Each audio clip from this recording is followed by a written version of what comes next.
Good morning. The time is now 9:07. Welcome to this special meeting of the Los Angeles Unified School District Board of Education. It's November 17th, 2025. I'm going to take roll. Ms. Newbill. Present. Dr. Rivas. Present. Mr. Melvoin. Here. Ms. Griego. Here. Ms. Gomez. Here. Ms. Ortiz-Franklin. Present. Board President Schmerlson. Present. Okay, that's 7 all accounted for. We'll now go ahead and set the consent calendar for the items up for approval. As you know, the consent calendar is a procedural mechanism that the board uses to vote on a batch of items all at once, so as to avoid having to take each one individually and save everybody some time. So the way we do it is I read through the consent calendar, and the board says consent, discussion, or question. If an item is on consent calendar, that means it is going to be approved. So when it goes on consent, it means that there's no discussion for it, and the board plans to approve the item. All right, so tab 1, approval of the renewal petition for Accelerated Charter Academy. Consent. Tab 2, approval of the renewal petition for Citizens of the World Charter School, Mar Vista. Consent. Tab 3, approval of the renewal petition for ICEF Vista Middle Academy. Consent. Tab 4, approval of the renewal petition for ICEF Vista Elementary School. Elementary Academy. Consent. Thank you. Tab 5, approval of the renewal petition for Catch Prep Charter High. Consent. Tab 6, approval of the renewal petition for Extra Public School Number 2. Consent. Tab 7, approval of the renewal petition for Equitas Academy 5. Consent. Tab 8, approval of the renewal petition for High Tech LA. Consent. Tab 9, approval of the renewal petition for High Tech LA Middle. Tab 10, approval of the renewal petition for Magnolia Science Academy 4. Consent. Tab 11, approval of the renewal petition for Pacoima Charter Elementary. Consent. Tab 12, approval of the renewal petition for Alliance Corey Hunter Middle. Consent. Tab 13, approval of the renewal petition for Stella Middle Charter Academy. Consent. Tab 14, approval of the renewal petition for STEM Preparatory Elementary. Tab 15, approval of the proposed material revision for STEM Prep Elementary. Consent. Tab 16, approval of the renewal petition for Valley International Preparatory High. Consent. Tab 17, approval for the petition for Valor Academy High. Consent. Tab 18, approval of the renewal petition for Wallace Annenberg High. Consent. Tab 19, approval of the renewal petition for ICEF Innovation Los Angeles Charter. Consent. Tab 20, approval of the renewal petition for City Language Immersion Charter. Tab 21, approval of the renewal petition for Camino Nuevo High. Tab 22, approval of the renewal petition for the new Los Angeles Charter.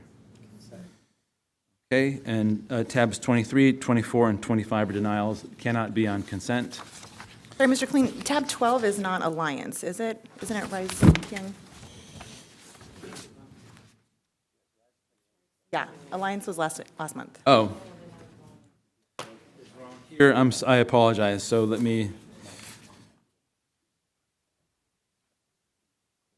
Oh, Mr. Cole Gutierrez, do you have something to? Okay. Here, let me just turn on your mic, and then you state it clearly, because obviously I don't have a handle on it. It's just that question, that item 12 is Rise Koyang Elementary is what we have. Just for the record, thank you. Thank you for everyone pointing that out to me. And we want that on consent. Okay, so I'm just going to read it again into the record. So tab 12, approval of the renewal petition for Rise Charter. Koyang. 12, thank you. Consent. My apologies, everyone. Tabs 23, 24, and 25 cannot be on consent because they are denial of renewal petitions. Tab 26, charters for public hearing. It's not for action, but folks get to speak on it when we take the public hearing. I'm going to read the public hearing statement for tabs 1 through 13, 14, 16 through 22, everything that is on the calendar today. 16 through 25. Before action is taken on the following board reports, a public hearing must be held for tabs 1 through 14 and 16 through 25, which I have already read into the record. This constitutes a public hearing on those schools. A maximum of 15 individuals who wish to address the board on each of these items will be heard. Those who wish to speak should sign up online and have already signed up online. Speakers will be called by name. So while we are here, may I have a motion and a second to take the consent items? Move it. Second. Moved by Ms. Gomez, second by Dr. Rivas.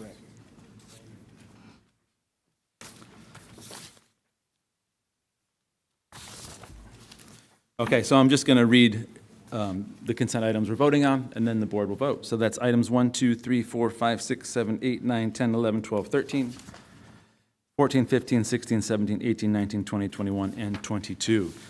Okay, vote on the consent calendar for those items. Ms. Newbill? Yes. Dr. Rivas? Yes. Mr. Melvoin? Yes. Ms. Griego? Yes. Ms. Gomez? Yes. Ms. Ortiz-Franklin? Yes. Board President Schmerelson? Yes. Okay, that's 7 ayes on those consent items.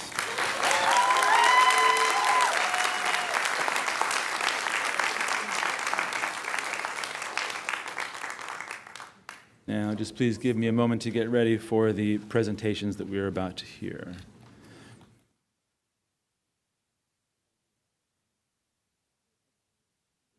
Oh, yeah.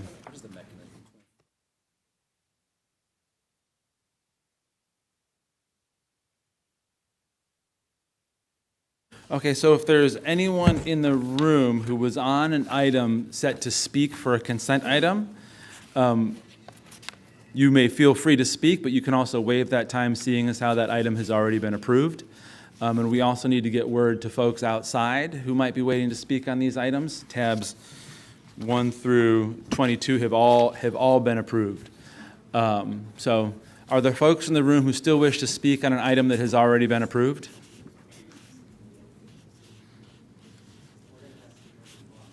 Okay, so nobody in the room is going to speak on items that have already been approved, so it looks like. And we're going to get word to the folks outside. For those not here in person today, there's a long line of folks outside waiting to speak, and we're going to let them know that all those items have been approved, but they are still welcome to speak on them.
The reason for the brief pause is to make sure that there aren't folks who wanted to speak, have not been denied the opportunity to speak. So I'm going to go check outside.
Okay, thanks for your patience. I checked outside with as many folks as I could. There's only a very limited number of people who still wish to speak. Right now, that is just one individual. So let me make sure we have the mechanism in place to make sure that person can come up and talk.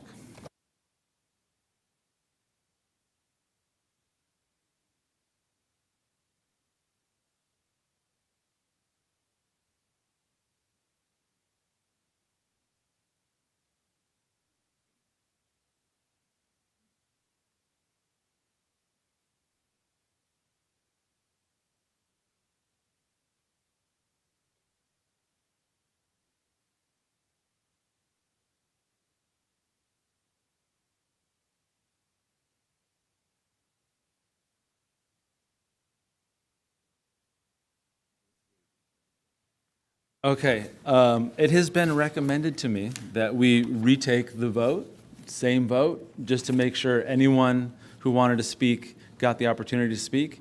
So, Mr. Tokofsky, you're the lone speaker. We have a negotiated settlement with you for 5 minutes of public comment, seeing as how you were signed up on 8, which would normally give you 24 minutes of public comment. So you get your 5, and then we will retake the vote. And my mistake, I was 10.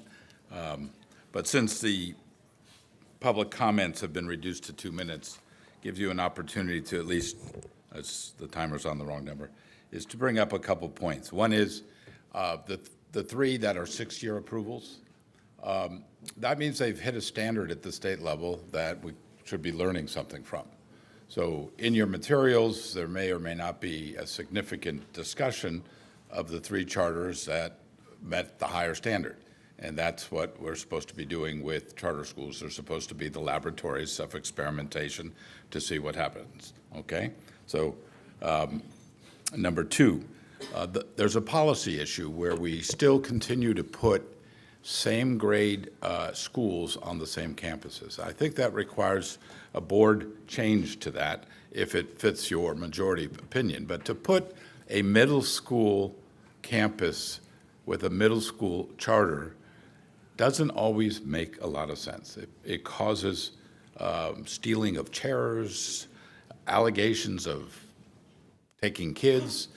There's ways to structure it, TK-12, so that if somebody experiences a co-location, that the families get to see that that middle school would be okay for their elementary school charter school to attend, or secondary, the same thing. It's a policy, and schools, although there's not many new, but you're now in the co-location period of Prop 39, you should assess whether or not that's the policy you want, to put a middle school on Duke Ellington that's also a charter middle school, and then have to negotiate peace treaties between the two.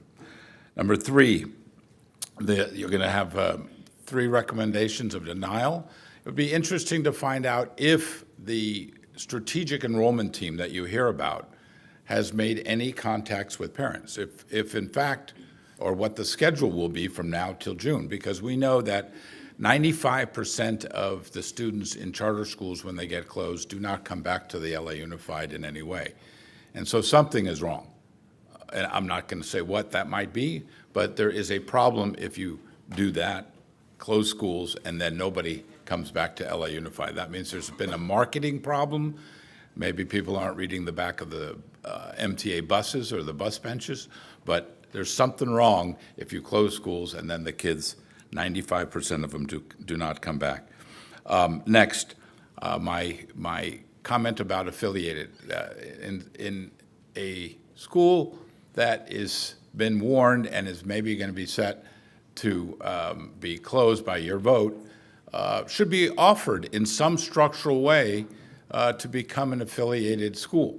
That is to say, that bridges that problem of where do the kids go. If in fact it's a low enrollment thing, in many cases actually the low enrollment in a charter school is not as low as there are in LA Unified schools, but they don't have the ability to transfer money from one place to another because they might be a sole charter. But if they came in as an affiliated or given the offer to find out why, in fact, they never became an affiliated charter, it would be interesting to find that out.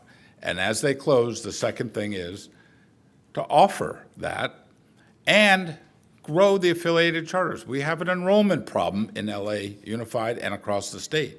But so many of the schools in LA Unified are of choice to families around this county. If you look at the state results of the 88 school districts in LA County, you will find that the one that you govern is one of the higher performing school districts in the county.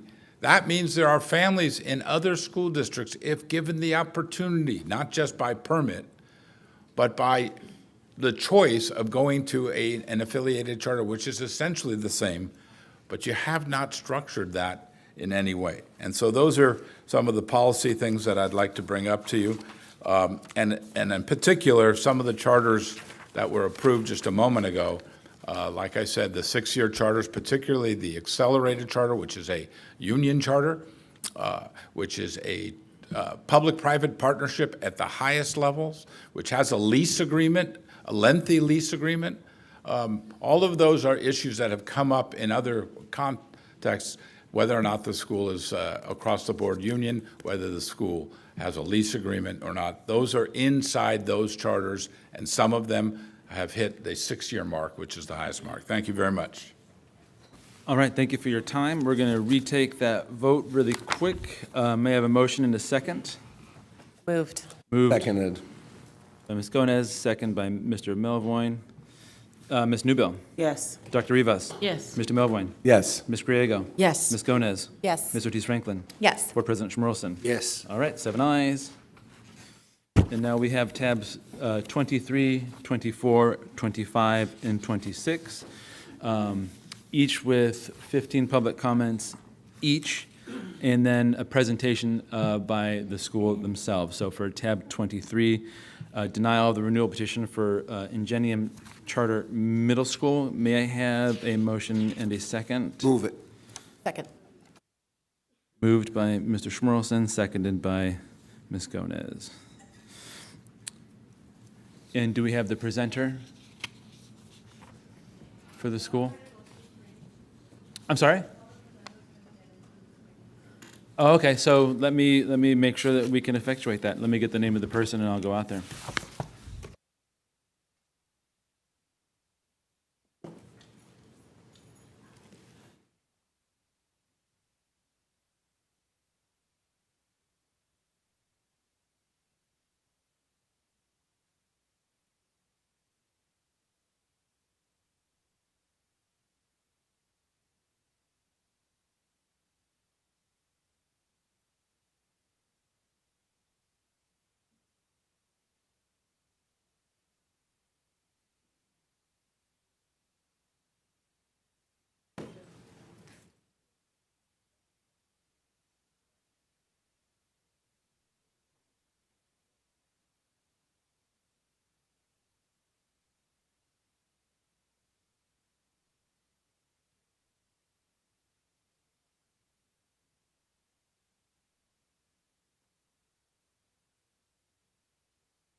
Okay, for tab 23, we're all ready. Mr. Bill Toomey, I believe you're here.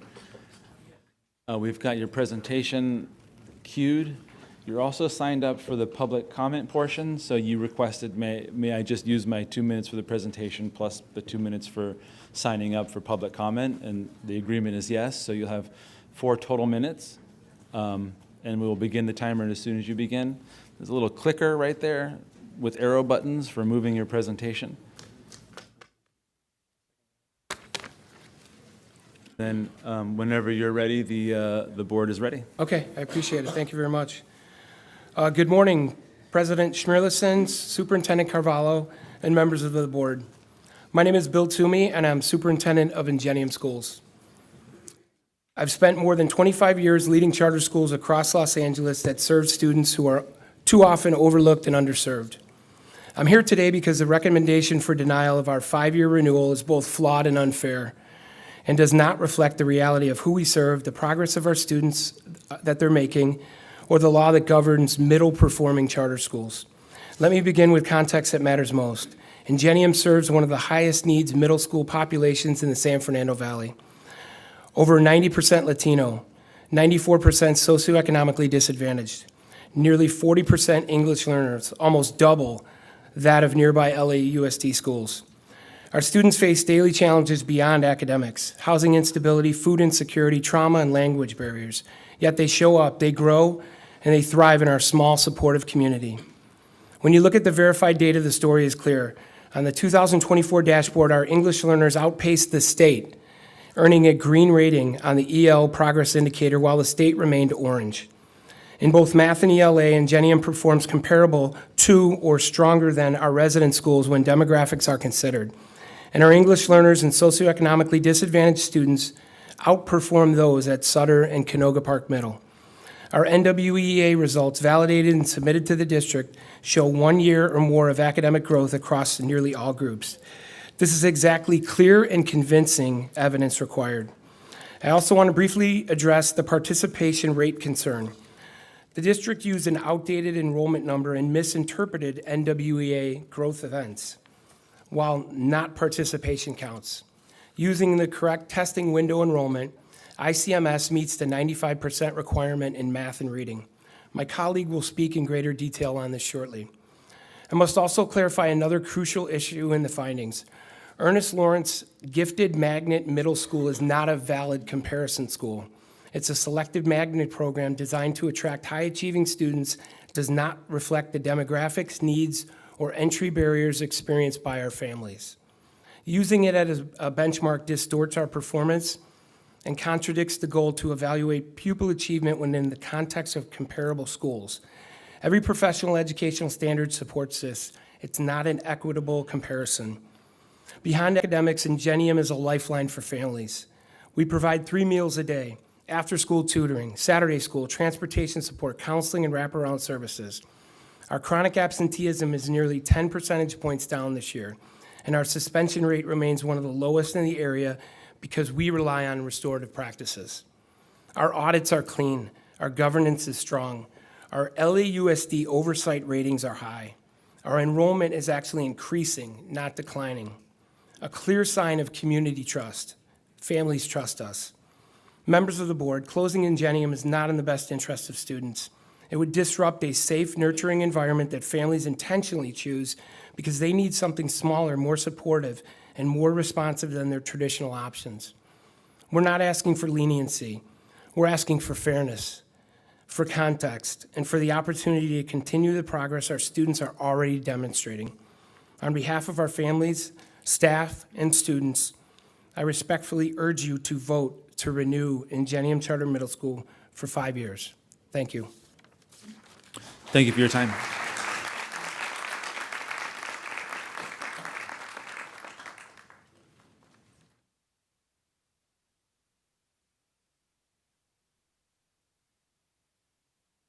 Okay, we'll continue with public comment, and then if there are questions from the board or discussion, that will happen at that time. Allison Bobadilla, are you here? Allison B. And then after Allison is Sarai Aguirta, Sarai A, and then Irlanda Gonzalez. So Allison Bobadilla, Sarai, and then Irlanda. come on up. You each have 2 minutes to speak once you begin. Allison B.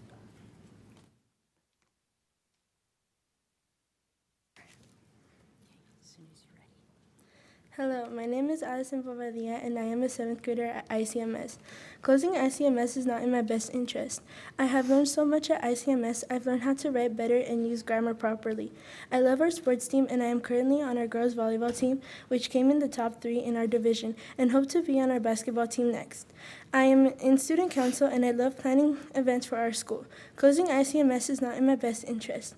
This is my second home, and I'm supported here, and I feel like I belong here, and I never felt that at any other school.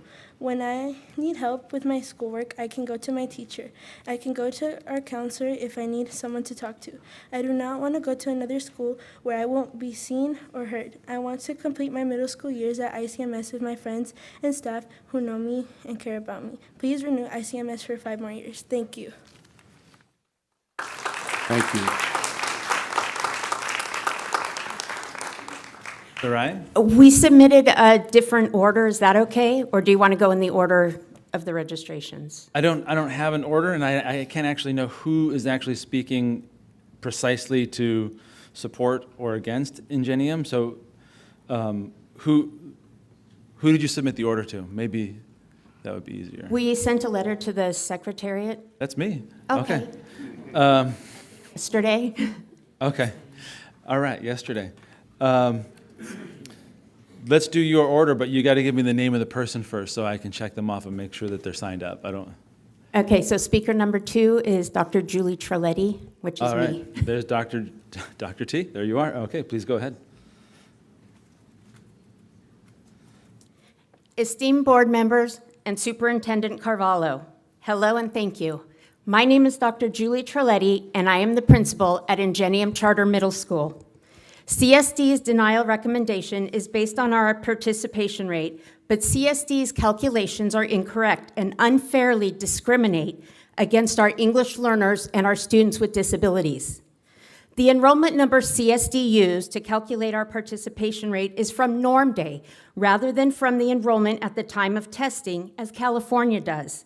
Their rate does not include our English learners who are newcomers and take the Spanish language map growth assessment, yet includes our students on alternate curriculum who do not qualify to take the map growth assessment. Under EC 47607, it states that on alt curriculum, students must take an assessment. However, NWEA does not offer an alternative assessment, and they should not be counted in the overall participation rate and do not show up in the number of growth events, thus making the participation rate appear lower than it is. Importantly, last June, as we were testing, ICE raids were taking place every day in our community.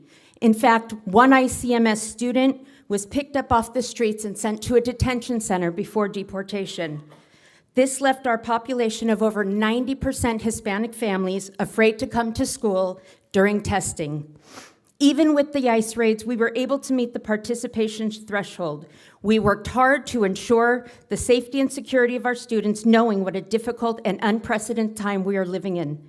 If correct data was used, you would find that we met the participation rate, and even if you subtract the student who was not able to test due to being in a detention center, we met the 95% requirement. ICMS students made at least 1 year's growth, and our verified data reports are valid.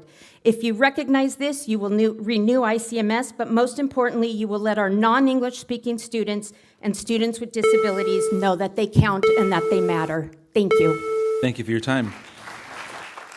Okay, I have the list in front of me now. Jose Rivas.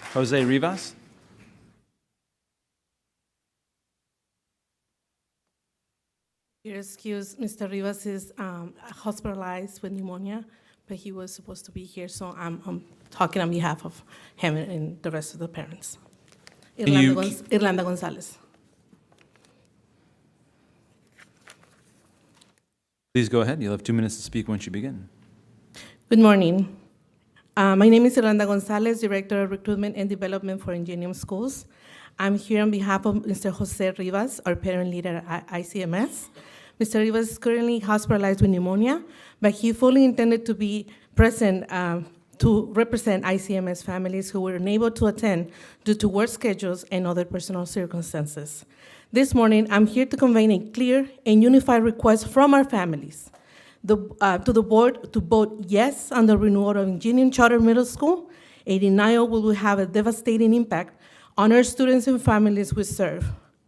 I have worked closely with this many families and deeply understand their frustration and urgency on this decision.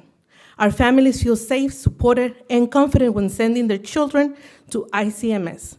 Many work 2, even 3 jobs, and they rely on our programs, stability, and the community that we as a school provide. Board member Scott Shemerson, and my apologies if I mispronounce your last name. I would like to address you respectfully and directly. Parents in the area of Canoga Park voice their support clearly. We have collected more than 100 parent signatures and petitions from families whose children enroll at Ingenium Charter Elementary School, our sister school in Canoga Park, and who plan to, for their children to continue at ICMS for their middle school education. You have demonstrated in the past that you listen to your constituents, and we trust you once again to do what is best for students and families.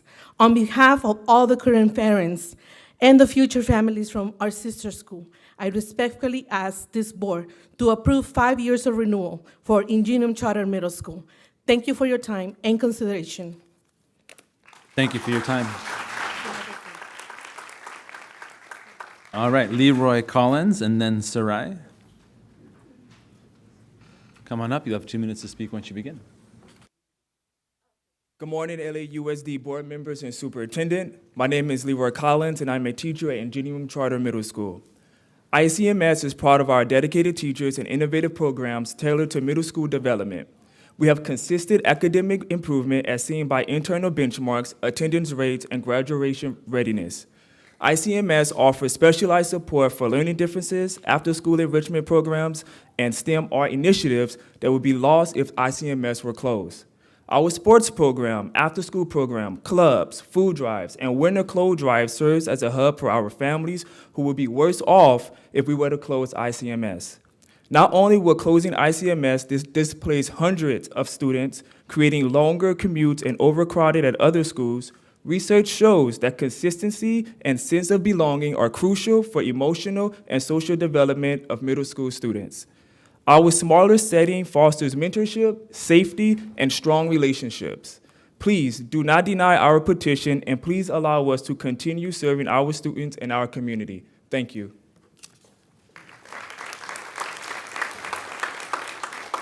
Thank you for your time. Sarai A., come on up. You have 2 minutes to speak once you begin.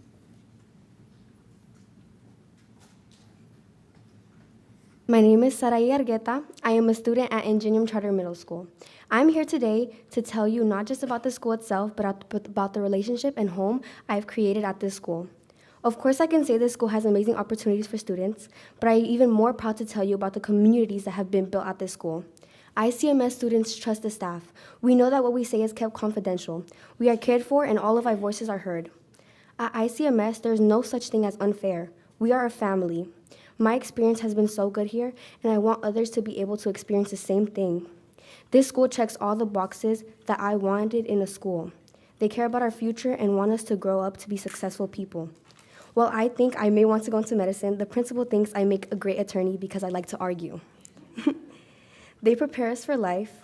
I have learned that my actions have consequences, and I am not judged by my past actions. They are not held against me. This school believes in giving chances. Students feel uplifted here. Staff will give us pep talks to keep us motivated. You don't feel lonely here because there is so much support. I could say so much about how this school has helped me and others, but I know that I only have 2 minutes. Although overall, this school has been amazing for me and my peers and should stay open so others can experience the same thing. Thank you. Thank you for your time.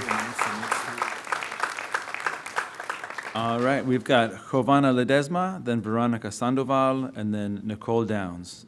Come on up, Jovana. Great.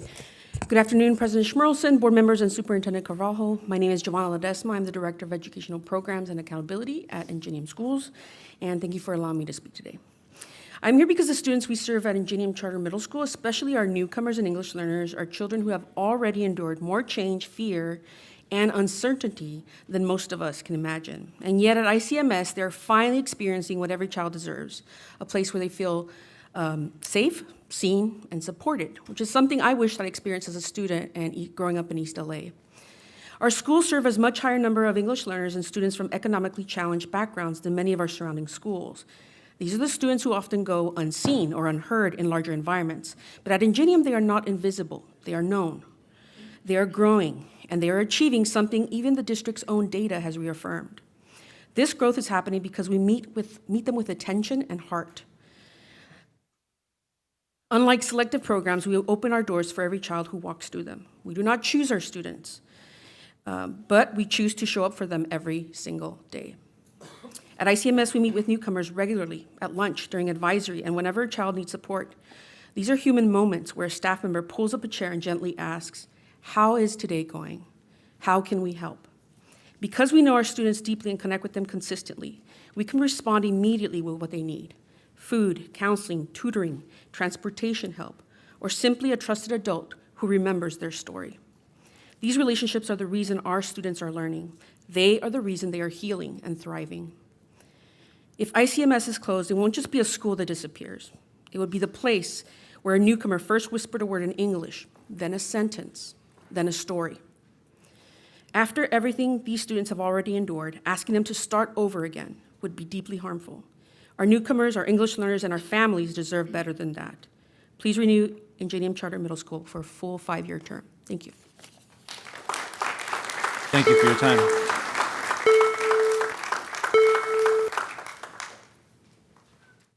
Veronica Sandoval? I will be speaking in Veronica Sandoval's place.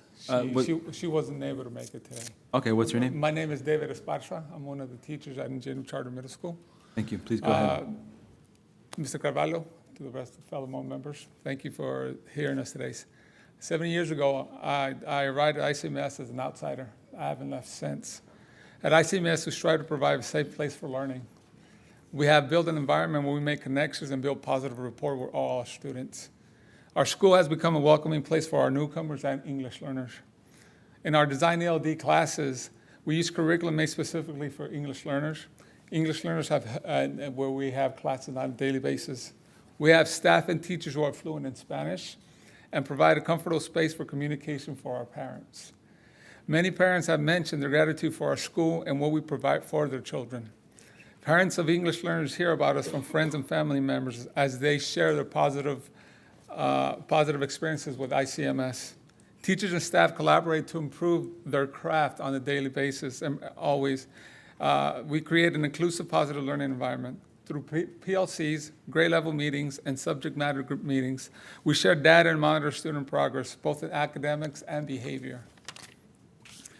We have training and cultural relevance in ELE strategies, and classroom management help us provide an equity-based classroom.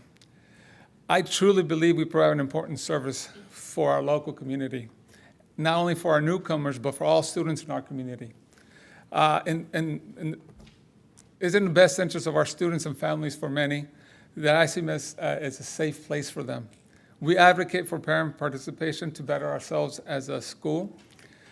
We have made this an important aspect of commitment, continuing to grow and improve. Continuing to serve our community and students is extremely important to ICMS. We tirelessly work to grow and provide our students the safest and positive learning environment. Thank you so much. Thank you for your time. Nicole Downs. Nicole Downs, come on up. You'll have 2 minutes to speak once you begin. Good morning, President Schmierlissen, Superintendent Carvalho, and members of the LAUSD School Board. My name is Nicole Downs. I'm the Vice Chairperson for the School Board, and I proudly serve as a member for the schools. I started my career as a teacher in Compton, and I've spent my career working in and with urban and rural school systems. I have helped those systems build strong, people-centered cultures that empower individuals and grow and succeed. That same philosophy is what drew me to Ingenium. I joined the board because of the hands-on leadership of Superintendent Bill Toomey and Chief of Schools Arlita Albaran.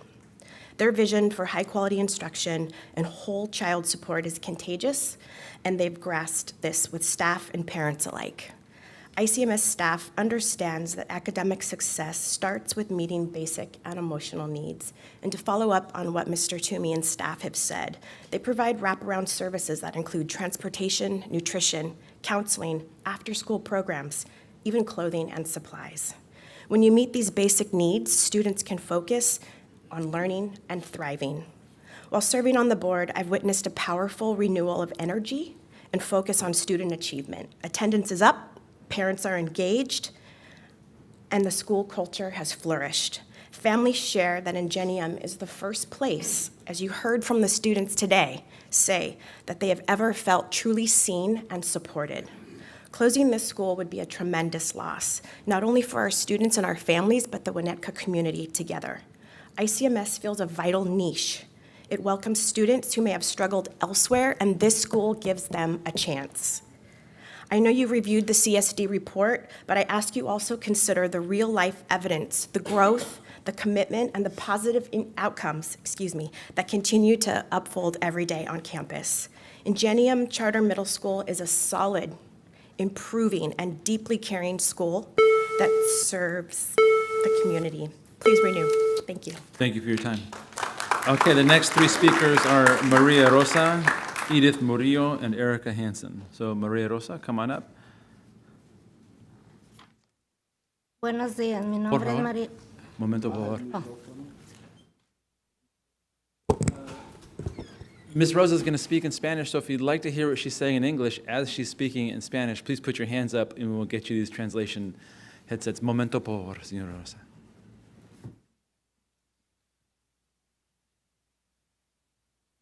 We're handing out translation headsets so folks can experience simultaneous translation.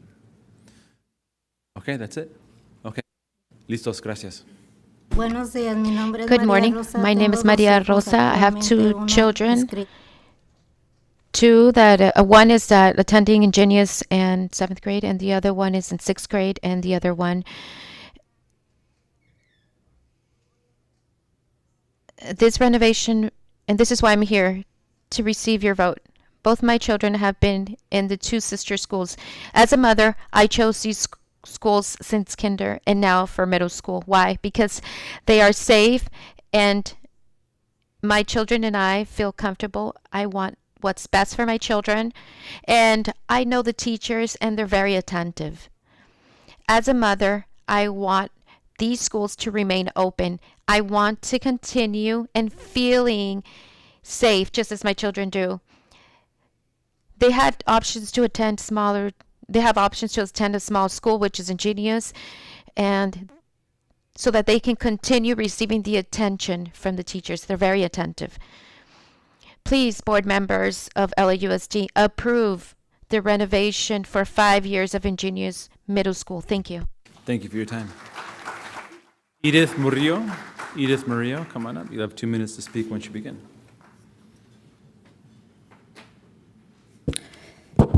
Good morning, LAUSD, board members, and Superintendent Carvello. My name is Edith Murillo, and I have been both a parent and employee at Ingenium School for the past 8 years.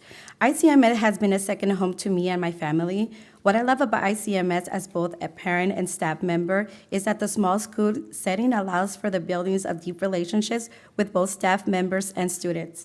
ICMS staff really care about our students, even if the students aren't on their rosters. As a parent, I have one daughter about to graduate from ICMS and another daughter who has been very successful at El Camino Real High School after graduating ICMS. As a staff member, I have been given many opportunities to grow both personally and professionally. I am able to work in areas that I am passionate about, such as coaching the girls' volleyball team after school, during the day as a yard supervision. I am able to maintain an active and integral relationship with the students. Our students are better off because of ICMS. Please renew us for another 5 years. Thank you for your time and consideration. Thank you for your time. Erica Hansen, please come on up. Erica Hansen.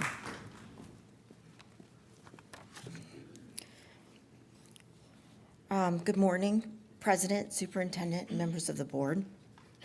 My name is Erica Hansen, and I've had the honor of serving the Ingenium Board of Directors for the last 3 years. In my professional life, I work as a strategic advisor, coach, educator, and an organizational transformation expert that reorganizes corporations.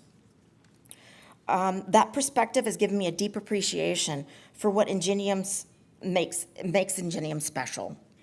Through challenging years, ones that tested every school in the nation, I've witnessed unwavering commitment from the leaders, teachers, and staff of the Ingenium schools, all to their families and students they serve. What stands out most is that Ingenium doesn't shy away from serving high needs and underserved students. We seek them out, welcome them, and lift them up. For over 15 years, Ingenium has built a community of educators deeply committed to student growth. Many have been with us for a decade or more. At Ingenium Charter Middle, despite operating on a small shared Prop 39 facility, our team has created a safe, nurturing, and vibrant school, offering after-school clubs, activities, and enrichment programs that students are proud to belong to. I've participated in multiple oversight visits and audits and can confidently say Ingenium has consistently earned top ratings in governance, operations, and financial management. Always clean, always accountable. Closing the school will be a serious loss for the community. We give students who may have struggled elsewhere a second chance, a chance to change their academic and life trajectory. That's not just good for families, it's good for all of us. I urge you to vote to renew Ingenium Charter Middle so we can continue serving as a strong collaborative partner with LAUSD and to keep changing lives for the better. Thank you so much. Thank you for your time. Okay, the next three folks are Geneva Perry, Jessica Ray, and Arieta Albarran. So Geneva, are you here? Come on up. You have 2 minutes to speak once you begin. Hello. And I just want to introduce myself. My name is Geneva Perry, and I have the honor of serving as a school counselor at Ingenium Charter Middle School, a campus where we truly consider a safe haven for our students. At Ingenium, every student who walks through our doors is met by a team of educators who are deeply intentional about their well-being. As a school counselor, I see firsthand our committed staff who is supportive to our whole child. We know that many young people try to hide how they're feeling, but their consistent care, presence, and trust building, those same students eventually open up to a trusted adult, whether that's a teacher, support staff, or myself. And when they do, we ensure they receive the compassion, the guidance, and the resources they need. A strong sense of belonging is essential to emotional safety, which is why we offer a variety of activities that help students feel connected. Programs such as our Lunch Bunch, our Dragon Student Store, our Dragon Attendance, and Joyful Fun Fridays. This gives students a safe space where they can build relationships, explore interests, and even feel seen and valued.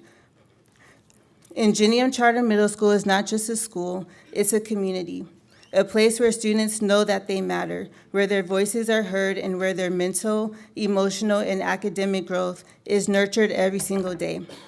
Please consider reopening our school for another 5 years because our students really thrive in this small community. Thank you so much for recognizing the importance of safe, supportive learning environments, and we are proud to be one for our students every day. Thank you. Thank you for your time. Jessica Ray, come on up. Jessica Ray. You have 2 minutes to speak once you begin. Thank you.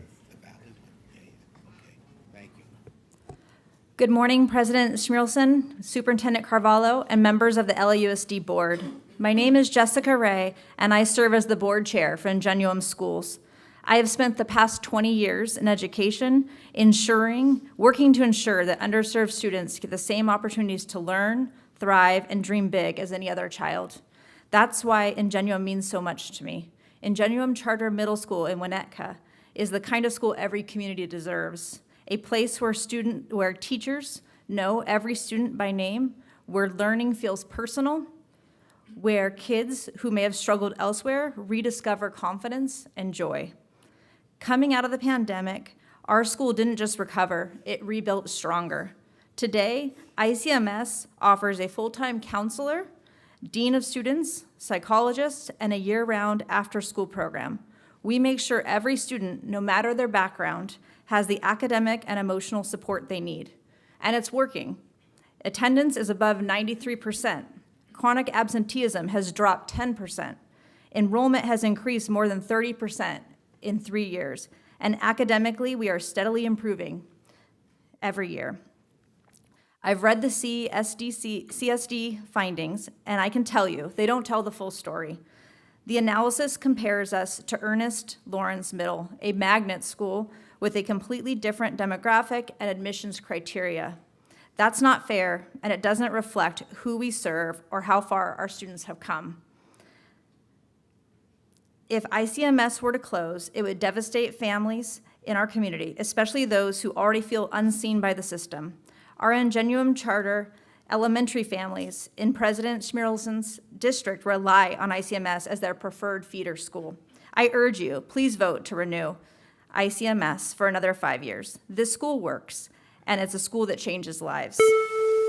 Thank you. Thank you for your time. And the last speaker is Arlida Albaran. Arlida?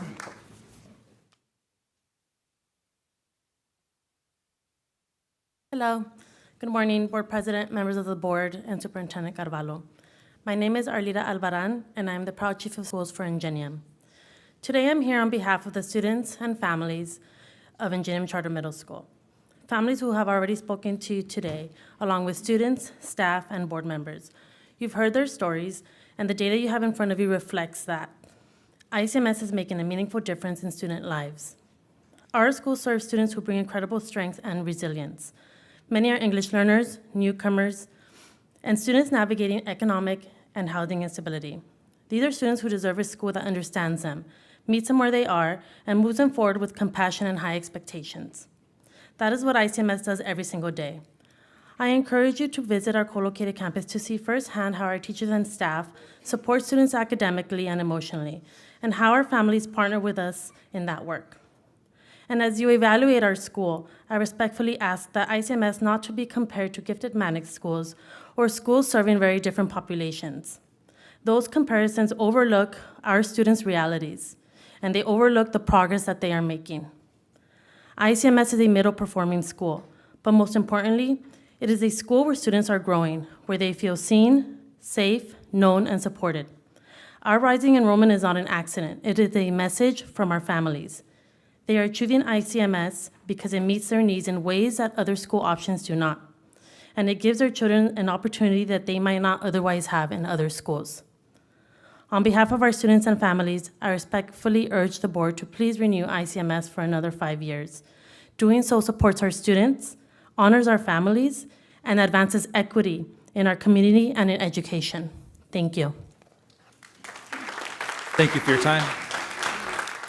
That concludes the speakers for the public hearing portion of tab 23. It's now open for discussion, having been moved and seconded by the board.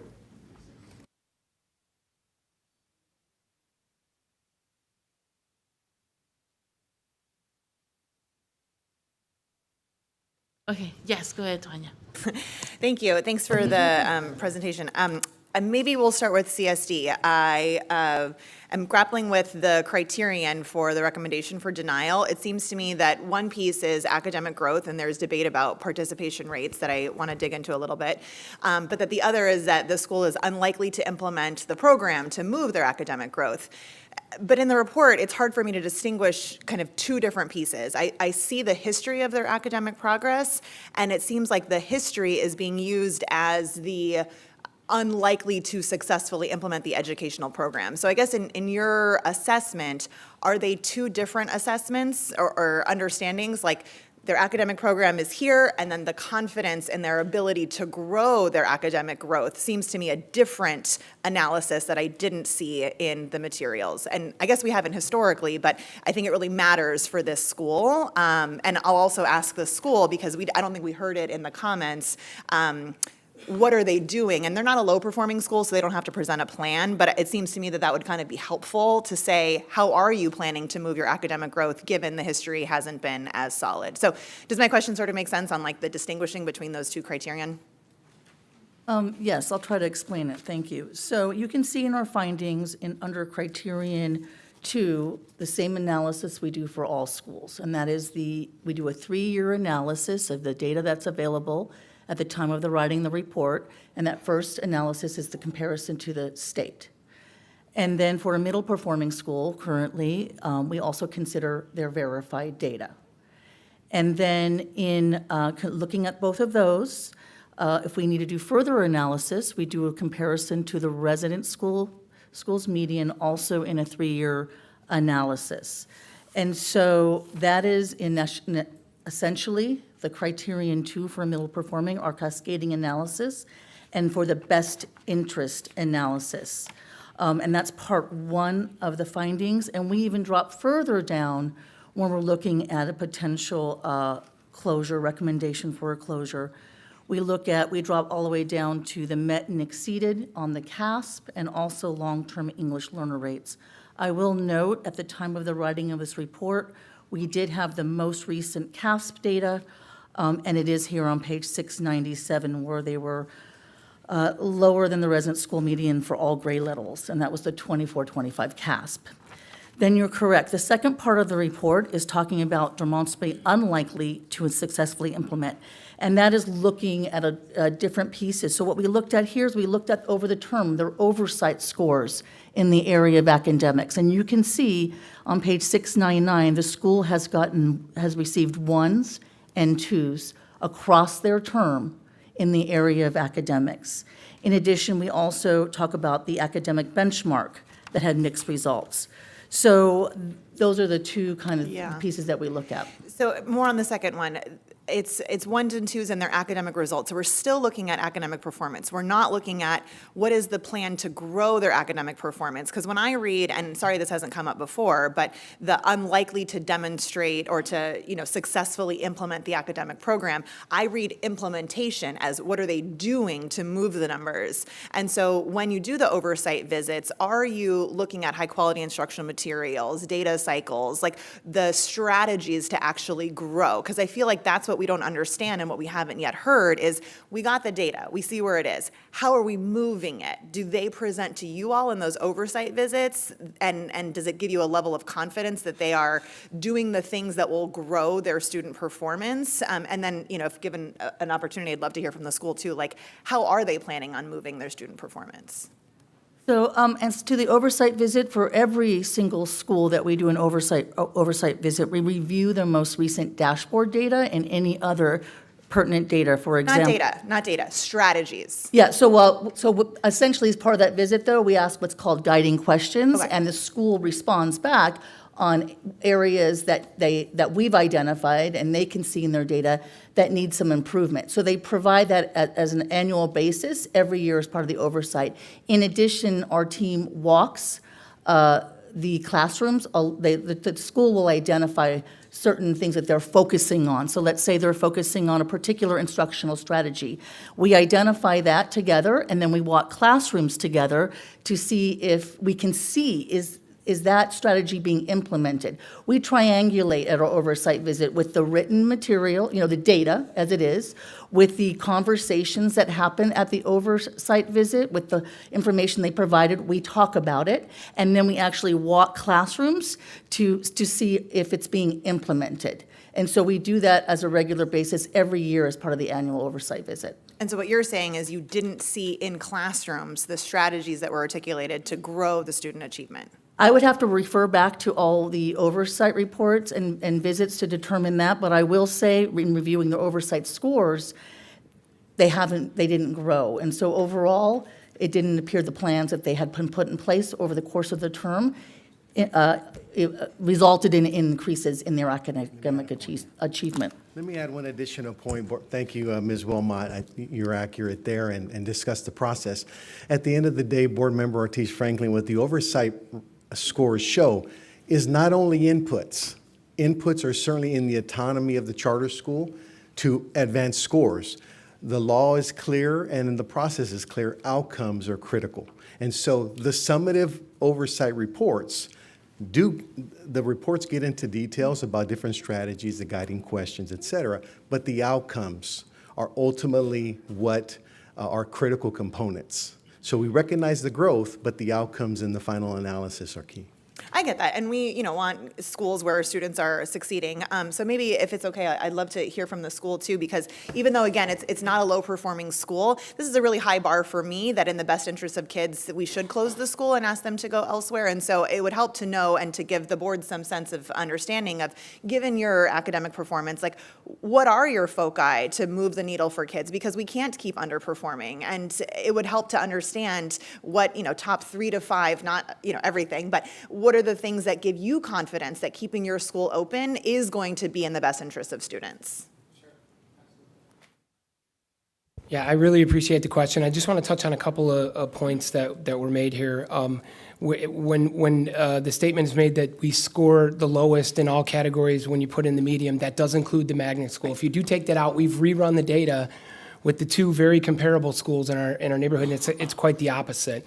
We did proactively include an action plan in our petition because, again, like you said, we're not satisfied. We know that there's a lot of room to grow. But I was present at all the oversight visits, and I can clearly remember a comment from staff at how impressed they were with instruction, with our teachers' professionalism, with the engagement of students, which caused us to go from a 1 to a 2 in the past year. They saw the progress that they were happy about, and it was a direct statement that when the group left, we all celebrated because we knew that's a key statement that the group made and that we were proud of the work that we were doing. I'll hand over the specifics to our school principal in regards to our proactive action plan and what we're currently doing, as of today. Thank you. So our action plan includes 2 main focuses. One is attendance, because if a student is not in class, they cannot learn.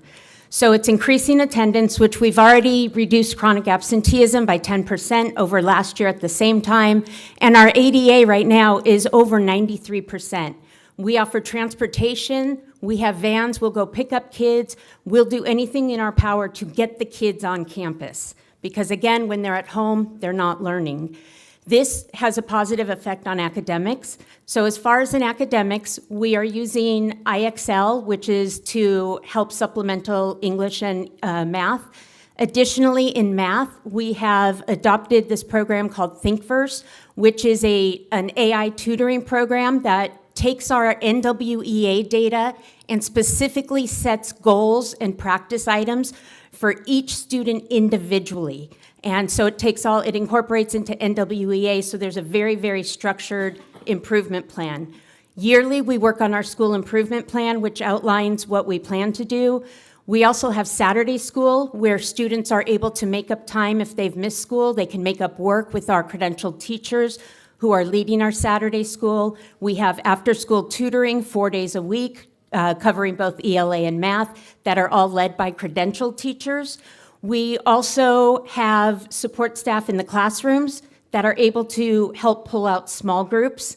We have, through our ELA curriculum, we have mentor and coaching services available that our teachers are expected to use at least once a week to help all of us perfect our craft, since that's what we're in it for. We also, this year, will be doing the interim SBAC assessments to really get that hard data. We're not waiting till June for it. We'll be doing that as soon as we return from winter break. And we've reduced the amount of distractions in class by implementing the Yonder pouches.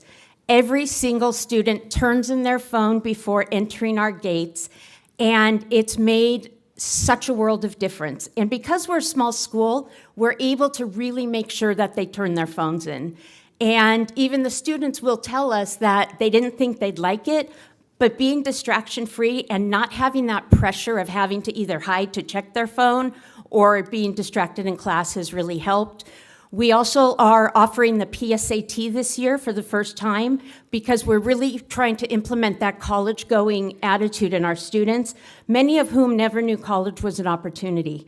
So we're working with the College Board right now, and we are doing quite a bit of tutoring, and we'll be doing a preparation service for that. We do high school tours because we know in 8th grade, a lot of times students might get burned out, but when they get to see what they're going to, it's a really big motivator. So we do high school tours, and we really make sure that everything that's being done in the classrooms, They're all standards aligned materials, and we make sure the standards are identified so that we know where we're headed towards. So in every classroom with every lesson, there is the attached essential standards that we have unpacked. In our English language learners, we have 2 specific curriculum that are specifically for ELD students. One is Language Launch, that is made specifically for newcomers. So it really goes into a lot of community-based language rather than focusing directly on academic language. It's getting them used to their surroundings. And then we have English 3D, which is about the academic language and getting students with speaking, with writing, with reading comprehension. And then we've been working with Solution Tree in our PLCs, and our targeted focus this year is on reading comprehension. We've started with reading comprehensions assessments every other week, bringing the data in our PLCs, and in the reading comprehension, we're focusing on 3 things, which is identifying the main idea, identifying and understanding and defining the academic vocabulary, and citing evidence. So every other week, the students are now being assessed on that, regardless of the classroom, so that we could really have, our thumb on the pulse of where our students' challenges lay and where we need to do a better and more rigorous and robust job of helping them get to where they need to be. Because our goal for all of us in education is for our students to succeed. Of course, I appreciate that. I think I missed, what's your ELA curriculum? Our ELA is into literature from HMH. Okay. And then just briefly before I turn to my colleagues, on the participation rates, I heard you say in June there were a lot of raids happening and one of your students was detained. And it looked like the participation for math was higher than it was for ELA. Debates about the number of students and how that was determined. But it seems to me that it kind of hinges on a handful of kids who weren't there for ELA testing. How long was your ELA window? Our ELA window was 2 weeks, and then the reason the ELA participation rate looks lower is because it does not include our English language learners, our newcomers, and I believe there were 9 of them. And when you have a population, an enrollment of under 200, every single student counts. Absolutely. Yeah, So, so the participation rate that CSD identified does not include the English language learners who took the NWEA MAP growth in Spanish. Okay, awesome. That's it for me. Thank you. Nick? My son is going to his hand as well. Thank you, Ms. Ortiz-Franklin, asking many of my questions of the school. I guess one question for CSD and then a few comments. The action plan that we just heard about, I know the school didn't have to submit one because they were not low performing, they're middle performing. I didn't see it referenced a lot in the board materials, and I'm just curious how that action plan made it into your analysis. Well, I would say as a middle-performing charter school is already noted, that's not part of the renewal criteria. And so as part of our policy as well, when we're looking at a recommendation for denial, we do not have a back and forth with the petitioner, and that's consistent in our process. I will also say for all middle-performing schools, there's not, and we don't have a plan that's submitted that's reviewed. That's not part of the criteria. Right, and part of that is because of the presumption of renewal, I would assume, at the state level. But given that they submitted one and articulated it, are you saying that didn't have anything to do on the recommendation? We look at the outcomes. It's really based on the outcomes of the data.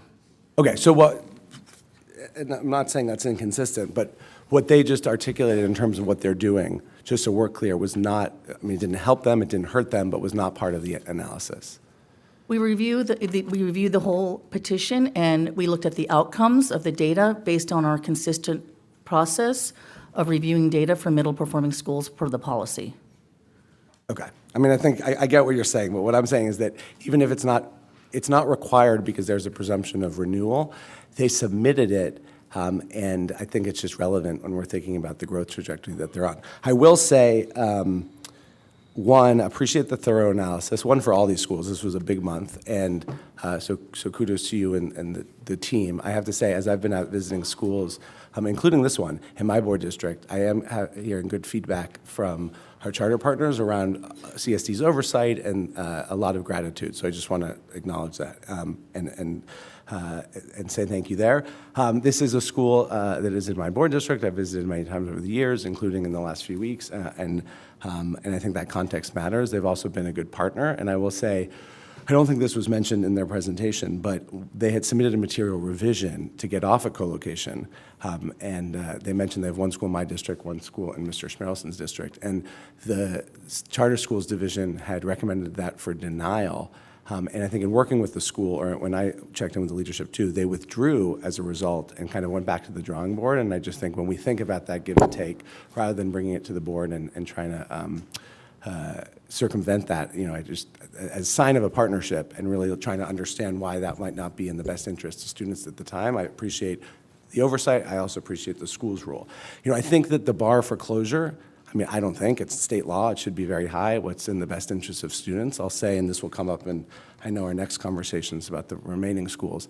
You know, I mentioned in the last month my concern after Crete and New Designs were both shut down because so many students from Crete went to New Designs. And I still have questions about what our process is when it comes to, A, the threshold of best interest for students, but B, closing a school and making sure those students, and again, this will be relevant, I think, when we talk about Matrix in a few minutes, but I say that because I think this is a close call, and I think some of the factual discrepancies that they've addressed and that Ms. Ortiz-Franklin asked about, I think create a more nuanced picture, whether that is the participation rate, especially at a time of concerns around immigration and ICE raids, as the school said, and the fact that we're talking over 9 or 12 students, depending on how you cut it.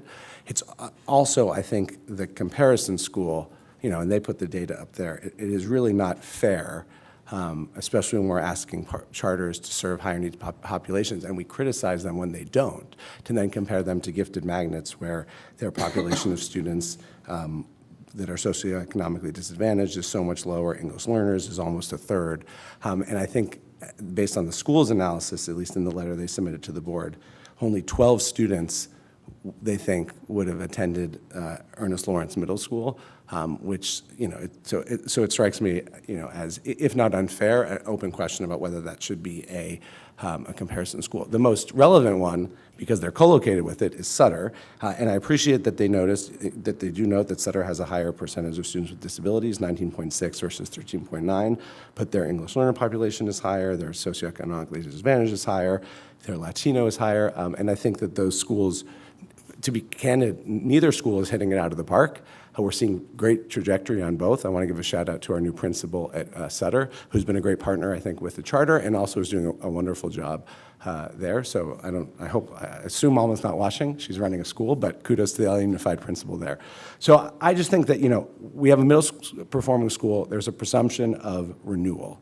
To overturn that presumption, I think there's a high bar, and I just don't think that we've met it here when it comes to the factual discrepancies and the growth trajectory that we're on and the achievement that we're seeing with students, particularly English learners, and they serve such a high percentage. So, you know, I plan to vote against this recommendation today.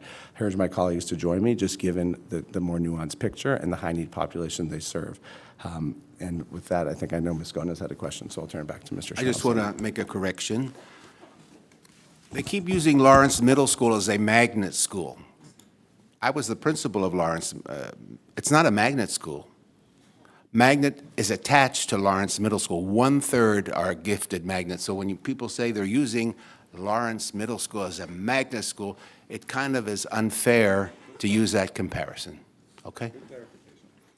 Go ahead, Ms. Thank you, Gomez. Mr. Schmerelson.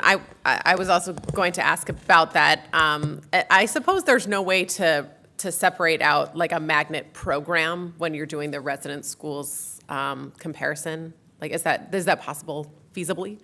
So a couple things, too. I want to make a clarification. It was Learning by Design that was recommended for, I think you said a different school name, so. I said New Design, Yeah. yes, and it was Learning by Design. Thank you Learning for by Design. clarifying. So to answer the magnet question, and you are right, it's a program within It's the not a whole school magnet. It's not a whole school magnet. Approximately 1/3 of the students are in the gifted magnet program as part of the whole school. And so that data is not reported out publicly separate. It's reported out by the school. And I do also want to note the other two schools of comparison, they also landed overall lower. Yeah, I was also going to point that out. It's just more of a, I mean, I do think there is a good point in that a gifted magnet, if 100% of the students in the gifted program are gifted, we know they are by definition, that is probably not comparable to the gifted percentage at a different school. So I don't know if I understand that the dashboard and the CDE don't report that out. It seems that we might have more data than is publicly available. So that just might be a helpful point of consideration for the future, just to make sure that the comparison is as fair and as similar as possible. I did note, though, that if you take out Lawrence even entirely, and looked at Sutter and Canoga Park, academically they are still lower. And, this is always difficult. These are important discussions and decisions and impactful to the students and families who are served by the school. I think they spoke to a lot of highlights. That being said, the law calls for us to look at academics overall. And I do think the fact that when the school was renewed last, there was a benchmark on ELA, and that more often than not, I think in every year over the last 7 years, except for one, we either didn't have the data or that goal was not met. I think it speaks to, we haven't seen the improvement that we would want to see on the importance of academics here, which is making sure that our students are performing to high standards. So that, for me, is helpful. I did want to follow up on the participation rates, because I did think some of the questions raised were concerning and also could potentially impact future discussions about renewals. So can you all help clarify at all kind of the inclusion of Spanish language assessments as part of our examination of verified data, how we handle students on the alternative curriculum, or the alternate curriculum, excuse me, and anything that you can clarify on those fronts for those assessments? Sure. So this particular school uses NWEA verified data assessment. NWEA does not provide an official participation rate. We have spoken to the vendor a few times on this, and they do not have it available. And so it's important per the law that verified data should represent the majority of the students, right? And that is 95%. And so in order to meet that clear and convincing threshold, in addition to making the growth metrics, it's important to have the students all tested and having their results all in there. I do want to note we basically looked at this knowing that we needed to know the participation rates of these verified data assessments, because it is a requirement per the state in looking at verified data. So we have a methodology where we do look at the norm day data and the growth events, and we have utilized that since last year for the NWEA assessment across all the schools who have submitted NWEA as a verified data assessment. And so based on that, and you can see on page 693, based on that calculation, their participation rates for reading and math varied anywhere between 77% to 88%. So it is considerably lower than that 95%. And so that it's very important to hit that 95% threshold so it's representative of the growth across the school. And so based on that, it was determined not to be clear and convincing. But we don't stop there. We don't stop there. And as you will see in all our reports, if its overall dashboard is not strong and the verified data is not clear and convincing, then we drop down to a resident school analysis. And indeed, when we drop down to that resident school analysis here, you can see how they perform to the resident schools as we just discussed. Let me add one note.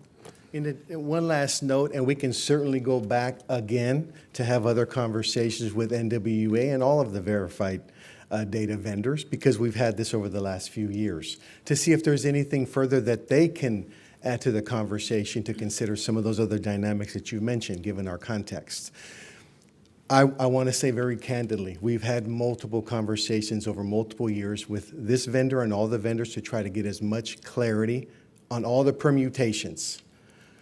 And each time we've received from this vendor that there's not clear guidance as to their providing an official rate or other methodologies.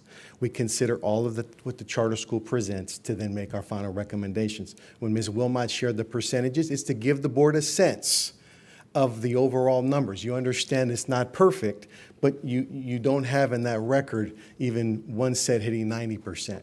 So again, in looking at the whole picture, trying to be as consistent as possible, doesn't mean we can't have further conversations. I think that would be helpful. To assess that, so we'll make that note. I understand it's not fully within our hands because the assessment is that of an outside vendor, but I do think it would be helpful because that is sort of the additional context that we can look at to better understand, might there be something missing in the CASP data that we're not seeing, to understand if there is sufficient academic progress being made.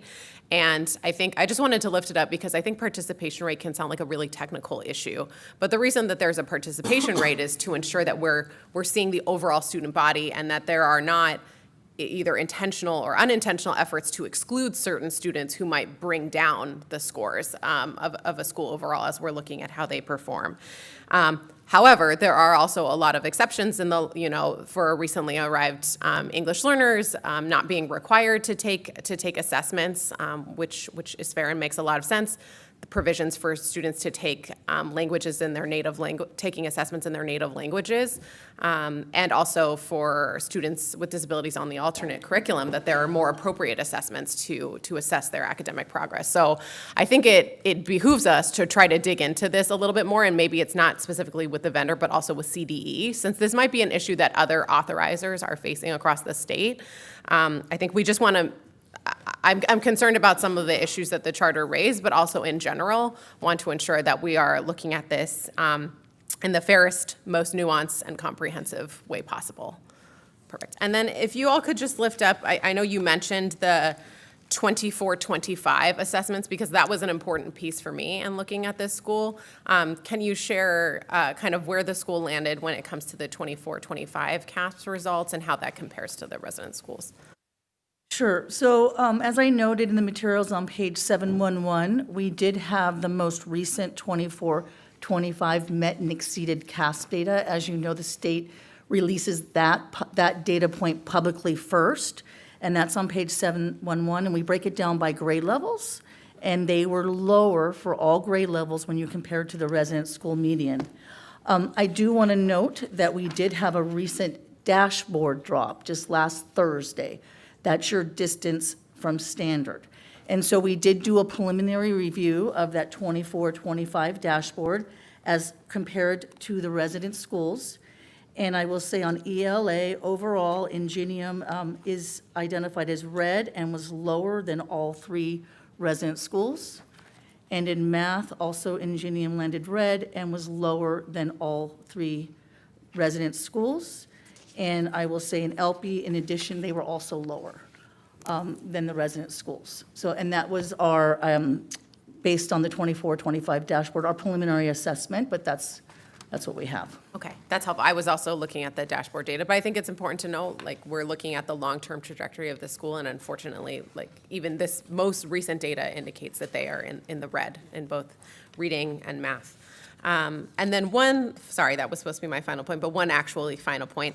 The LTEL rates, looking at the percentage of students who are long-term English learners, I think we definitely want to look at how our multilingual learners are doing. I will just flag that for secondary schools, that's a bit of a challenging metric because likely the students are already long-term English learners when they enroll in the school. So just for our future considerations, we may want to look at different rates of, is it comparing how many LTELs they have year upon year? Are they making progress towards reclassifying those students? Again, just to make sure we're considering the student population that secondary schools serve, by definition. Thank you, Mr. Schmerlson. Okay. Ms. Griego? Yes, there's been some conversation about students on the alternate curriculum, and if I heard this correctly, I heard from the presenters that they were not included in the participation rate because they did not take the test. Is that correct? Okay. So how many students are, I'd like to ask them, and then I'll come back to you. How many students are in the alternate curriculum at your school? And overall, how many students with disabilities do you have? What are the eligibilities and the numbers that you have? So we have 2 students who take an alternative assessment that's created through Unique, which is the curriculum we use for them, the alternate curriculum. We have over 13% with disabilities. The majority is OHI or SLD, as well as autism, and then there's one with vision impairment. So you have 2 that are on the alternate curriculum, and so they should be included in your overall numbers, right? They should, but if you're pulling participation rates from NWEA, there's no way to incorporate the alternative curriculum assessment into the NWEA scores. So those students they should be included because they do take them, but they aren't. Okay, but in your overall, like, performance, they are included. They right? are with, yeah, and then they Okay. also take the alternative CASP. Okay, and they're included in the overall. Okay. Yes. Then I, hold on one sec, I did have a couple of. There's a statement at the beginning of the report that, this is for for our division. Thank you for that. There's a statement at the beginning of the report that says that, according to Ed Code, let me see, what number is it? What page? 668. There are 15 elements that need to, criterion 1. Says, a reasonably comprehensive description of 15 elements required for petitions. Can you explain that a little bit more? Can you talk about that and how they did not meet that? Well, criterion 1 is around, there's it's kind of 3 parts to it. It should include a sound educational program, a reasonably comprehensive description of the 15 elements required for petitions, an affirmation of each condition as described in Education Code 47605, and are petitioners demonstrably unlikely to successfully implement the program. So actually have four pieces of that. So under criterion 1, our findings are in the last part of that criteria. Are petitioners demonstrably unlikely to successfully implement the program? So you will see findings as to that part of criterion 1 and then criterion 2. Okay, and that's generally, just to summarize it, it's generally using the scores from the past 3 years, right? That gives you an idea, plus your visits to the school, plus reviewing the plan that they gave you. All of those things put together lead to this assessment or evaluation that they did not meet criterion 1. Is that correct? That's correct. It's really over the course, for this criterion 1, demonstrably unlikely, as you see in our findings, it's over the course of the term. So we looked at the oversight scores over the course of the entire term, and we also looked at their benchmark over the term. And so that's how we evaluated it on criterion 1, demonstrably unlikely. Okay, and then I just wanted to, again, reiterate, Lawrence Middle School is not a wall-to-wall magnet, correct?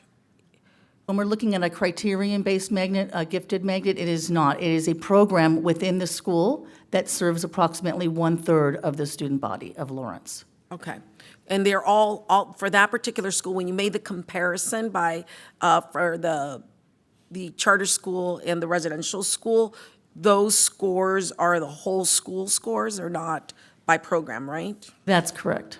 Okay. And let me see. Carla, can I just ask, because I noticed Lawrence has 2 magnets. They have the gifted magnet and the pioneering science magnet, it looks like it's called. When you say 1/3 are in the magnet, is that in both magnets? I'm referring to the gifted magnet, as those are the ones that have been identified to point out and identify, since it's criterion-based, meaning the students have to have a designation of gifted in order to be placed into that school. And so we're looking at the criterion-based magnet. Right, which is this SAS criteria. It's SAS is a different piece. It's the gifted magnet, and students have to be identified as gifted. Do we know what percentage of the remaining 2/3 are in the science magnet? Sorry. Yes, you're right. Carla's right. I'm taking over. I just wanted to know when you say a third, because there's also another magnet at school. But Carla, I apologize. All right.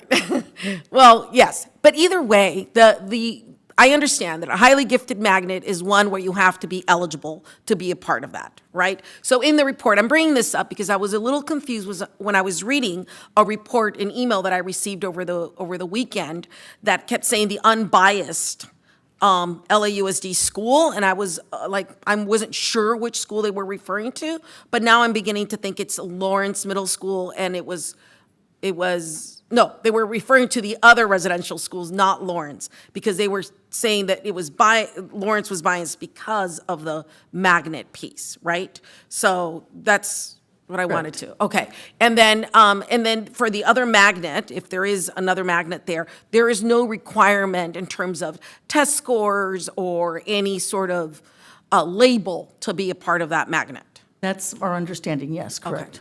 All right. Let's see. I'm trying to think of, there's something else. No, that's it. I mean, I think that it's hard. I want to acknowledge that this is not an easy decision to make. I want to believe that you all have done a thorough study of this school, and you've been doing the study for about 5 years, is it, that they've been going, and that this, yeah. And so I know that this is a hard decision, but I appreciate you all doing the work, and I want to acknowledge and appreciate the advocacy on behalf of the charter school. So thank you.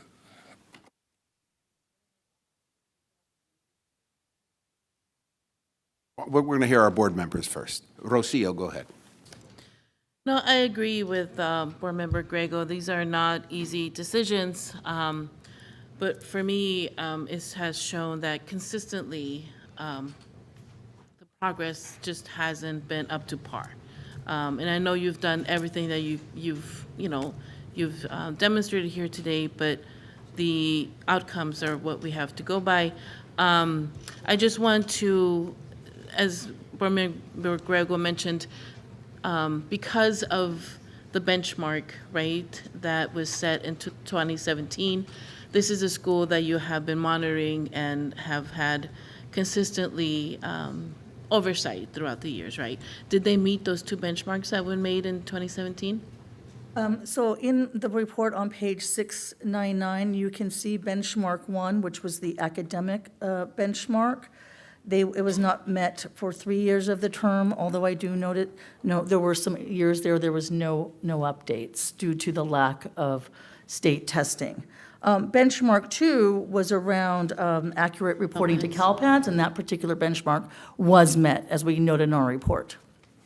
And in terms of the quality of that petition, you mentioned in your report that you found the petition not to be reasonably comprehensive, including insufficient data on curriculum and intervention systems, or I think it was on page 698.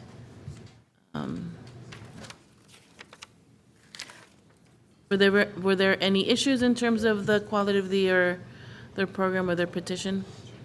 We didn't make any findings as to the part of the demonstrably unlikely as part of the comprehensive 15 elements. The findings are in the last part of that criterion 1, that they are demonstrably unlikely to successfully implement the program, and that's based on the overall oversight scores that we note in there, and then also the benchmark analysis.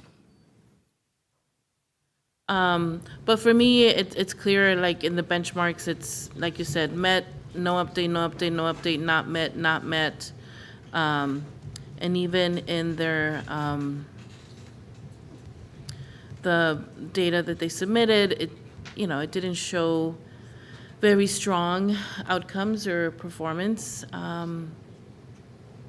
And yeah, like I said, it just, based on your report, for me, it demonstrated that there was strong oversight and monitoring, but overall, the outcomes or the growth was just not there. So thank you. Anyone else? No, I just have a question. So I believe I was told that 13% of the population was special ed or had IEPs. What did I hear? That's what they had represented it. I will say, though, we have a data set here that I think we do identify their special ed students with disabilities population, and I will note what we have for 24-25. It looks like, let's look here. Students with disabilities, they were at 13.9 for 23-24, and they did have an increase for 24-25 at 18.4%. It is in our reports on page 680. And I believe they mentioned, thank you, and I believe they mentioned that the majority were other health impaired, OHI. Could you are you able to discern what percentage of that 13.9% is OHI? OHI, other health impaired, is the least severe of all the other terminologies. So we actually have that breakdown. It's part of our standard data set for every charter renewal.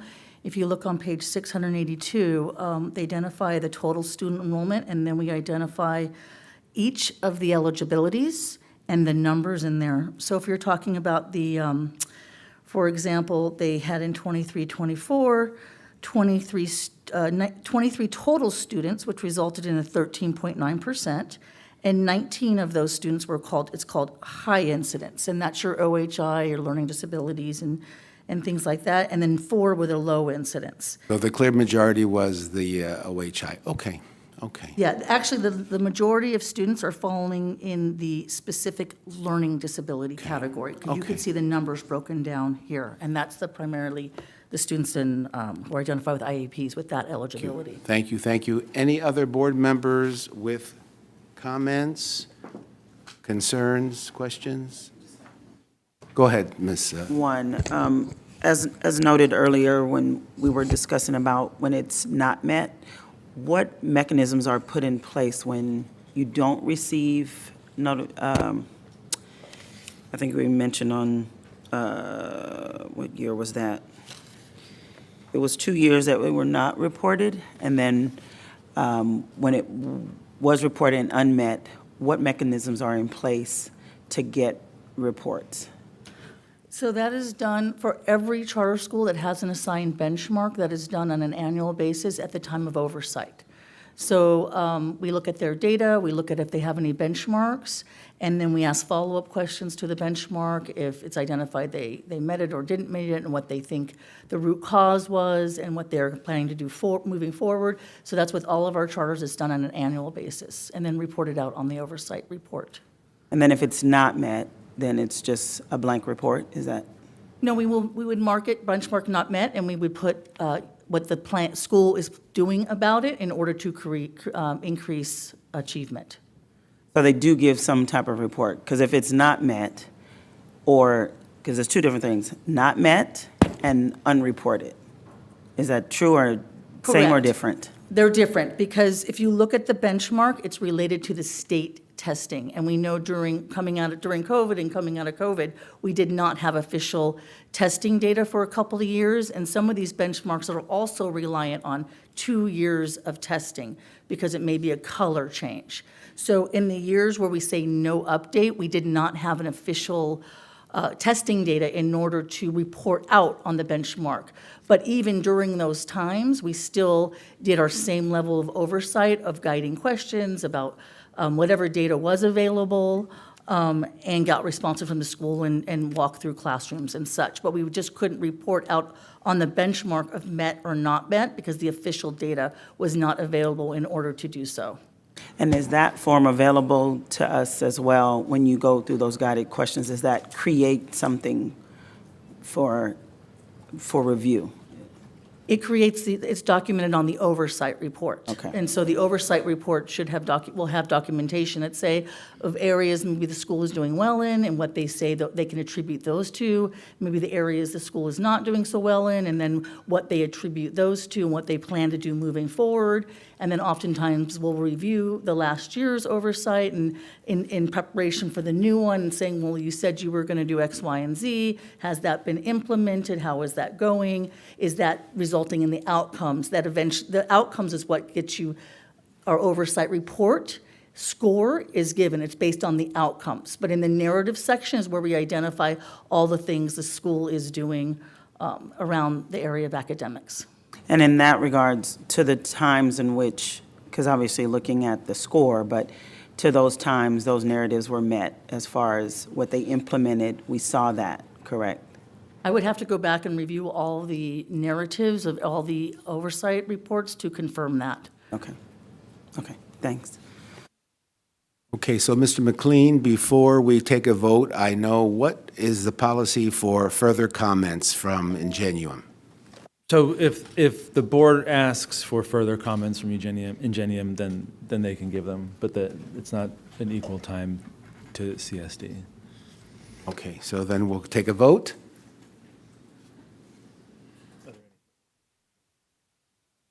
No further Further questions? You have further question? Go ahead, Rocio. I didn't think so, okay.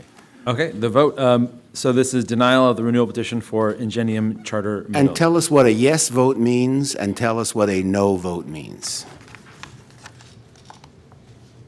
Sorry, before we do that, may I clarify one piece to your Sure, question, sir? sure. Per policy also, the equivalent time really deals with the presentation. The charter school had 2-minute presentation, staff did not make a presentation. Then we go into board questions, and per policy, that's the board's prerogative. That is not necessarily, I'll leave that to council, but it's really that presentation piece, and so the district has done that. Thank you, Mr. Cogutierrez. Okay, so a yes vote is to approve the denial of the renewal petition. A no vote is to not approve the denial. Thank you. Okay, Ms. Newbill. Yes. Dr. Rivas. Yes. Mr. Melvoin. No. Ms. Griego. Yes. Ms. Gomez. Yes. Ms. Ortiz-Franklin. Board President Schmerelson. Yes. All right, 1, 2, 3, 4, 5 yeses, 1 no, and 1 absent, so the denial is approved.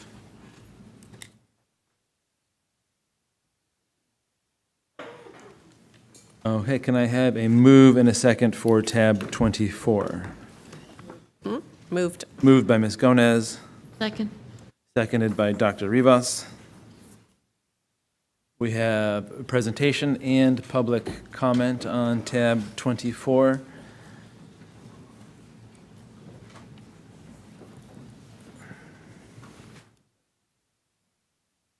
McLean?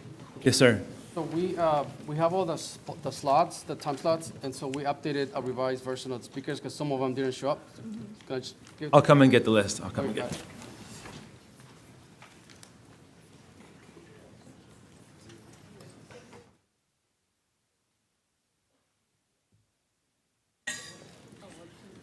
And also, board members, I emailed you some document last week. I don't know if you received it, but I have extras here.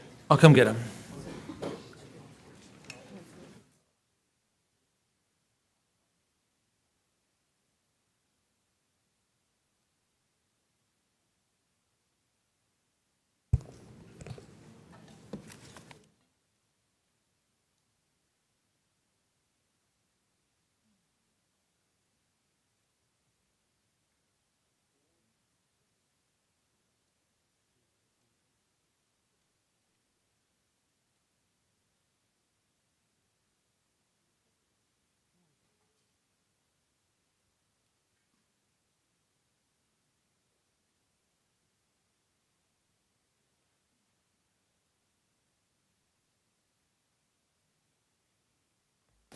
Okay, Mr. Cesar Lopez, come on up. It looks like you're also signed up to do public comment, so would you like to do it, a 4-minute presentation instead Yes, of 2? please. Okay. Yeah, that'd be great. So let's make sure your slides are up, and there's a little buttons there for you to push. Okay. I see it. So the 4 minutes is yours. Please go ahead. Great, thank you. Board members, Superintendent Carvalho, Matrix is a dashboard alternative school status charter school by choice.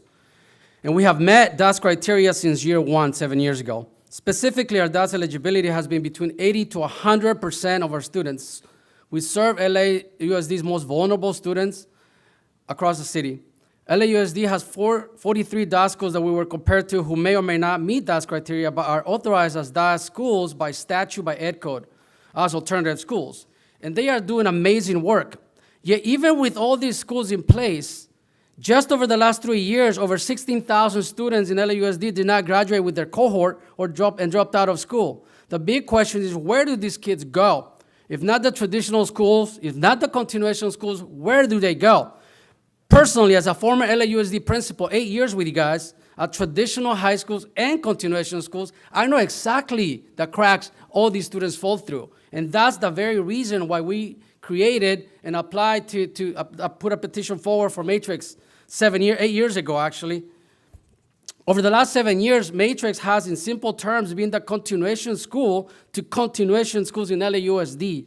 In fact, over half to 3/4 of our students have already been to both LAUSD traditional schools and continuation schools and have left for many reasons. From having kids, to having to work, to being homeless, to being caught up in substance abuse, to being in and out of the correctional system, to burning bridges at all LAUSD schools attended, and many other reasons.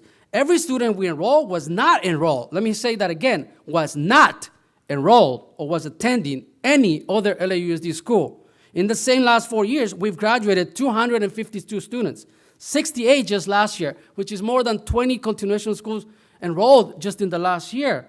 How is Matrix not in the best interest of the 252 students we have already graduated, are pursuing post-secondary education and job trades, but who were not enrolled or attending anywhere prior to Matrix? The findings and analysis in front of you within the recommendation to deny Matrix's renewal would deny access, the very access to education to the most vulnerable student population in LA Unified.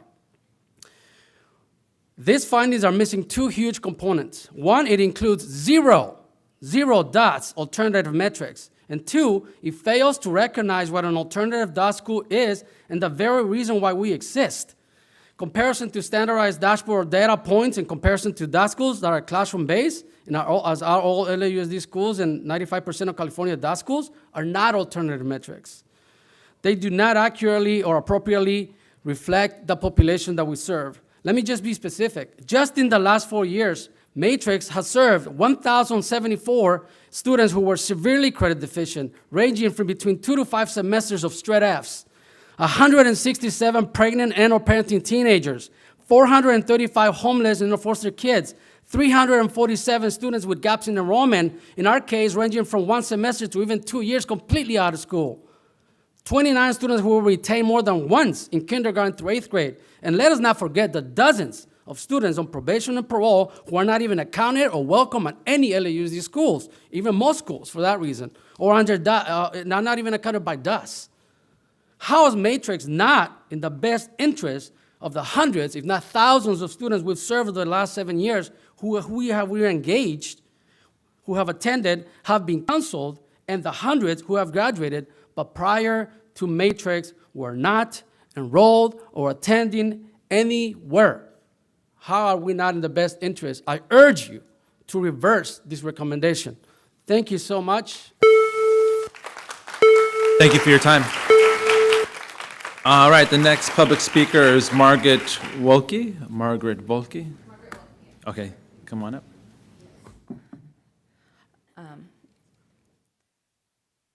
Good morning, LAUSD Board, Superintendent Carvalho, Board President, Mr. Schmerelson. Thank you for taking the time to listen to us today. My name is Margaret Welke. I'm an Executive Director along with Cesar Lopez for Pazlo Education Foundation. We run Matrix for Success Schools. As you saw earlier, our motto, any student, anytime, anywhere. that is exactly what we are about. As Cesar mentioned, the comparison that was done by CSD for Matrix to continuation schools is not a fair comparison. And as part of our collaboration with Charter Schools Division, for close to a year, we explored relevant alternative metrics to be used as part of our oversight and renewal process. Being a dashboard alternative school, we set out in March of 2023 proposing metrics that measured growth within our school, both as a whole and in statistically significant DOS subgroups: parenting adolescents, homeless students, credit deficient students, dropouts, multilingual learners, and students with exceptional needs. This collaboration took place over a number of months, with many discussions and revisions made to the proposed metrics. We proposed CSD consider our grad rate, attendance rate, Lexile level growth in long-term enrolled students, both as a whole school and in significant DOS subgroups. However, in December of 2023, the CSD posited that we discard most of our proposed alternative metrics and focus on our dashboard in comparison to dashboard alternative schools throughout California. This does not align with the purpose of being a dashboard alternative. DOS schools must be evaluated, if not against their own growth and performance, then at least to similar schools. Apples to apples, not apples to sandwiches. Even amongst DOS schools, we are unique. We are more similar to a continuation school, where the dropouts, non-grads, transient, and disengaged students find a supportive, flexible school. None of the schools listed in the single area findings are similar to Matrix. Whitney is nearly 100% students with IEPs, and nearly 2/3 of LUSD DOS schools have total enrollments of less than 100 students. Thank you for your time. Thank you. Mark Ellsworth, come on up. Mr. Ellsworth, you have 2 minutes to speak once you begin. Good morning. My name is Mark Ellsworth, and I am a teacher at Matrix Academy. In addition to overseeing our school's English department, my cohorts and I have facilitated ongoing test-taking workshops to help our students advance on their state exams. During the past 4 years, our school has demonstrated pronounced student engagement across the Renaissance Star assessments. If you were to examine our test scores from 2021 to our current school year, you would see clear patterns of academic growth in both math and reading across each grade level. We've seen a particularly significant improvement amongst our senior class, over 50% of whom have scored either at or above the 25th percentile. Now, the data provides clear evidence that our school's relationship-centered and personalized instructional model works in favor of our students' academic progress. The high levels of participation across all grade levels demonstrate strong student engagement and consistent academic monitoring. By focusing on the growth of our high-need students, of which we have many, we have been able to meet our teens where they are, both academically and personally. Upon collectively reviewing our students' test scores and ongoing assessments, we have been able to tailor our instruction to both anticipate and accommodate their specific learning needs. Over time, Matrix has successfully built a culture rooted in academic confidence and individual progress. The students that enter our high school come from diverse backgrounds, economic standings, and academic histories. And yet, the data reveals that in spite of such variances, their collective performance strengthens each year they remained enrolled at Matrix for Success Academy. Thank you for your time. Thank you for your time. Next is Rachel Livingston, then Mariah Williams, and then Jay Garrett. Rachel Livingston, come on up. You'll have 2 minutes to speak once you begin. Great. Good morning. Good morning. Thank you for your time today. My name is Rachel Livingston. I am the Chief Program Officer for the Fulfillment Fund. Fulfillment Fund is one of the oldest college access nonprofits in Los Angeles. We were founded almost 50 years ago with the intention of helping students from Los Angeles achieve their goals of a college education after high school, regardless of their family income and education. Since 2021, the Matrix for Success has partnered with Fulfillment Fund. And through our partnership, Matrix students receive comprehensive advising and guidance about options after high school, support with every aspect of the college application process, from college applications, financial aid applications, scholarship applications, and trade school applications. We work alongside the Matrix staff to ensure that each student knows that they have options and opportunities after high school, and that each student has a plan after high school. This partnership is incredibly rare.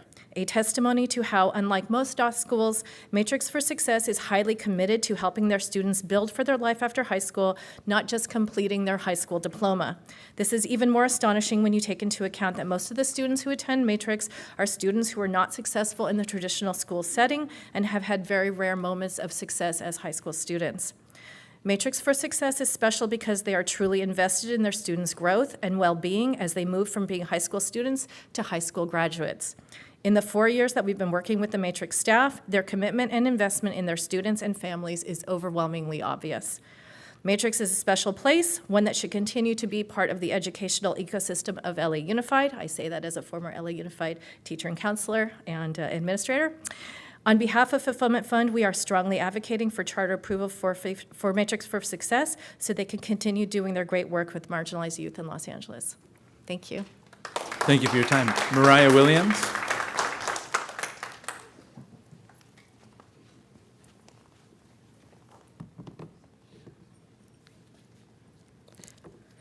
Good morning. My name is Mariah Williams, and I am here to urge the board to abstain from the vote to deny the renewal of Matrix for Success Academy. Research consistently shows that alternative schools increase graduation rates for high-need students. Studies from the National Center for Education statistics show that flexible schedule schools significantly benefit students who are pregnant or parenting, housing insecure, facing mental health challenges, working long hours, academically behind, or needing one-on-one instruction.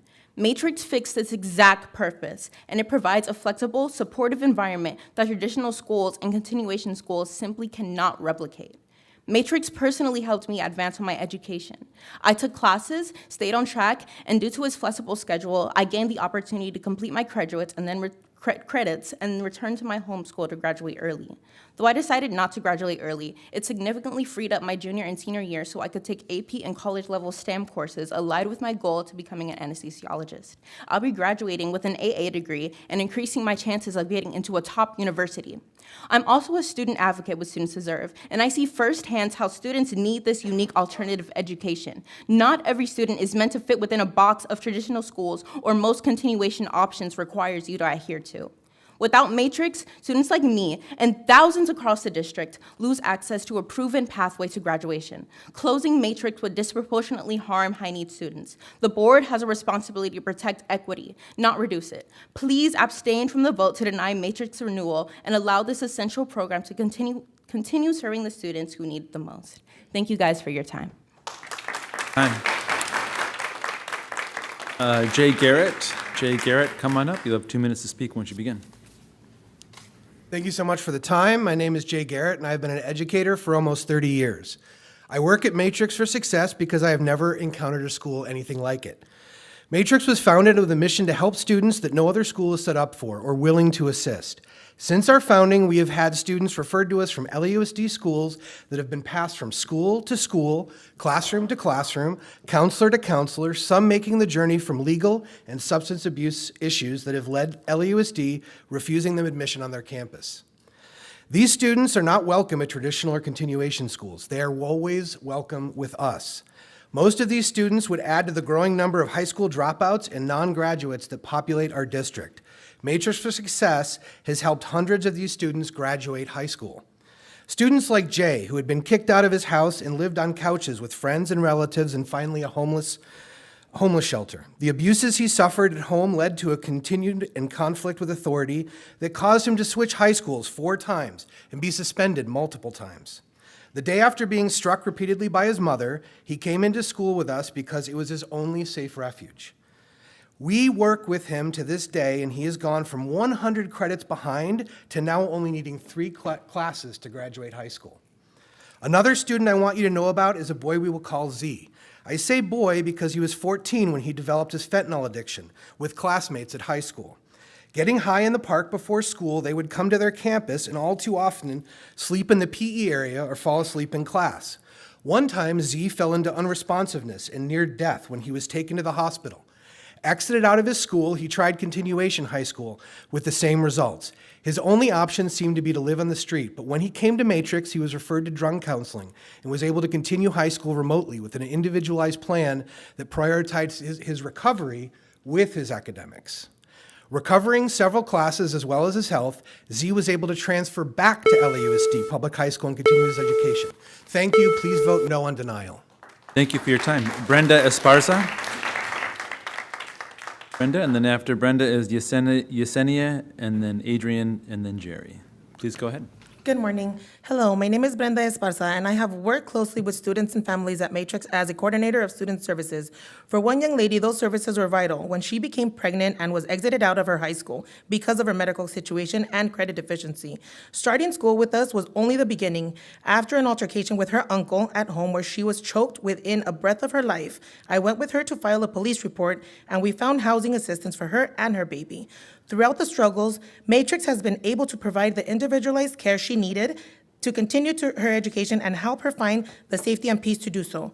Among the hundreds of students that we have assisted that would not have found education at another school were two brothers who came to America from Peru, where their mother had to stay behind. Arriving here with their father, who soon fell ill, the brothers were academically motivated but struggled with the language barrier and attendance as they helped their father navigate his illness. And a new country taking on work as well, it seemed their opportunities for attending high school were non-existent as they were dropped from their high school. For poor attendance, finding Matrix through a friend at work, they were able to enroll and eventually graduate high school after a long road that included trips out of the country along with hospital stays with their father and work hours that made education a powerful but challenging priority. They told me repeatedly it was only the counselors and teachers working with them, often one-on-one, that made their success possible. Traditional schools are not equipped or able to do this. What Matrix provides is a desperately needed and impossible to fill niche. With modern education, individualized attention enables the unique nature of our offering hybrid, continuation, and credit recovery high school that was founded on a counselor-driven model. This allows us to do everything in our power to help our students reach their dreams in high school, graduating in a way that other schools can't or will not. Thank you so much for hearing me out today. Thank you for your time. Yesenia, come on up, Yesenia, and then it's Adrian Gonzalez. Good morning. Hello, my name is Yesenia, and I am speaking with you today as a parent who at one time was left with nowhere else to turn. My daughter had fallen behind in school, and we needed credit recovery if she wanted to graduate on time. As a single parent, I hope none of you ever know the fear of feeling like you have nowhere else to turn to help your child.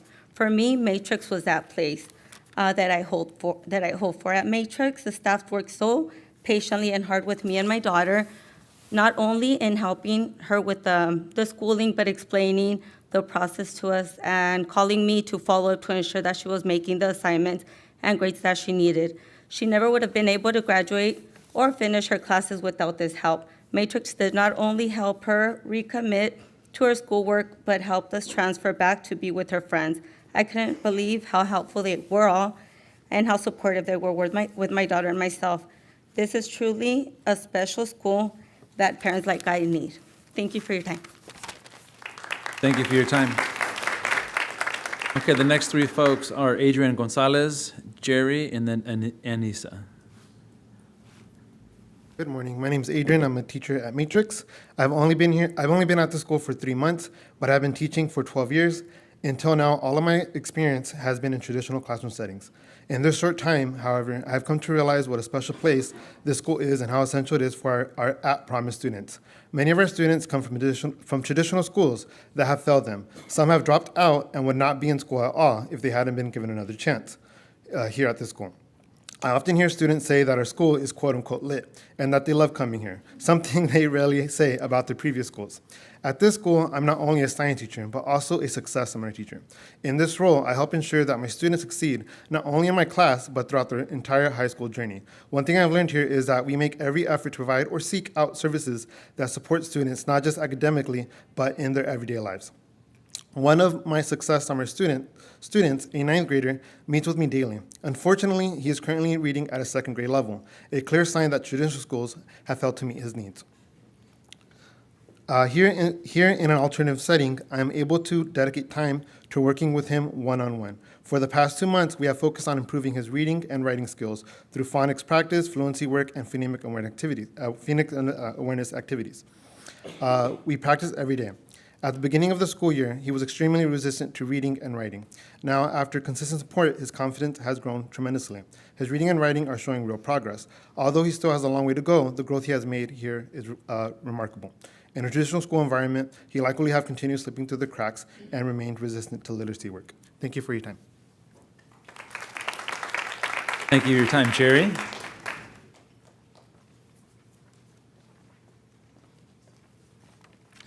Hello and good morning. My name is Jerry Ann Rosa Ching, and I am a school counselor at Matrix for Success Academy. Teenage years are delicate. We often forget how life outside the classroom shapes the student's ability to succeed. When a young person becomes a provider, a parent, or loses stable housing, they're forced to grow up too fast. Their dreams begin to fade, and many start to believe they have no choice but to walk away from school. Growing up in a traditional school system, a place we believed would nurture us, often felt cold. Many of us were pushed through a machine that we were told to navigate alone, receiving only small glimpses of support. Some students thrived, but many slipped through the cracks quietly, unnoticed, and unheard, but not at Matrix. Any student, anytime, anywhere, I heard this motto my first day 4 years ago, and it has lived in my heart ever since. It's more than a motto, really, it's a promise that no student will walk alone, that someone will see them, hear them, and believe in them. One moment early in my career showed me what that promise truly means. A student arrived from a traditional school after years of decline. By senior year, their teacher noticed that they started to become distant. When I invited them in, they asked if I was going to talk to them about how badly they were doing. Instead, I asked them about them, not their grades. They eventually opened up about their family struggles, job pressures, and just feeling left behind. And then they asked me, "Do you think I can graduate?" I told them, "I know you can, but it's yourself to tell you that you will." Something shifted in them. They checked in with me weekly, rebuilt their confidence, and eventually walked across that stage. Later on, they came and thanked me for being the first counselor told them that they could. That moment changed me.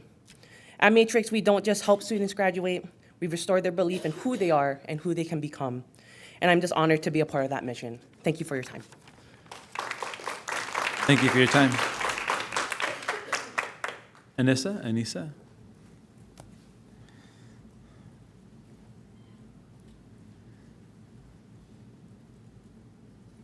Board members, superintendent, my name is Anissa Guillen, and I am a sophomore at an LAUSD high school.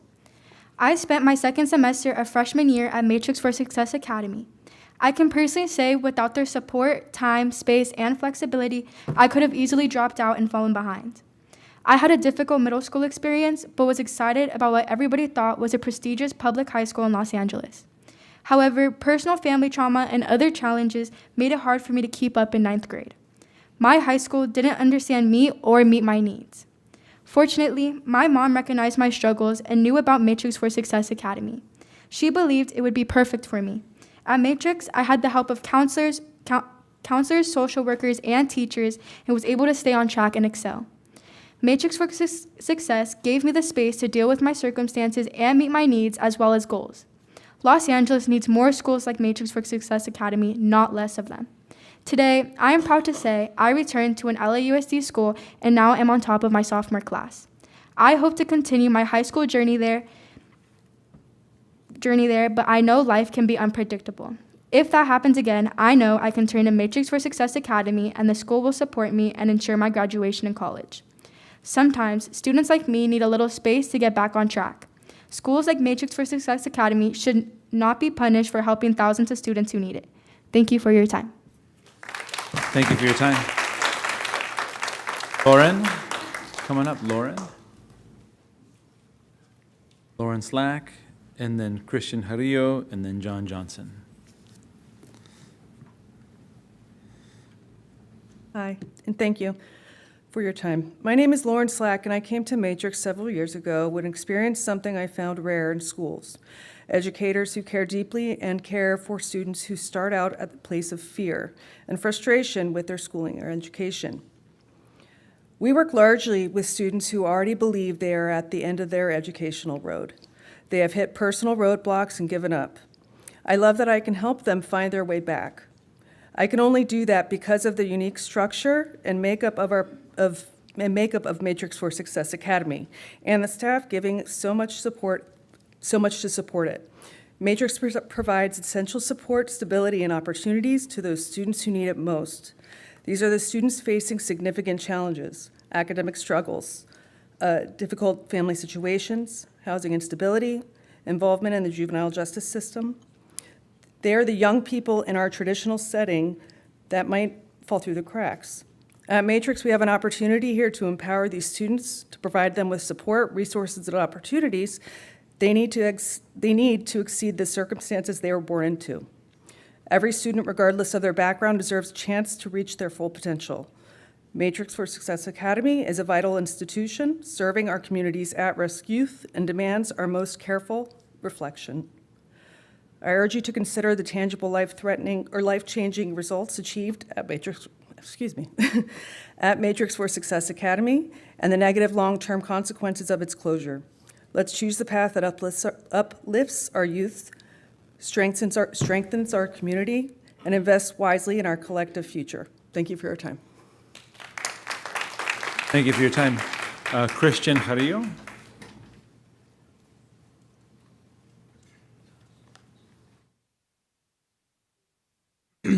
Oh, look at that, I'm on the big screen now. Good morning, board members. My name is Christian Jarillo, and I am a graduate from Matrix Success Academy for the year 2025-2026. The first graduate, to be exact, for this year. My journey to Matrix was a bit unusual. I went to a normal high school. I was even a part of a program tied with USC called NAI. Beautiful program, very grateful for them. But due to personal issues, fatigue from, the high school life, and just the gist, my grades began to drop, and I was unfortunately removed from the NAI program. Went through a little bit of depression because of the opportunities I lost.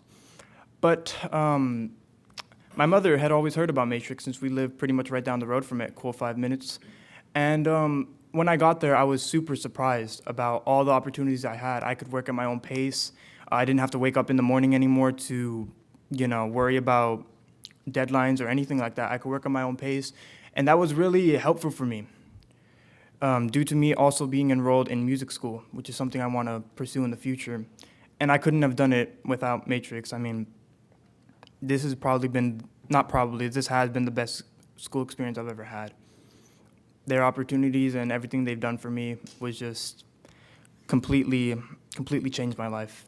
And I know you guys probably hear it a lot, but it's true. This school really has changed my life. So I think I speak for everybody in this room when I say that everybody has something that they deserve a second chance to. And I was that somebody who wanted a second chance to take school seriously, and I got it. And it was thanks to this school. So my final note is that I don't want to see it shut down. So I beg you guys to not close the school down. Thank you. Thank you for your time.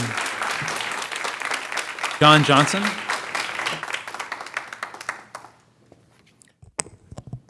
Hello, my name is John Johnson. I'm a SPED teacher at Matrix for Success Academy. Today, I'd like to discuss the unique aspects of our school, Matrix for Success Academy. Our student population faces various challenges that others do not see. Some come from families struggling financially, some balance heavy responsibilities at home, some learn English as a new language, others face personal, social, academic barriers that make school harder than it should be. But let me be clear. Being underserved does not mean being less capable, less talented, less deserving. In fact, many of these students show incredible strength. They demonstrate resilience, determination, and a level of perseverance that inspires us all. Let me speak about two students. Andrew, who came to us 3 years ago from a large high school in the Mid-City area as a 10th grader, who did not trust teachers or staff. He was chronically absent and rarely finished or submitted coursework. He was behind on credits and lacked academic motivation and confidence. Andrew has completely been transformed and now comes to school every single day, doesn't require prompting or redirecting to complete class assignments. He is on track to graduate in the spring and enjoys class and enjoys coming to tell me how his weekend was over the last 3 days. Mark also enrolled in Matrix for Success 3 years ago. He was bouncing around from class to class. He was at high risk. His mother had mentioned that he had withdrawals after his dad had passed away. She expressed concerns about his behavior at school, and he struggled with motivation. But now he's very engaged in class. He attends every single day, submits quality work, and is on track to graduate. There are many students at Matrix for Success Academy who arrive every day, even ready. Their stories are very powerful reminders of the potential that exists in our corners. Thank you. Thank you for your time. And Dr. Rochelle Brooks. Superintendent, members of the board, thank you for the opportunity to speak. I'm Dr. Rochelle Brooks. I'm the principal of schools at Matrix. Matrix for Success Academy exists because the traditional system wasn't built for all kids. We serve students on probation, in foster care, in recovery homes, young people who are parenting, surviving homelessness, and still fighting for a future that too many have already counted them out of. We are a dashboard alternative school by design. That means there is a lawful obligation that we are measured by alternative measures, by growth, by persistence, by healing, by graduation for long-term enrolled students, by credit recovery, by attendance gains. But none of that was considered in this recommendation for denial. None. We're being judged by the same metrics that failed our students in the first place, and that's not just unfair, that's a form of violence. I've seen it before, I've lived it before. When Black folks in this country asked for our struggle to be seen, for our specific pain to be named, we were told we're all Americans here, as if equality meant pretending that we all started from the same place. As if acknowledging differences is somehow divisive, but that kind of thinking that all lives matter logic is violent because it erases history, it erases struggle, it erases truth. And when you erase the context that shapes people's lives, you erase the people themselves. That's what's happening here today. By refusing to honor the alternative metrics we were designed to be judged by, the Charter's office is saying you're not just a school, or in their case, a continuation school, but we're not a continuation school. Nor are we just a school. We're a lifeline for students and families. If there is even 1 ounce of doubt in your mind about whether this recommendation reflects equity, if there is even one moment where you wonder if this decision serves justice, I urge you, do not vote. Abstain. Stand on the side of fairness. Stand on the side of youth, because our students deserve to be seen for who they are. Thank you. Thank you for your time. Leslie Andrade. Leslie. I think she replaced someone replaced Leslie. And Haley Menevar, I think also was a replacement speaker. Okay, that concludes the public comment for this period, and now it's appropriate for the board to discuss. Board members, questions, comments? Ms. Gomez? Hi, so I definitely have some questions. I think this is the first DOS charter that we are considering for renewal, so it's a less familiar process. I wanted to understand how the alternative measures that we are utilizing for this renewal were determined. That's a good question. So you are correct. This is the first DOS renewal up for consideration.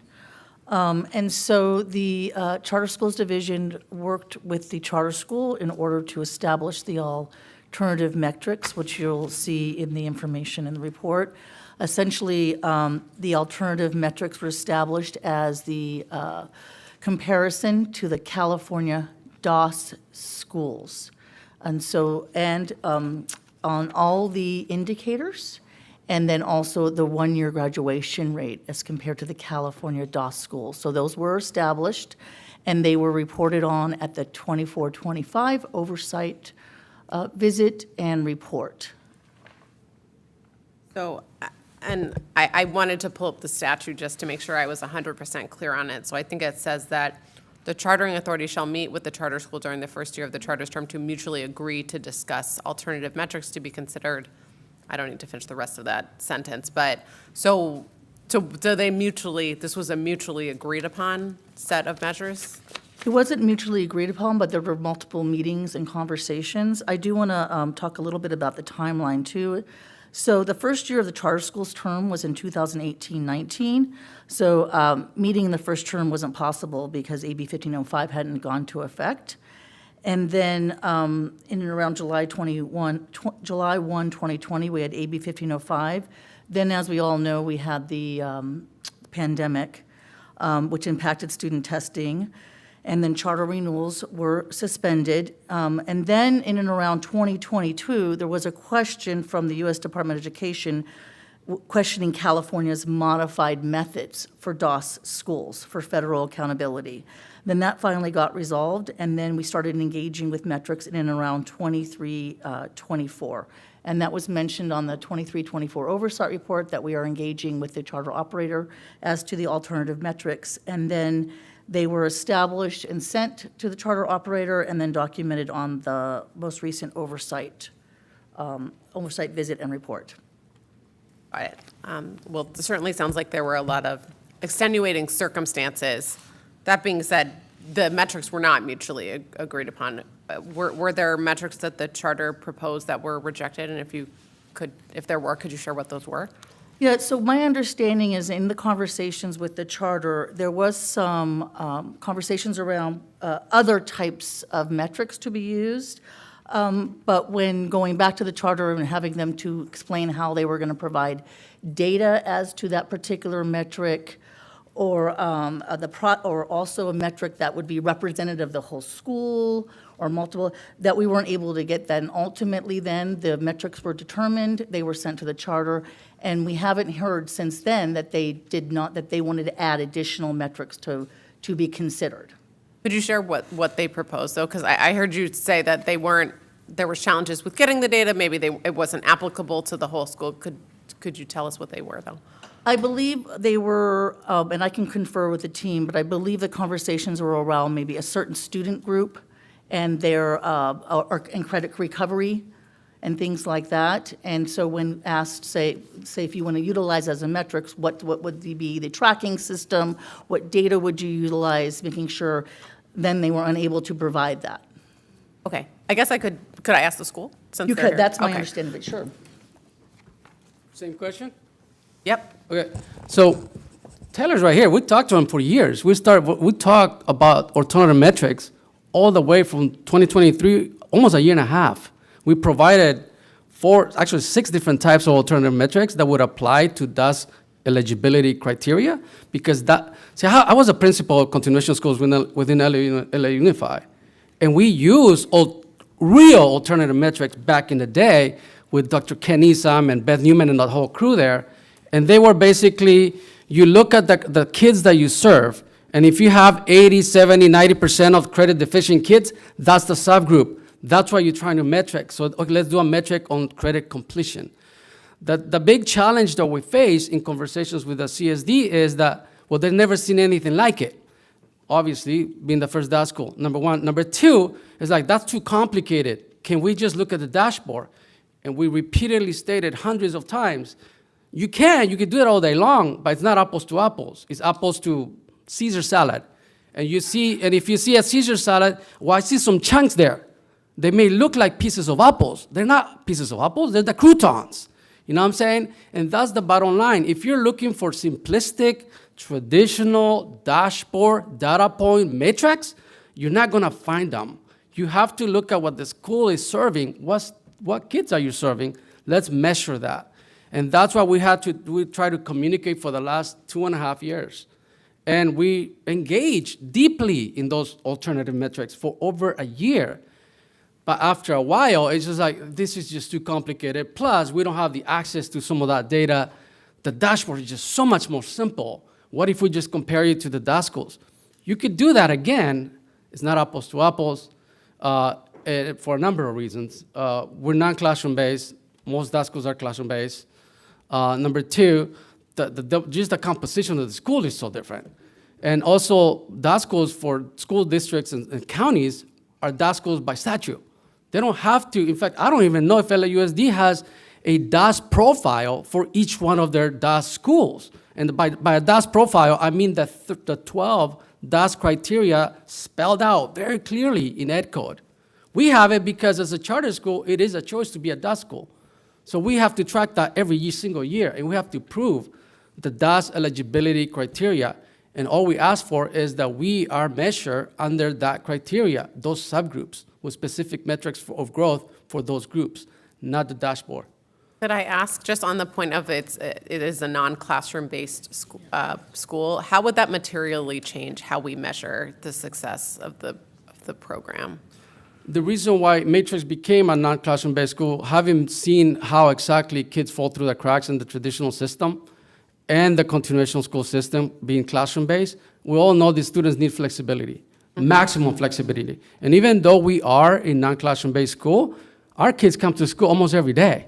We are simply using that mechanism, that structure to actually further help kids and afford them the flexibility, the hybrid structure that they will pick up and come to, because clearly it hasn't worked. For most of our students, almost 80% of our students, we are their third, fourth, or fifth high school. Classroom-based options have not worked.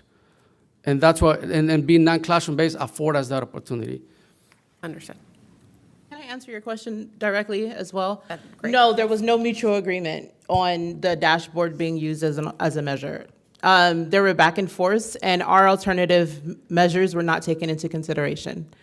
And then your second question, for non-classroom based, what alternative metrics can be used, or how does it materialize? We focus on growth. Every single day, we meet with our students. We know our students. As Mr. Lopez said, we understand our student population, and we provide opportunities for our students to grow, and we measure them.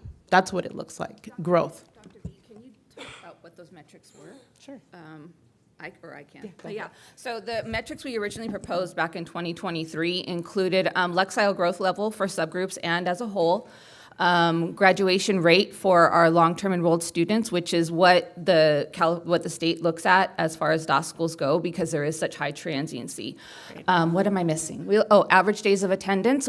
All of those metrics that we proposed back in 2023 were able to be measured. We did provide data on that. As Lopez was saying, it was not an easy thing for them to pull, because you couldn't just pull that straight from dashboard, right, and look for a color. You had to work with us to get that information. We provided reports from our SIS. We provided reports from our internal testing system, Renaissance Star.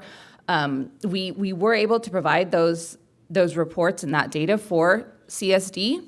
But again, it wasn't easy. Their data team came out and asked if they could just look at a whole student report. But that's not what our school is. Our school is alternative, it's dashboard alternative. It is serving students that need different types of support, and they can't all be measured with the same yardstick.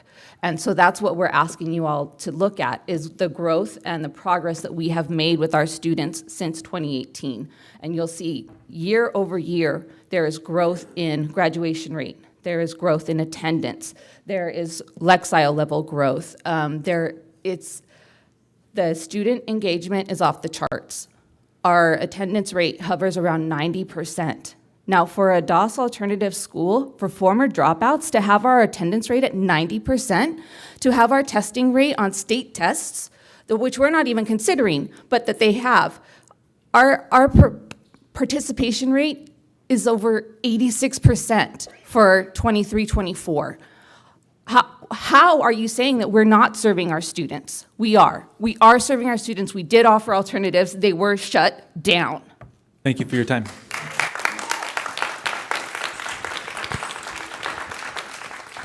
I'd like to briefly add to, if I could, to this, Ms. Gomez, Yeah, just because this was a topic of also recent conversation reviewing the school's response.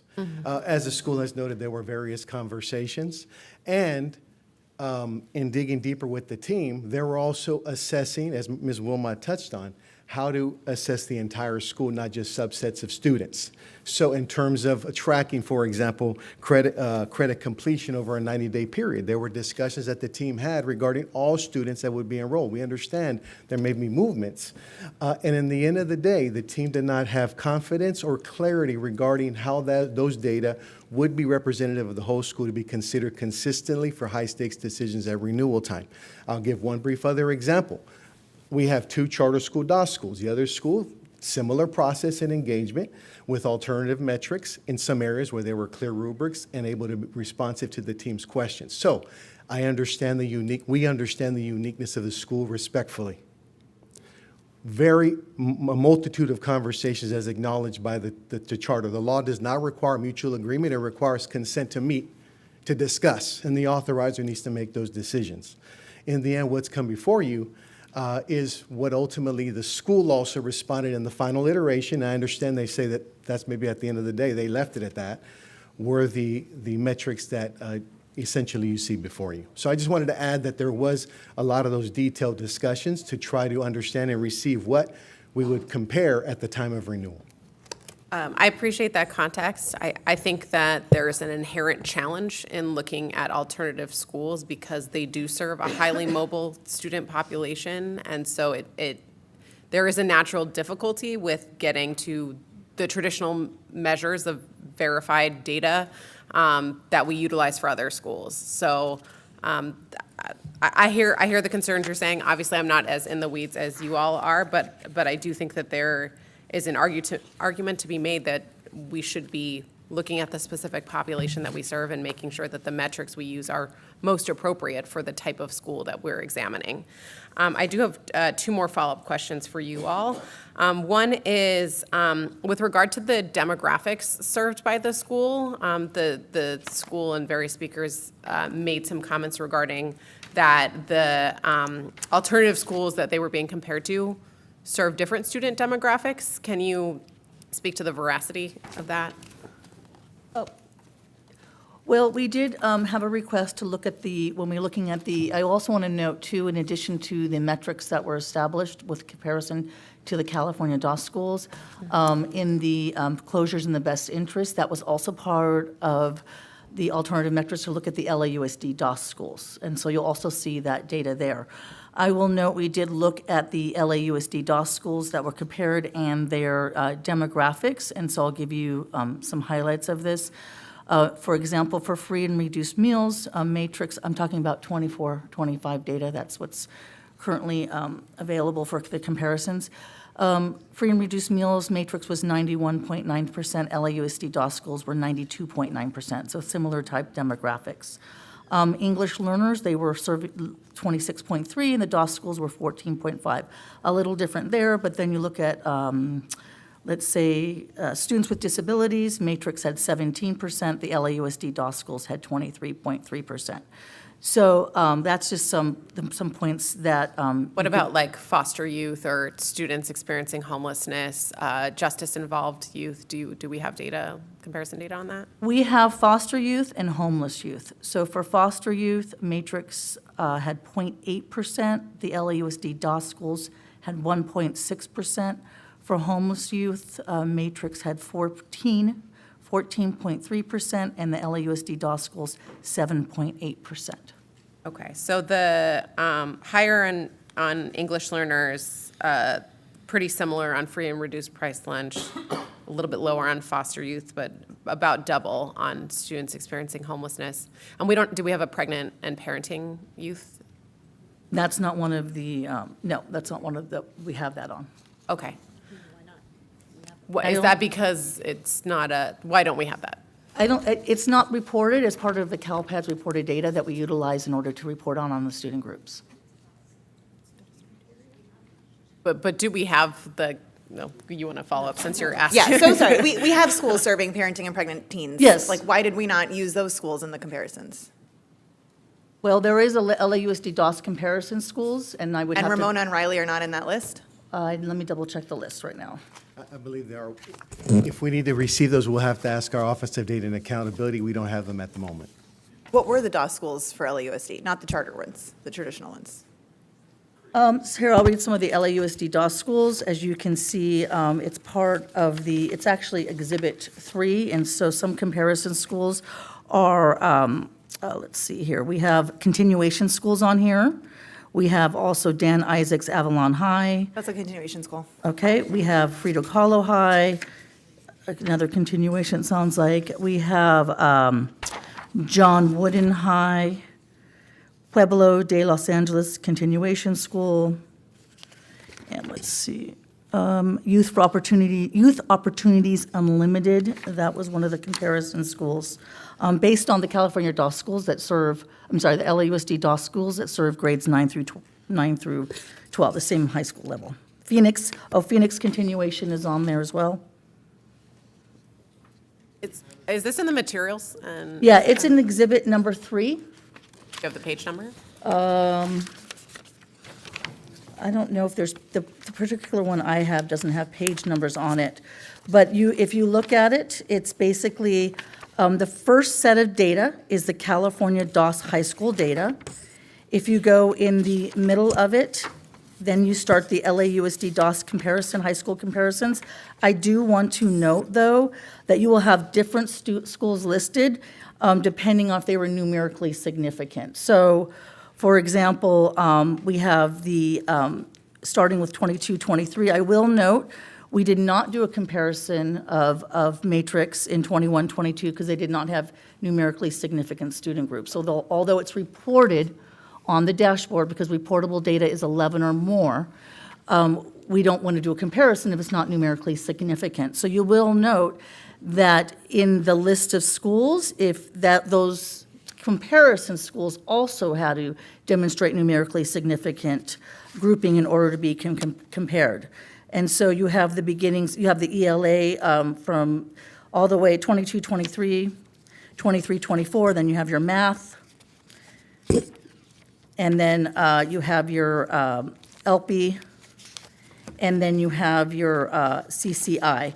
I will note as part of the letter that was sent out to communicate the DOS indicators, the alternative indicators, that it's LAUSD schools academics. So for those, when we dropped down to the LAUSD DOS comparison, we're looking at the 4 academic indicators, and that's all in the exhibits. So not suspension, not chronic absenteeism? Not for the LAUSD DOS comparisons as outlined in the letter that was sent that identified the alternative metrics. And in determining the LAUSD comparisons, it looks like we didn't include like community day schools or our schools that specifically serve pregnant and parenting students. So I do see one community day school. I see Dorothy V. Johnson Community Day School noted on here. That's when we're looking at the English Learner Progress Indicator. And then I do want to note, so it depends on also, as I said, if they had a numerically significant student group, and that could have been part of the reasons that it was not reported out to do a comparison. So it's reported out, but it's not, we don't want to do a comparison unless it's not numerically significant. Okay, understood.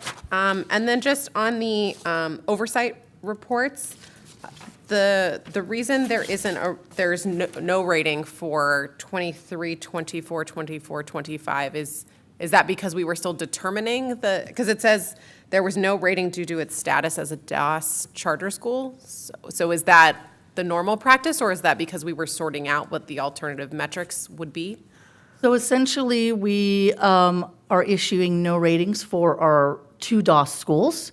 And then in the narrative, if on the 24-25 narrative, we discuss the alternative metrics and how their scores as compared to the California DOS schools. So we didn't provide an overall rating for both of our DOS schools. Is that the planned practice moving forward, or was that temporary in nature? That was the planned practice moving forward. Okay. I do think, I mean, for me as a board member, like I look at the oversight ratings, I think that's important, and having a full picture of, obviously we can look at the academic data on the dashboard, but, that's our staff expert review, comprehensive review of how the school is doing. So it would be helpful to have an evaluation of some sort, especially since that's the area we need to consider. Yeah, we'll take that back for consideration. It would have to be, I think part of the thinking too is that, we know that it's consistent when you know you get a score of 3. It's a consistent review as we look at all the rest of the charter schools. So we will look at it, but we just want to ensure that it's understood what the rating means for a particular DOS school. Yeah, and Yeah. like, it wouldn't be consistent because it's an alternative school. Yes. But we would want to be consistent with all the alternative schools should be measured on the Yes. same criteria. Kelly, can we go to someone else and come Please back go to for it, you? yeah. That's fine. Okay. I knew that. I knew. Go ahead, Ms. Griego. While you're looking, Ms. Griego, let me just say, when I was listening to the students speak, it sounded like there was no such thing as continuation school. This is the impression that I got from kids that were speaking here, like they had to go from a traditional school right to this school. And there are continuation schools in LAUSD. I know because I visit all of my continuation schools. Kids have very similar problems, and they really do an excellent job. So I don't want anyone to think that continuation schools in LAUSD are not doing an excellent job in working with kids. So I just want you to know they are here, and they do an excellent job. Go ahead, Carla. Yeah, I'm just curious because I've heard it a couple of times that Matrix is not a classroom-based school. So can you speak to that? What exactly does that mean? What does it look like for a student there? Sure. So non-classroom based is just a term similar to, the closest thing you have in LAUSD is City of Angels. That's your non-classroom based school for the district. There are specific requirements of how you account for attendance, and it's called time value attendance. It's based on the work submitted and completed by the students. Similar to City of Angels, not exactly the same by Ed Code. There's some differences there. So that is the structure that we exist under, and what that changes is the way you get funded. So as a charter school that's non-classroom based, you apply for what's called a funding determination that is based on, it's a whole other process that does not apply to district schools at all. It's a completely different system. So but practically what it allows us to do is to serve the population that we serve in pretty much a hybrid, completely independent studies format, or like probably over half of our students actually come onto one of our support sites. So what it looks like practically is every single one of our students has a personalized schedule for every single week that they are with us. And then also one of the things that it also allows for is it allows us for flexibility, because one of the things that we point out is something that the state of California 10 years ago, over a decade ago, developed something called the stability rate. And the stability rate tells you exactly why DOS schools are DOS schools, and why they need to be really assessed through a different metric. And just to give you an example, roughly, we looked at every single one of our stability rate is like 36%. LAUSD's stability rate average, the mean is about 34%. It's in the 30s. And it ranges from literally 0 stability rate to some about 40, 50% stability rate. Just to give you an example, the regular schools are in the 90s. And that's why the dashboard metrics 100% apply. Go knock yourselves out. It applies to most schools. It does not apply to continuation schools, to community-day schools, to matrix. Why? Because the stability rates are so low, you can look at test scores, you can look at ELA scores, you can look at all that all day long, but at some point you have to realize, it has to hit you, wait a minute, these schools are not stable. They're in the 20s, they're in the teens, they're in the 30s, stability rate-wise. Why are we even looking at that? Shouldn't we be looking at other metrics? And continuation schools, Mr. Smelson, are doing amazing work. I was there, I was a principal of one. But I can tell you, if you're looking at your continuation schools through those eyes, through those lenses, you see nothing but failure. And that's not what they are. They're miracle workers at every one of those continuation schools. But if you continue to look at them through those lenses, they're going to be so far from the standard every single day, because you're not looking at the criteria and the students that they're serving. And that is our main thing.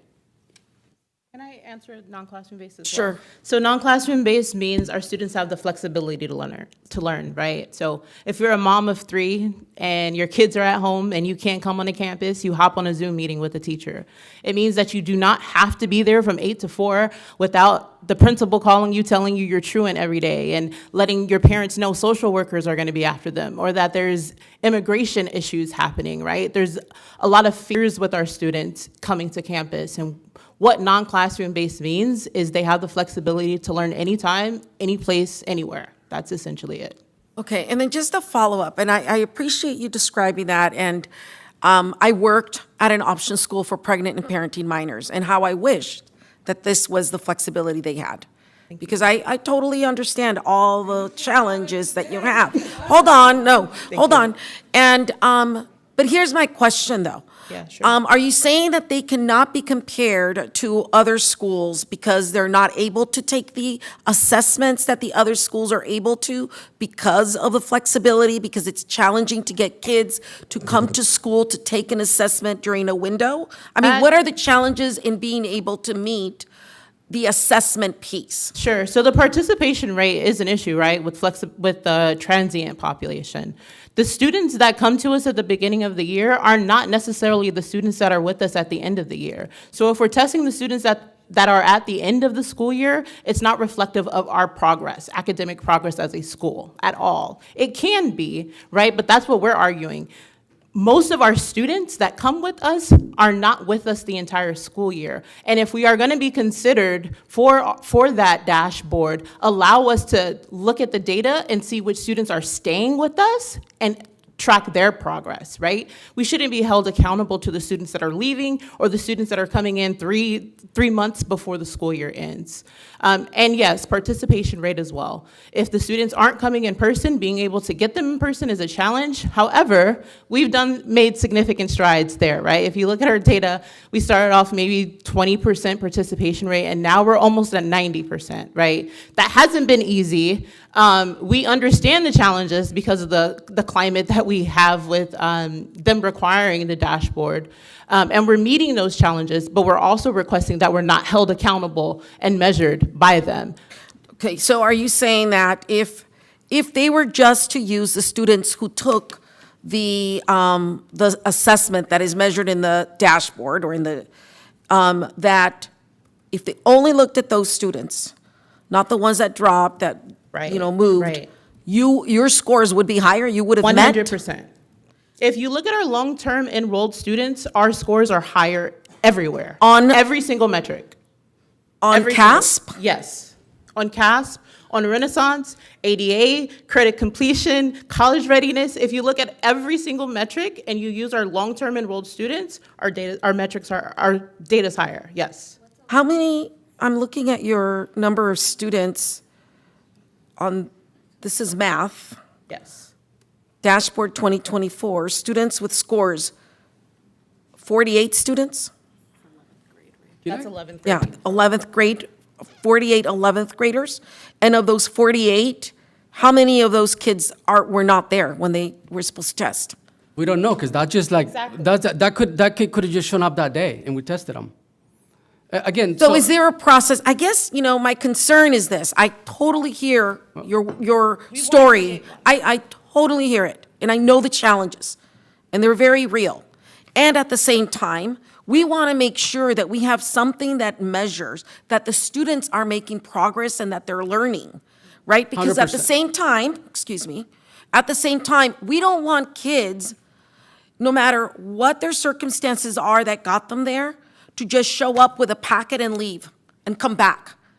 We want kids to be engaged in whatever manner it looks like, right? And so I'm concerned that you're asking us to look at alternative measures, but then, like, the data, you can't even tell me how many of these kids were not there. We could. It's just that what you're looking at is from the dashboard. You're looking at something completely different. And that's exactly what I'm trying to communicate to you as an entire board. What you're looking at is not reflective of anything alternative. But also hold on, but also the one you were recommending, STAR data, that STAR assessment, that is not comparable to the SBAC. We could use SBAC. It's just, like I've done that, and so I don't understand why you propose that assessment as the one to use as a measurement to see your progress. I feel like it should have been a measure that would have been comparable to what ESPA measures. Sure. In the same manner, right? Correct. Again, timeliness, SBAC is offered once a year. Star Renaissance, you can do that, almost test every kid every single month and get a picture of where the kid is. I pre and agree, post. but it's not the same, and I don't think that we can, if we're in charge of making sure that charters are meeting the students' needs, right? That whatever you're offering is meeting our students' needs. And that is very important. And so, to me, as a public school teacher, as somebody who is in this position, to me it is important that we hold the charters accountable, just like we're holding our own schools accountable. So why not come up with another assessment that is comparable to ESPA? I think I'm willing to take on that challenge, right? If you give us the opportunity and you're saying, hey, let's use SBAC as a metric, and we go back to our students, and it's a culture shift. It takes time. We chose the verified data that we chose. We chose Renaissance, and there was no pushback until the end where they said, actually, we need the CASP data, right? That dashboard wasn't presented to us until the end of this process. This entire time, we were using our verified data, Renaissance, and it was acceptable. It was accepted. The other issue that for alternative schools that used to be used by the state board was you've heard this term, the long-term enrollment. What that means is basically kids who have been enrolled with you for 90 or more days. That is the metric that the state used forever for continuation schools, for alternative schools across the state. And the reason why is because that's who you want to base your any metrics on, your long-term students, because your students are not going to be there all year likely. I stated earlier, when you look at the stability rate of the schools in the 20s and 30s, to begin with, it's highly mobile population of students. And so how reliable is testing data really? So we're not against it. We're saying, what other alternatives are you looking at, especially for kids who have already dropped out and have not been enrolled in school for months, some cases years?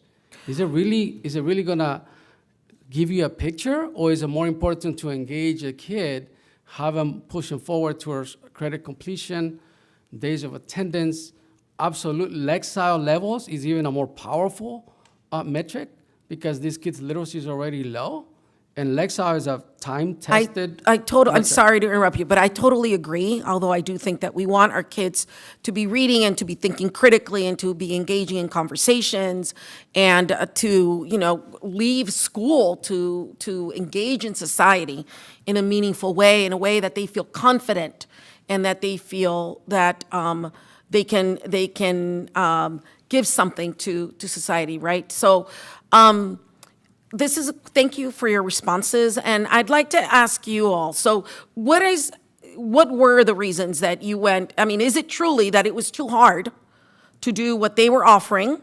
Because that concerns me that was a response they got. That's just too hard, so we're just gonna keep it simple and just do dashboard. Is that what happened, or why is it that you decided to choose DAS as the way to measure their progress and their success these past few years? Right. Certainly, the team, I don't know that I wouldn't characterize it the way they have in terms of being too difficult.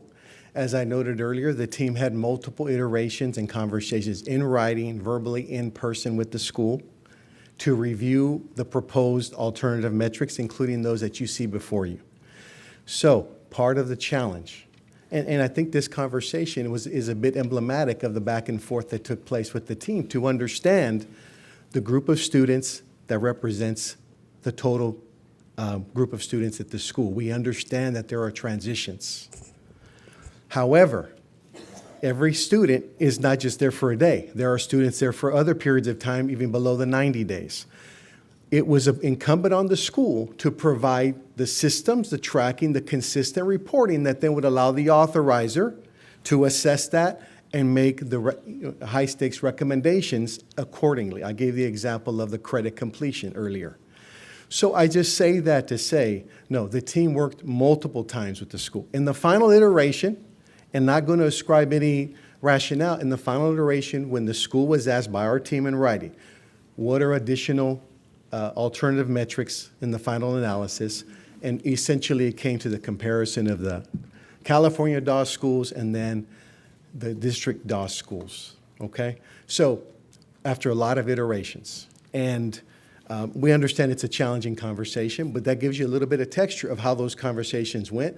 I was in some of those meetings with the team said, we're gonna go in person to try to discuss and iron it out to the best we can, but we need to have clear ways to then present to the Board of Education those metrics year to year to then assess a high-stakes decision of renewal. And it was for both schools that are district DOS schools at the same time, parallel tracks where those conversations were had. Can I say one more thing? I'll make it quick. Thank you, I appreciate it. We did have those conversations with the team.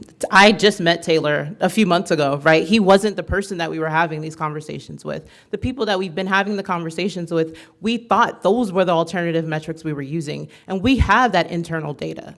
We do have that. Thank you. If I can just say thank you again. And I'm a big proponent of option schools and continuation schools. I do think that, and I think that we need to hold them to very high standards too. Because like you all said, they are one of our most vulnerable populations. And for some, this may be their last time or opportunity. So to me, it is very important. Frankly, this is a very big decision for me because I believe in it so much. And to me, it is very important that we track and we show that the school is doing everything they can. And I am concerned, though, that the metrics that were, the alternative metrics that were offered by Matrix, to me, are not compelling enough to show and demonstrate progress over time. And I'm not a big proponent of testing, and I don't believe that, that especially in these environments and in these settings that the traditional testing works. I totally agree. But we are in this position that these are the measures that we use to make decisions about a charter, or even for our own schools in LAUSD. We tier them and we track them. And we are very strict with our own schools who are not, who are struggling in meeting some of these test scores. So that's it. Thank you. Thank you, Carla. Kelly, did you want to finish? You're good? Nick, go ahead. Thank you. I appreciate the discussion. A lot of my questions have been addressed. But is it, just to crystallize it, is it fair to say that for a dashboard alternative school, we are not looking at any alternatives to the dashboard? We are looking at the dashboard as compared to other dashboard alternative schools. And in addition, also, I'm sorry to interrupt, the one-year graduation rate was also considered because that is a metric to be utilized for DOS schools, and so that was utilized as compared to the state, so that was looked at as well. And even though comparatively that graduation rate is low, it did improve, right, in the last 2 years for Matrix? We double-checked doubled. the I think it's still report. under 50%, but it went from 20-ish to 46 or 47 or something like that. It just strikes me, I think that the law seems sloppily drafted in terms of you must agree to meet, but you must not adopt. And so I understand there was some back and forth, but the intent of this, especially just given the very name of dashboard alternative schools, is to meet and adopt dashboard alternatives. And I know, just again, to put a finer point on it, Ms. Gones had asked, did we reject any of their criteria? Did we adopt any of their criteria?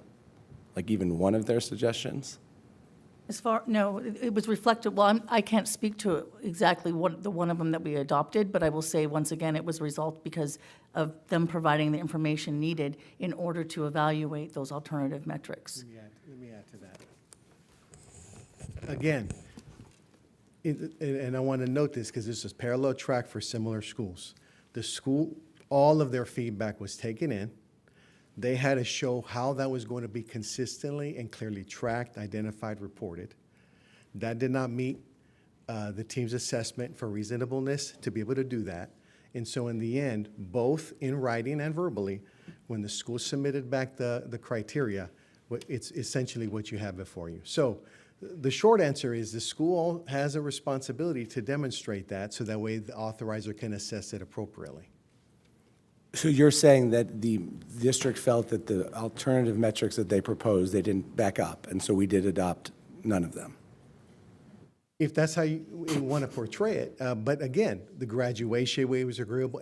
Everything else in our view in terms of their response, what they submitted back in writing as to the final list of metrics is essentially what you have before us. I think that then, I appreciate, Marley, mentioning, Exhibit C or whatever it was, the comparison school, but the fact that there are so many and that this board and this district seem to have confusion, I think is their point that this is hard to compare, that this is a unique opportunity for students who have, by their take at least, been to 5 or 6 other schools.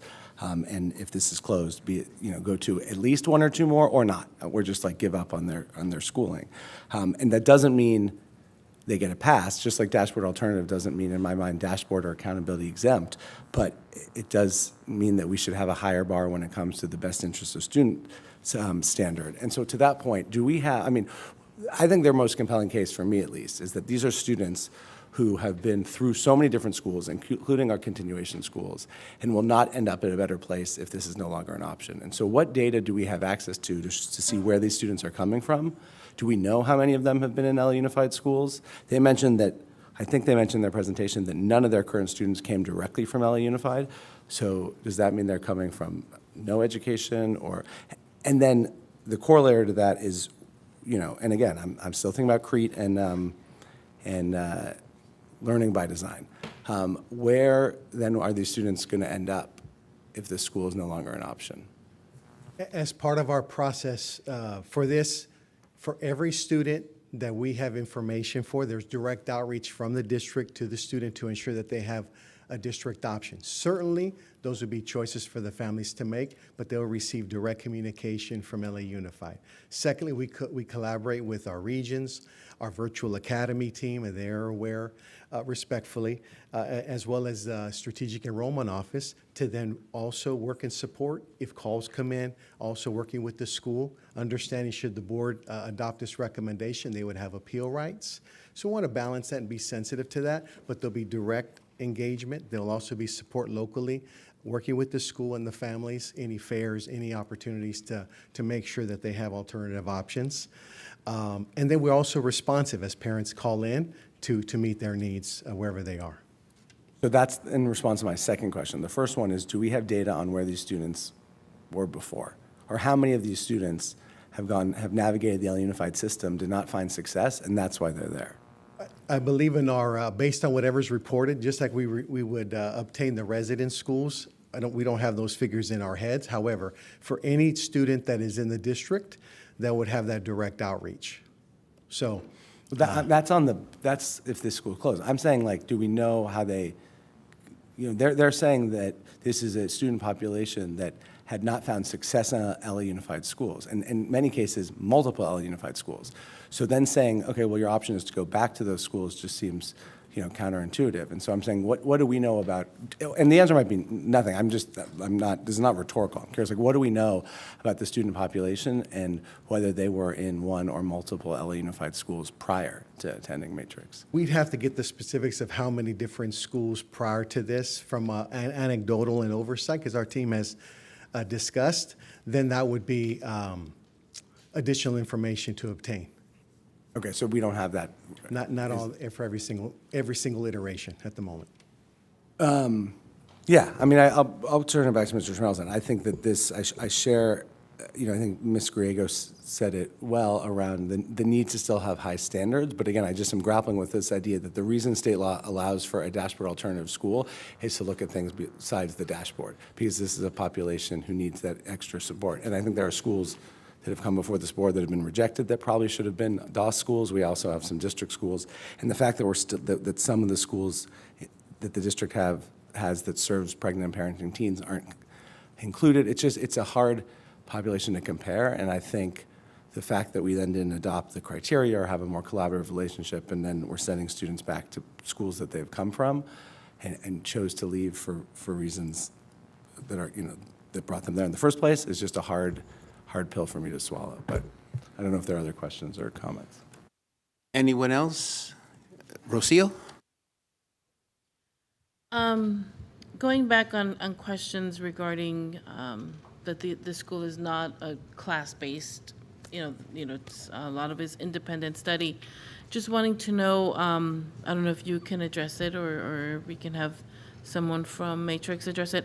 How much live instruction do students receive daily or weekly? Is it all from home? Do you know the answer, Ms. Malda? Would you like to answer that question about that? Yeah. You'd have more of the direct information. We have a hybrid model, so students can come in up to 4 days a week. Is that mandatory or is that just optional? It's optional It's with optional. hybrid, yeah. And for students who are struggling academically, what is the guaranteed minimum direct instructional time? So if there's a student that's not, they need extra support, is that still optional or is it mandatory? 100%, yes.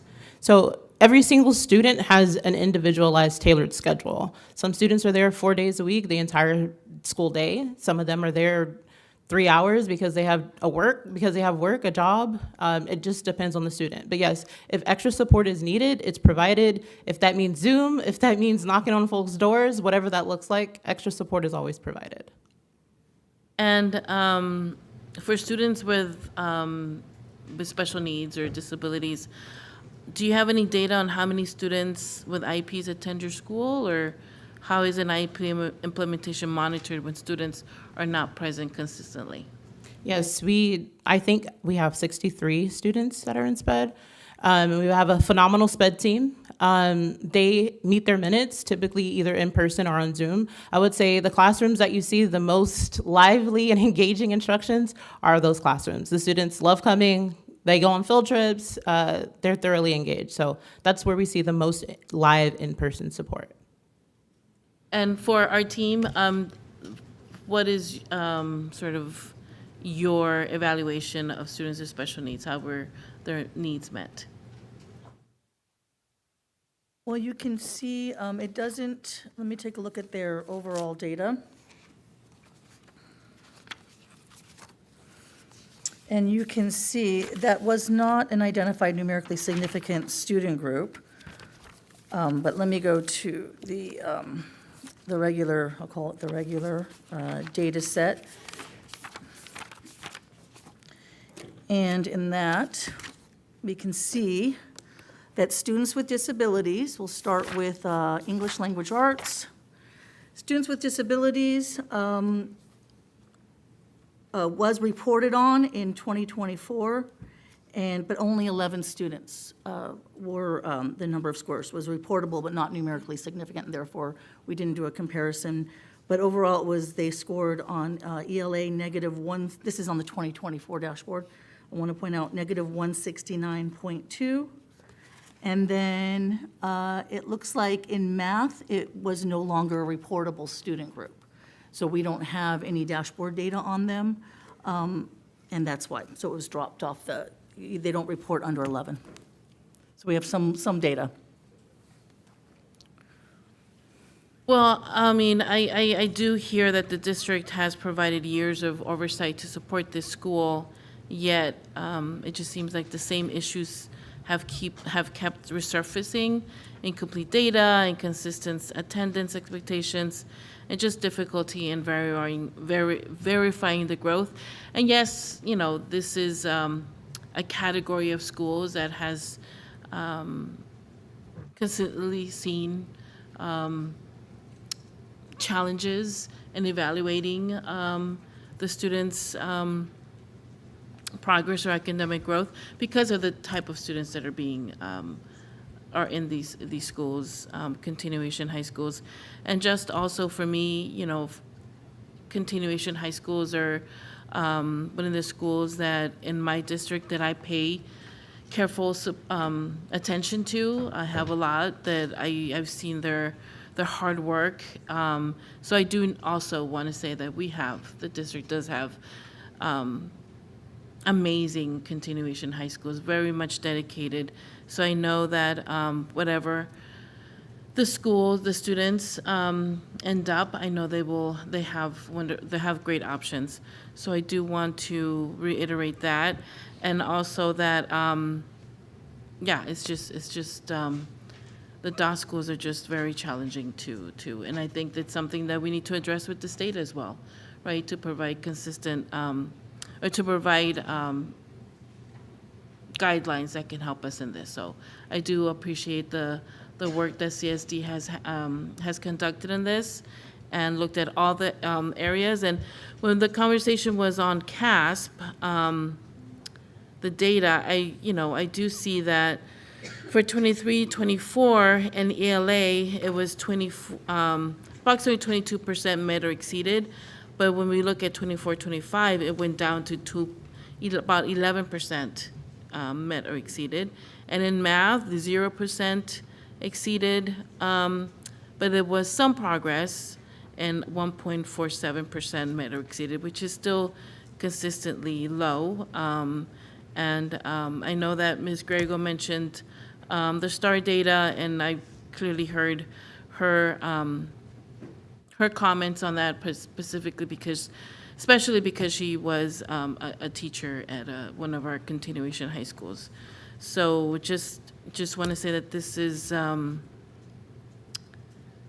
decision, again, that's not easy for me, given my soft spot for continuation high schools. But based on the data that's here in the report, I will have to base my decision on that. So thank you.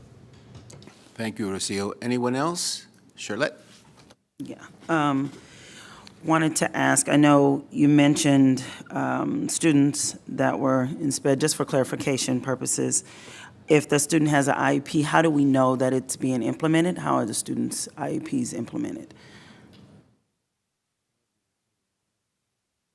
Yeah, that's a good question. They utilize Welligent as a part of our SOPO, so they would be, like any other student with a disability and IEP, they'd be utilizing that system.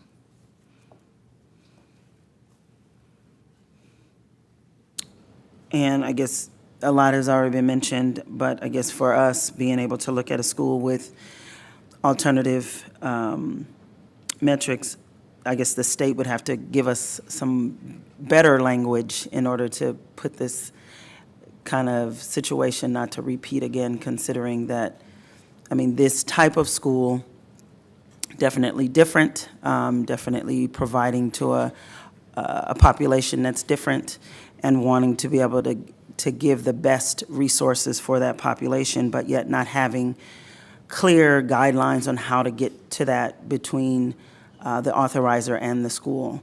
Would state be able to give us guidelines to be able to make sure that this kind of situation is kind of more fluid and not as fluid, but gives us a little more guidance? You can take that feedback back. Okay. Thanks. Thank you. Anyone else? Go ahead, Tanya.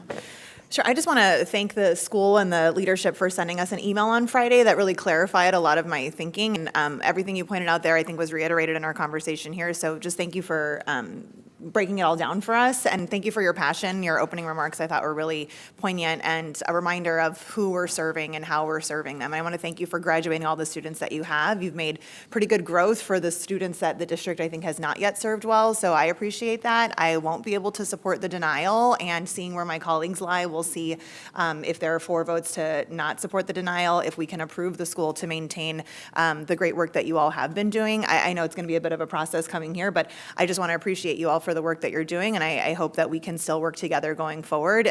If the school does remain under, the LA Unified's authority, I hope that we'll be able to collaborate for the next round, so that we can work on the issues that the adults need to focus on, so that you all can focus on what your kids really need. So thank you for your leadership. Thank you, Tanya. Are we ready to vote? One more comment, Charlotte? Just clarifying, because as this school is definitely different, and if it's for our charters, do they get support for tiered charter programs such as this? Like, where would they get support? Like how we have priority schools, we have a different tiered. How would the school of this nature, are they responsible for their own intervention? Yes, the charter would be responsible for its own intervention. We would oversee the outcomes, as we said, and have those conversations when we have the annual oversight visit about different pieces of the instructional program. But ultimately, as an independent charter, they would be responsible for providing and seeking out any support that they needed. Just noting that all oversights have been positive. So in terms of the last few years of development, there hasn't been a focus, right? Because every year we get a positive oversight. And in the interim, we're still developing the alternative metrics. So I just wanted to say that because she talked about oversight. They've all been positive. Thank you. And you validate that, correct? Well, if we look, I mean, there are four different areas that we evaluate as part of oversight, right? So we evaluate the governance, the operations, the student achievement, and the fiscal condition. So overall, in those areas, we didn't have any findings in those areas, as you can see. It was based on the alternative metrics, assessment of those, and then the best interest assessment when we compare to the LAUSD DOS school, and that's ultimately where the recommendation of denial is based on evaluation of those metrics. So those weighed a little more? Is there a weight per metric, per category that you mentioned? Well, ultimately, this is their established renewal criteria. And so based on their established renewal criteria, based on these alternative metrics, that is the most important thing is the educational program. And so that does hold, yes, a significant amount of weight, just as any other school's renewal criteria. And so as the oversight is going through, they're giving heads up that if this doesn't match, or considering that this is heavier weighted than the other four areas that you mentioned, if it doesn't, they're under the understanding that the renewal may go a different direction. We did report on the alternative metrics in the last oversight report, and we gave information as to those as far as the comparison to the California DOS school. So that was a part of the conversation, yes. And that happened just this annual or the previous three? It happened this annual, and as we discussed, the prior year, we were still working with the school on those alternative metrics, and that's documented in the oversight report, that the school and the authorizer are still discussing those alternative metrics. And then prior to that, we had some, COVID-related issues and this and that. Can I address it as well? Well, it's not necessarily an open mic. For the school, if the board wants more input, they'll ask for it. Thank you so much. I appreciate it. Okay, Charlotte? Yes. Okay. So, Mr. McLean, tell us what a yes vote means and tell us what a no vote means in this case. I shall do my best. A yes vote passes the denial of the renewal petition, and a no vote does not pass the denial of the renewal petition. Okay. Board prepared to vote? Yes. Okay, here we go. Having been moved by Ms. Gomez, seconded by Dr. Rivas, Ms. Newbill.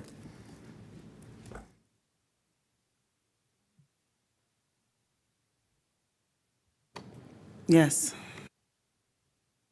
Dr. Rivas. I just want to say that despite all of the hard work that Matrix has conducted, and I thank you for all that you've done, but it just seems that there isn't any consistency, and all the support that you've done is not showing there's any growth or consistency, and because of that, I'm a yes.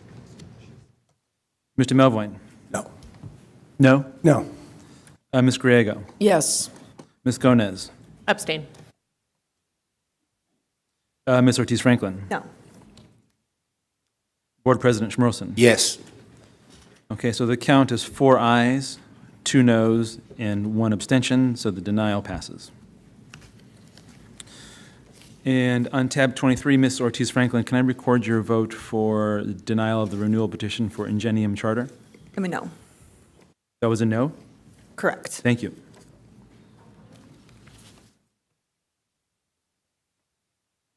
May I have a motion and a second for tab 25? Move it. Second. Moved by Ms. Gomez, seconded by Mr. Schmerlson. We have a presentation for tab 25. And we also have public speakers.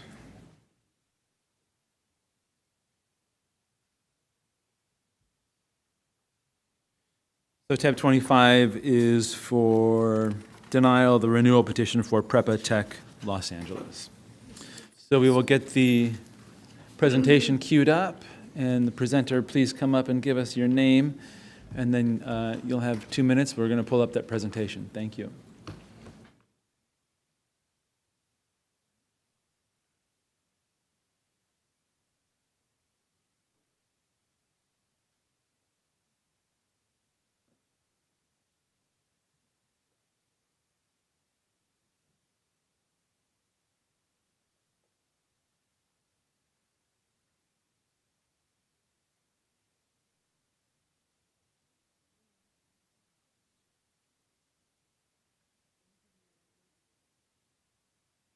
Myself? Oh, Rachel Villalobos.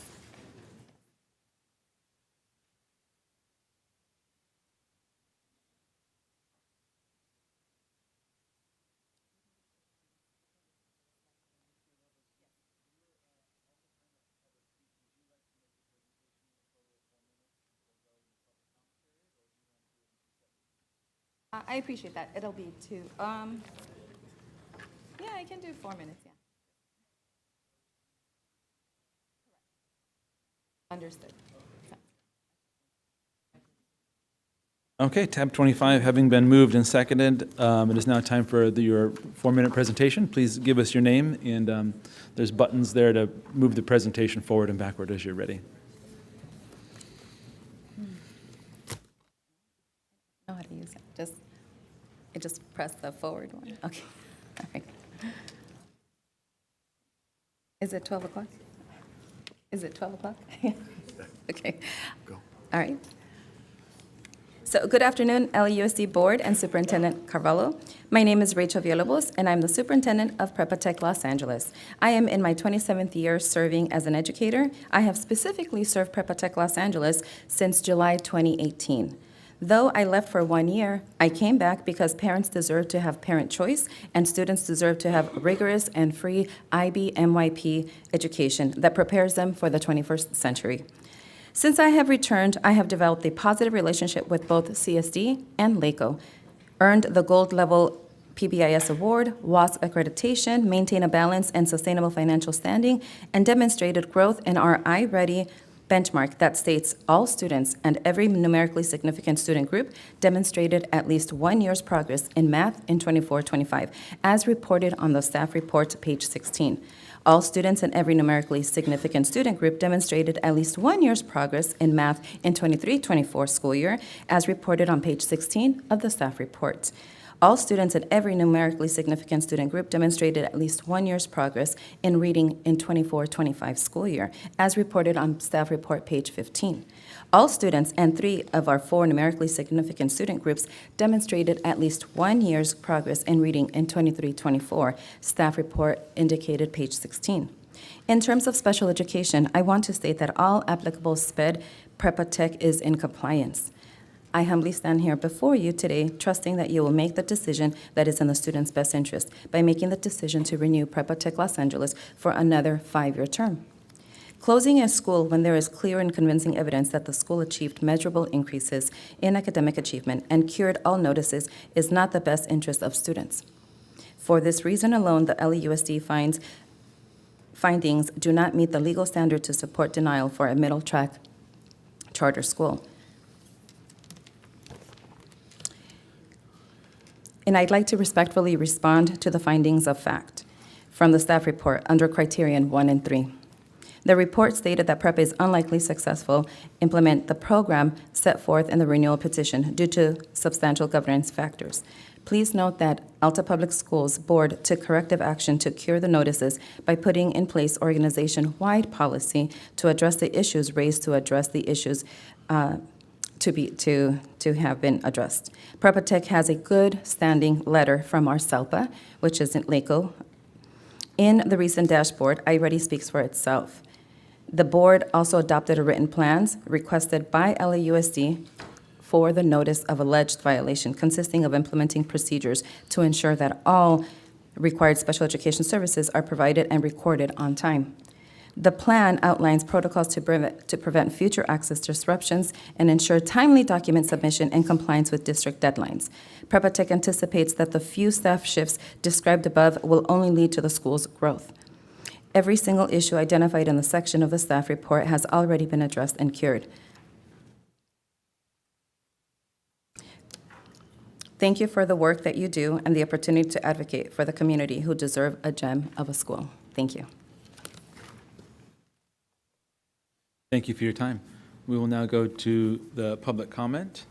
Let's see, Christina Johnson, or it says Johnen, but I think that might be a typo. Come on up. You'll have 2 minutes to speak once you begin, and then after Christina is Cassandra Brunette. To the members of the board and superintendent, my name is Christina Johnson, and I am the Reading Intervention TOSA at Academia Moderna Charter School, the elementary school associated with Prepa Tech.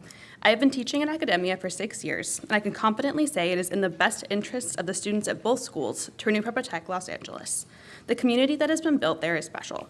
It is made up of staff who genuinely care about the students and are willing to do what it takes to help them succeed. Our students have built strong connections with their classmates and teachers who know their names, their families, their skills, and who believe they are capable of amazing things despite the challenges many of them face in their everyday lives. I personally love when my students come back to visit me and tell me about their favorite teachers and classes at Prepa. One of my former students recently came across the street to ask me to attend his middle school graduation, and I've also had many students come to invite me to their presentations and events at Prepa Tech. The relationship that our two schools have with one another and their proximity makes the experience so much more meaningful for students who get to be part of the same Alta family. In addition, they have access to multiple programs, opportunities, and small class sizes that they may not be afforded at their home schools. As an IB school, there is an extra emphasis on helping students build character and acquire the types of skills that will help them succeed as a citizen of the world. Furthermore, closing Prepa will place a burden on families who have children attending Academia Moderna. Our families are hardworking members of the community and deserve to have easy access to the school that they trust to take the best care of their children. Please choose to keep Prepa Tech open in order to keep our community together and ensure the academic and long-term success of our students. Thank you for your time. Cassandra Brunette, and then after Cassandra is Melissa Castaneda. Good afternoon, board and superintendent. My name is Cassie Brunette, and I am the literacy coach at Academia Moderna. I have been part of the Alta Public Schools community for 9 years. Before stepping into this role, I taught kindergarten and second grade, giving me the unique privilege to watch our students begin their academic journey, grow in confidence, and develop a love for learning. Over the years, I've been proud to see students graduate from Academia Moderna and continue their education at Prepa Tech Los Angeles, thriving in the International Baccalaureate program there. It is in the students' best interest to keep and renew Prepa Tech because it provides a seamless continuation of the foundation we build in elementary school. Prepa Tech allows students to maintain the momentum they gain here, continuing to grow as inquirers, thinkers, and learners who are engaged in meaningful ways with the world around them. Through IB, students are encouraged to reflect on their learning, take action in their communities, and develop the skills that will prepare them not just for high school, but for life. Prepa Tech also strengthens students' abilities to work collaboratively, communicate effectively, and apply what they learn in real-world contexts. The emphasis on global mindedness and service ensures that our students are not only academically prepared, but also socially aware, responsible, and ready to make a change in their communities. Having a school like Prepa Tech in our charter means that our students' growth doesn't stop at graduation from Academia Moderna. It ensures that the investment we make in them in elementary school continues to pay off, creating a pathway for students to become thoughtful, capable learners who carry the values and skills we nurture here into the wider world. Thank you for your time, your consideration, and your commitment to our students' futures. Thank you for your time. Melissa Castaneda? Melissa C? Okay, thank you, appreciate it. And Ms. Villalobos, you already shared. Taylor Evans, are you here? Taylor Evans, come on up. And then after Taylor Evans is Esther.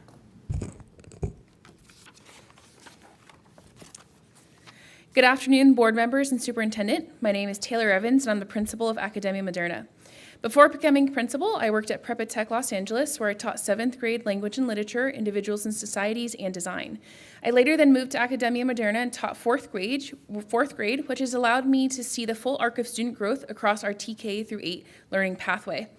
I'm here today to urge the renewal of Prepa Tech because the decision directly affects the stability and academic trajectory of all students who move through our shared IB continuum. Something that holds Alta Public Schools above the rest is that we are aligned with the International Baccalaureate, the IB framework. At Academia Moderna, students begin with the IB Primary Years program. They develop early habits of inquiry, collaboration, multilingualism, and reflection.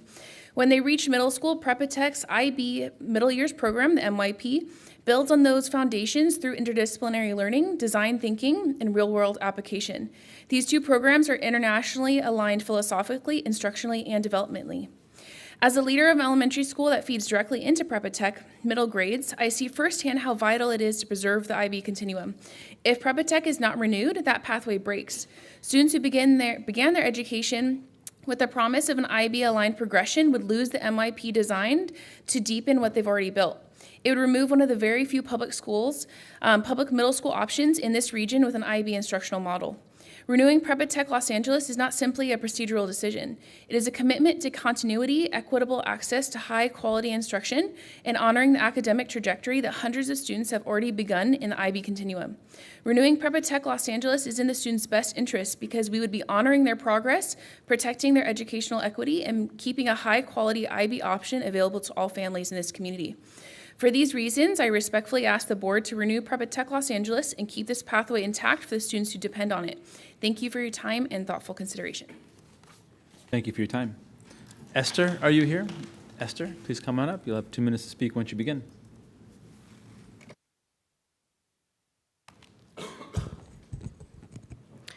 Good afternoon, board members and superintendent.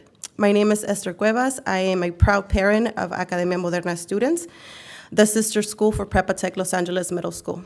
I am here today not just as a parent, but as someone whose children have truly flourished in this family of schools. Each morning, they walk into school with confidence, feeling known, supported, and believed in. Both of my children also participate in the before and after school program, which is essential for our family. It gives them a safe, structured environment to learn, socialize, and stay engaged while allowing parents like myself to manage work responsibilities without worry. That same warmth, spirit, and commitment continues to Prepa Tech Los Angeles Middle School. Families like mine depend on this pathway. We rely on having a middle school where our children can keep growing in an environment that nurtures both their academic potential and their hearts. What connects our schools is the International Baccalaureate program. The IB approach doesn't just teach lessons, it teaches students to be curious, compassionate, and globally minded. It helps them understand their place in the world and their ability to make a difference. Prepa Tech is where our elementary students take their next step, where their confidence is strengthened, their dreams are encouraged, and they learn to become young leaders. It means everything to parents like me to know our children are continued in a school that understands who they are and what they need. Today, I ask you from the heart to approve the renewal of Prepa Tech Los Angeles Middle School. This isn't just paperwork for us. It is about our children's future, keeping our community whole, and ensuring that every child who starts in this IB program family continues their journey without interruptions. Thank you for your time, for supporting the hopes and dreams of our children. Thank you for your time. Marissa Rascon, come on up. You'll have 2 minutes to share once you begin. Hello, board and Superintendent Carvajal. My name is Marissa Rascon, and I am the Director of Expanded Learning for Prepa Tech and the Alta Public Schools, and I've been serving in this role since 2019. I've had the privilege of watching the school community do some really remarkable things over the years, but most importantly, we've been able to provide students with not just an education, but with real opportunities. From the moment our students arrive on campus to the time they leave in the evening, learning is happening all day long in our hallways. Our before-school programs throughout the instructional day into our expanded learning programs are aligned around one goal, helping students grow academically, socially, and personally. Our IB program challenges students to think critically, act globally, and lead with integrity. Our EXL program extends that experience with academic support, enrichments, arts, sports, STEM, and real-world learning experiences that are truly unmatched in our area. Just 3 weeks ago, we sent 6 kids up to San Luis Obispo with the California Cadet Corps to become certified. So we have 6 kids now that are in middle school that are community emergency response trained by the state of California. These are real-world experiences that we are giving to our students every day. What makes this possible is the stability and dedication of our school site team. Our teachers, staff, leaders all show up consistently with high expectations and a deep care for our students. We have been able to be consistent in meeting the needs of our students, being reflective on what we are doing and making sure that every choice we make is student-centered and in the best interest of our students. Renewing our charter for another 5 years is not only in the best interest of our students, but it's in the best interest of our community and the world as a whole. Because with the IB curriculum, we are preparing students to not only be lifelong learners, but to be global citizens. Thank you. Thank you for your time. There's folks who are listed as call-in, and I will call them after we've completed the folks who listed themselves as in-person. Jorge Nicolas, or George Nicolas, are you here? Lupe Mendez? Okay, thank you. Mark Newell? Come on up. You'll have 2 minutes to speak once you begin. Thank you. Good afternoon. It's my understanding that when a school does receive a charter or an existing charter school, that we do something that is very different from the schools in the surrounding area. Prepa Tech Los Angeles is an international baccalaureate school, and there are no schools within a 5-mile radius that have this designation. International Baccalaureate Framework provides us with the purpose of educating our children academically and socially. I want to give you a couple of examples. United States history, 8th grade. I observed a class the other day. They were looking at the Townsend Act. Now, if you know 11 and 13-year-olds, they're not exceedingly interested in the Townsend Act. But what made this unit real for the students was it came under the essential IB question: what would have happened if the colonists would have received representation? Would there still have been a revolution? That's one fact. Number 2 is in a PE class, students were learning how to throw a football. And the old idea was students will throw a football correctly 3 times and hit a target. For IB, it's for that little boy and girl that's never picked up a football. Do they now know how properly to throw a football? And lastly, we have a design class. Unit 1 in our design class was how to properly use AI to support your education in the right way, because it can be used properly. That's what makes us different from any other school within a 5-mile radius of Southeast Los Angeles. Thank you. Thank you for your time. Carla Sanchez? Come on up. You'll have 2 minutes to speak once you begin.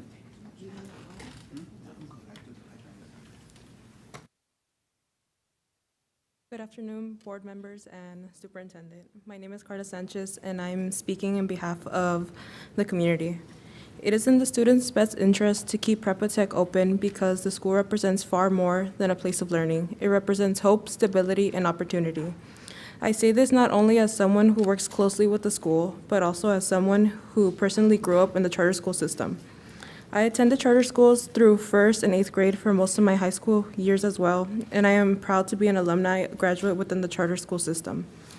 From my personal experience, I can say that those years really shaped me, supported me, and gave me a strong foundation. For a brief time in high school, I also attended a traditional LAUSD school. While I carry wonderful memories from that experience as well, it simply did not compare to the level of care, connection, and personal attention I received in the charter school system. Prepa Tech reminds me a lot of the environment that helped raise me. Even though our school is small, I believe that it makes us strong. This allows us to understand our students' individual needs and creates a sense of belonging that I believe cannot be replicated in a larger setting. I am truly grateful to not only be a part of the community, but to witness the same support and opportunities that once helped me as a student. I am especially moved by the support we provide to our McKinley-Vento students. We offer shelter, food, and transportation and stability, things many of them would not have without us.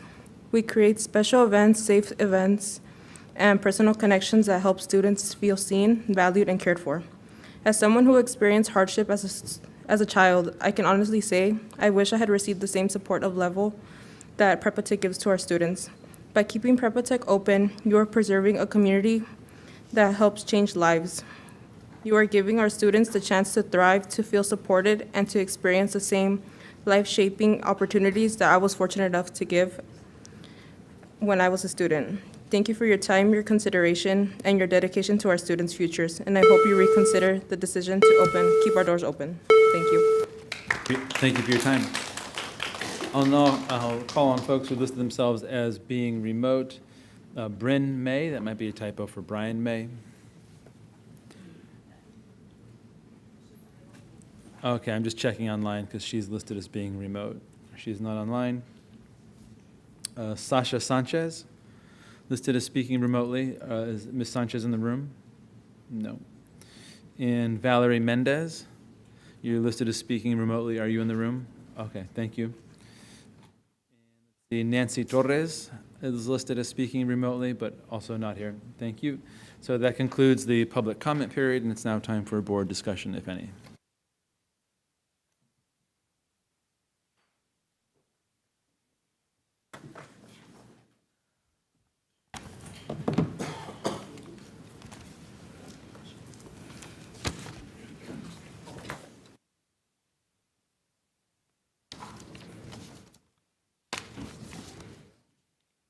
Shall we let our charter school division proceed?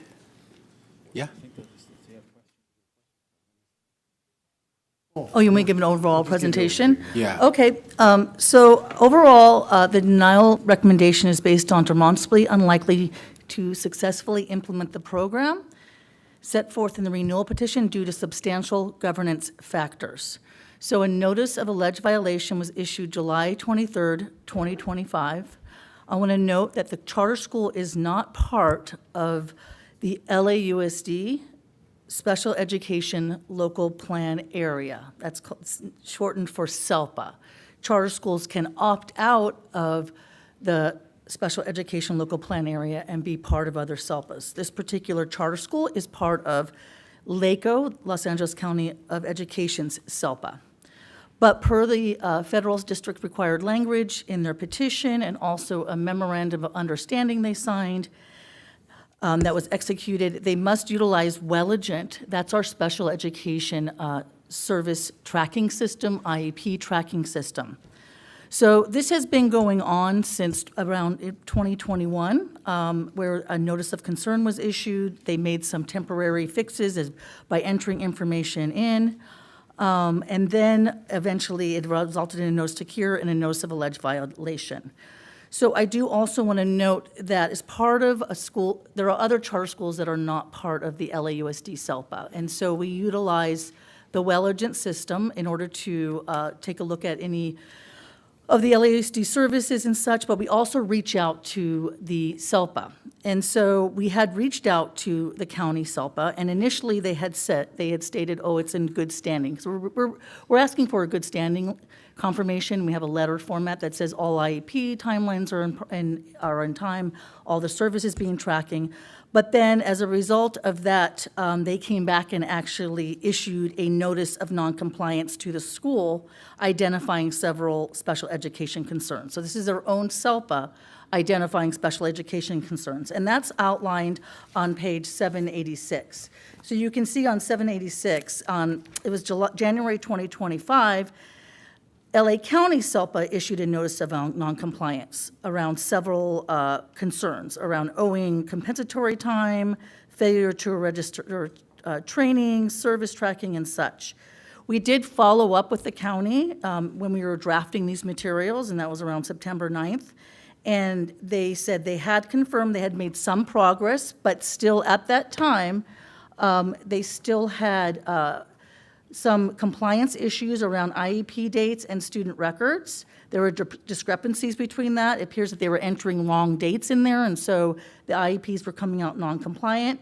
In addition to that, in their record-keeping system, it's the equivalent of Welligent, but it's called SACE. That's the county system where they document services and IEP meetings and such. The county notified us that they had only tracked 9 out of 29 students into SACE, into services. This is very concerning, entering services, and it's the way for us to assure that the students are getting their IEPs on time and that the services are being delivered. And so there's no way to monitor that, and there's no way for their own SELPA to monitor that, as they're not utilizing the system to enter in. So I do want to note, we did do, as of late, because I know there's been some discussions that they've remedied the situation, but November 15th, 2025, so just recently, we looked at Welligent, and there continues to be services in what's called Tier 6. That means that's a very low tier that the students aren't getting all the services documented on their IEP, entered into the system. So we had 12 services in Tier 6, 5 and 4, so those are all that they're not getting. They're getting 50% or less of their services. So they're continuing, and also overdue IEP meetings were on there. So this continues to be an issue, and it's a systematic issue that's been going on.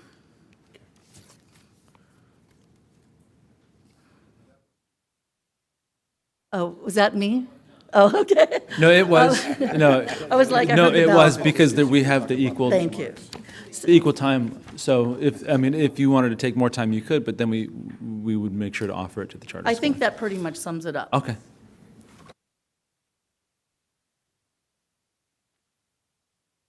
Questions?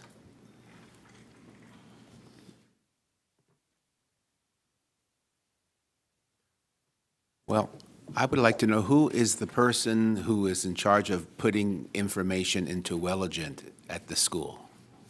Well, they've identified different people to have access to Welligent, so that's been part of the issue too, is there's been leadership turnover, which you'll see in our findings. So different people has been assigned that task to enter in. As of recently, I'm not sure who their designated person should be, but it should be ultimately the administrator at that school site who is responsible to ensure that all services and IEP meetings are tracked in the system. Understood. Thank you.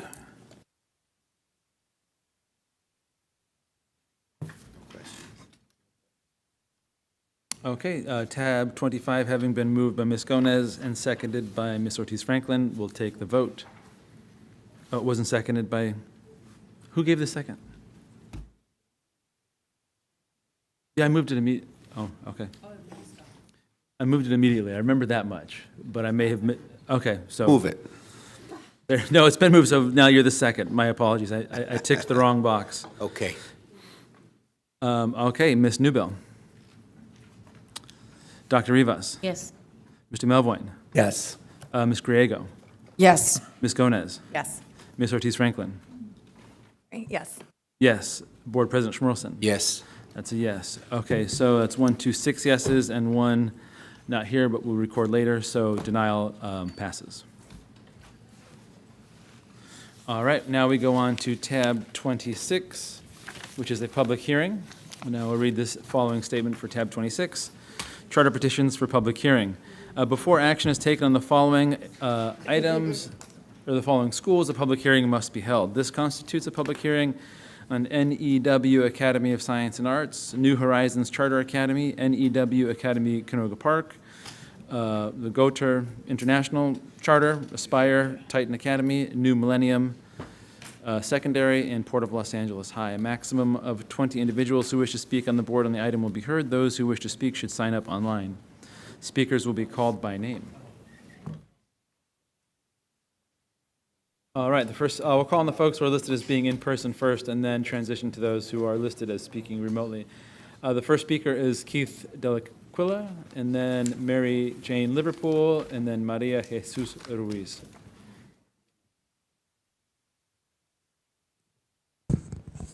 Good afternoon, board members. I'm Keith Delaquila with the California Charter Schools Association. Thanks for the thoughtful deliberations today. We missed the forest for the trees on 2 issues. With the Ingenium vote earlier today, we got lost in the weeds on the specifics of magnet schools.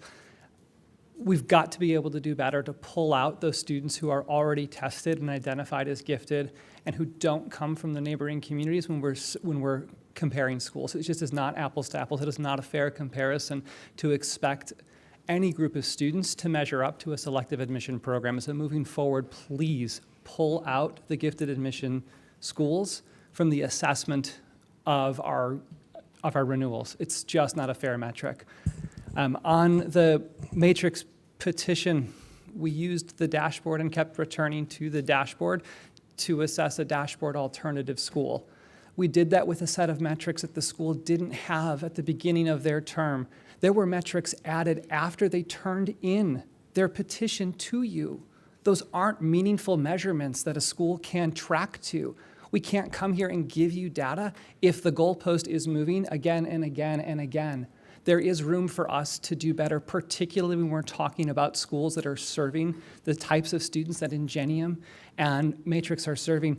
Above 90% students from low-income families, above 90% students who are Latino, English learner rates, homeless rates. There's only one school in LA Unified who serves at least 20% homeless kids, 20% English learners, and you just closed it down today. We've got to do better for our neediest kids, and we missed the forest for the trees. We got into a discussion around the specifics of a metric and what's the right one, what's the wrong one. We missed the year-over-year graduation rate. We missed the year-over-year improvement in attendance for these students. We missed the year-over-year reconnection to the public school system that school was built. So for the schools who are coming, we need to do better and make sure that you are getting a fair analysis. Thank you. Thank you for your time. The next speaker is Mary Jane Liverpool. Come on down. You'll have 2 minutes to speak once you begin.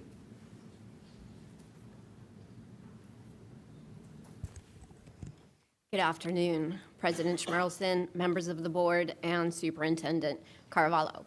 I am Mary Jane Liverpool, an assistant principal at Port of Los Angeles High School in San Pedro.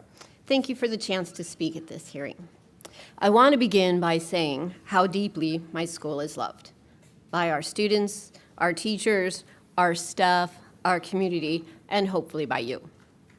When you are an educator, you have a direct connection to the future.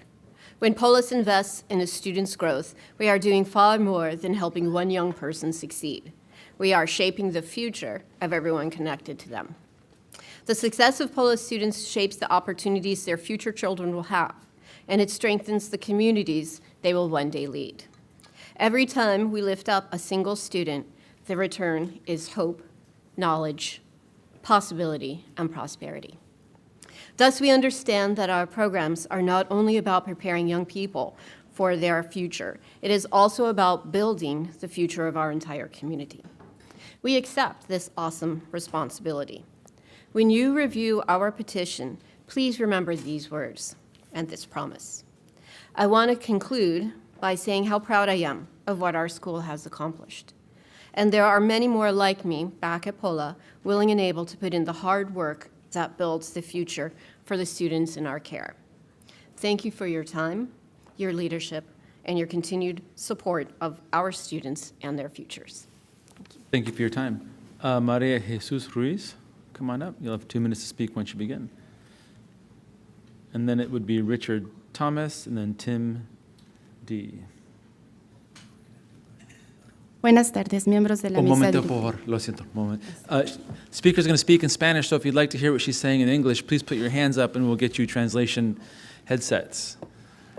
Anyone need a translation headset? Put your hands sky high and we will get them to you. They're about to run out of that room right now with them. I can hear them.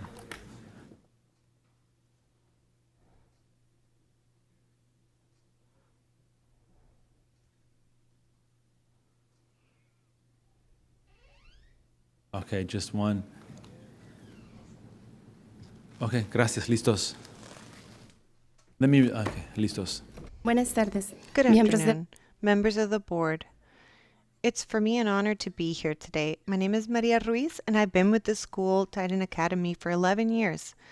One of the things that made me decide bring my kids to the school was see the students attending presentably with their uniform prepared, and that made me confide in the school with my kids. Mari Carmen, Mateo, Jose, and Maite. I have 4.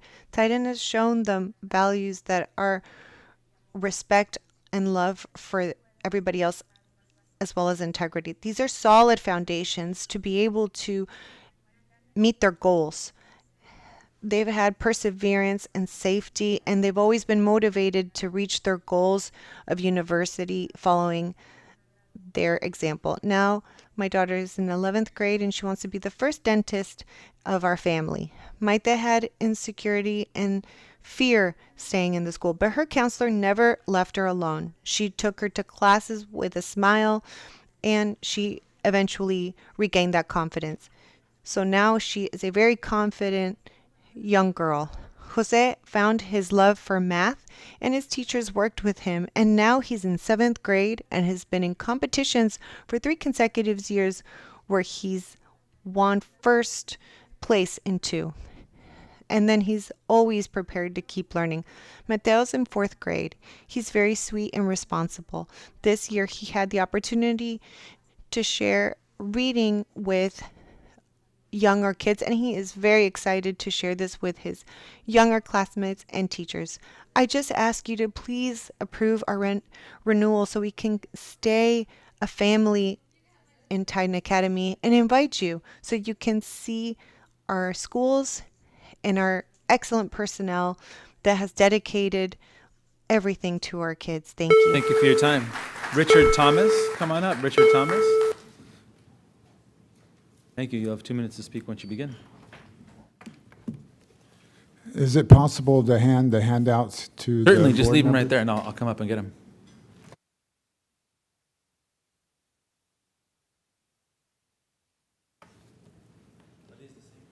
Yeah, they're the same for all the board members.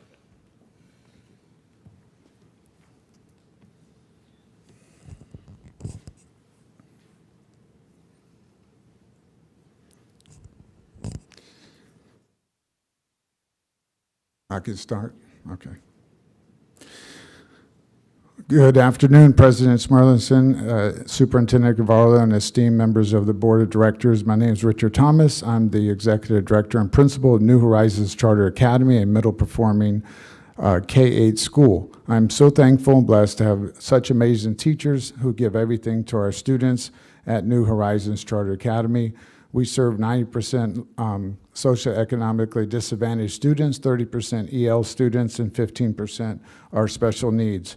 We have had demonstrated extreme growth this year, 36% growth in ELA and 34% growth in math, which puts us in the top 10% of the charter schools that are similar demographics.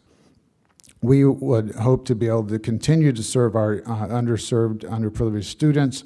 We have major movements in the dashboard going from orange to blue in the English, for our English learner students, and from yellow to green in ELA, and orange to yellow in our math. The data showed that we have had that 36% growth. The efforts of our students' achievements at the highest level is evident by the efforts that we've been doing, and we are now above the school district and the state in ELA and math, and also comparison schools. In addition to our instruction, we have developed a state-of-the-art STEM academy, and thank you. You still have 30 seconds. Okay, I thought so. Thank you. We have developed a STEM academy for our 5th through 8th graders, which has provided 17 career modules for our students, and the level of engagement in the student in the STEM academy has been incredible. We can hardly get the kids out of there.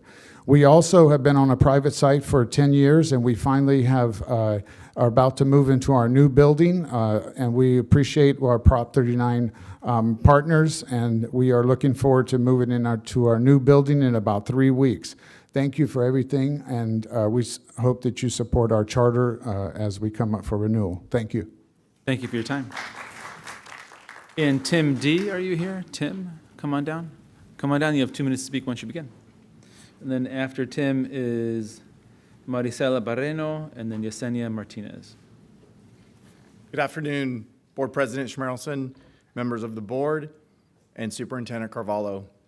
My name is Tim Dickdan, and I am the proud principal of Port Los Angeles High School. For the past 20 years, Polis has been rooted in the San Pedro and Harbor communities, offering students a rigorous, engaging, and equitable education that prepares them for both college and career success. In 2024, our school was honored as a California Distinguished School, a recognition that reflects not only our academic excellence, but also our commitment to providing real-world learning opportunities through career technical education pathways. Our students gain hands-on experience in welding, construction, marine transportation, photography, graphic design, video production, and translation and interpretation. Together, these pathways, along with our rigorous academic program, prepare our students for the industries that shape our region and the global economy. Polis is more than a school. It is a community partner and a family. We take pride in being a school that welcomes and supports all students, including those with disabilities and diverse learning needs, ensuring every young person has access to a high-quality education and meaningful opportunities. As we celebrate 20 years of impact, we remain committed to innovation, inclusion, and excellence. With the continued support of LAUSD and our community partners, we are ready to build on this legacy and continue preparing the next generation of scholars, tradespeople, and leaders. Thank you for your trust in our charter, your partnership, and your belief in the mission of Port Los Angeles High School. Thank you. Thank you for your time. Marisela Barreno.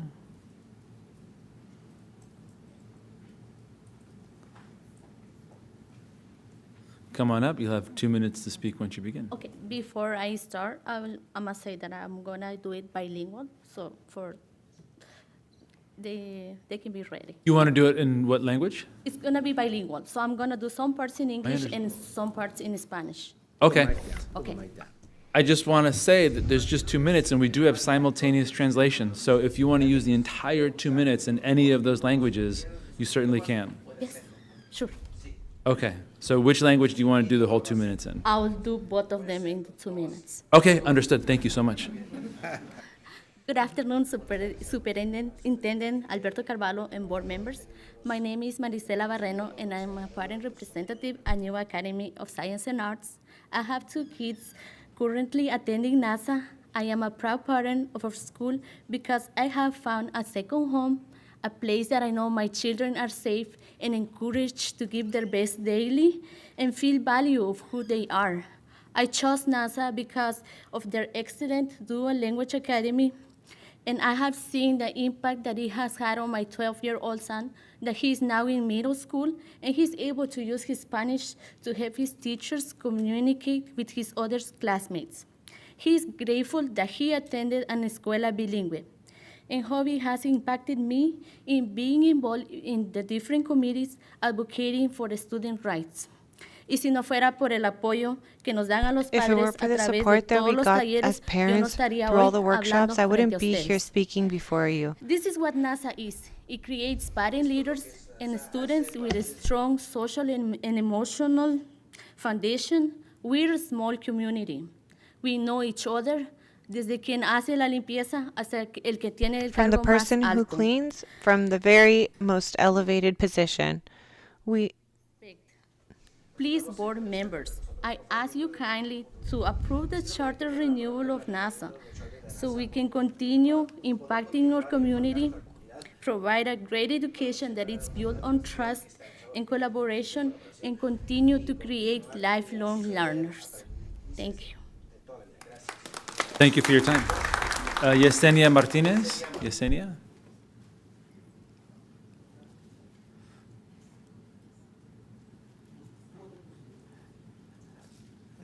¿Usted va a hablar en español? Buenas tardes, sí, español. Okay, momento por.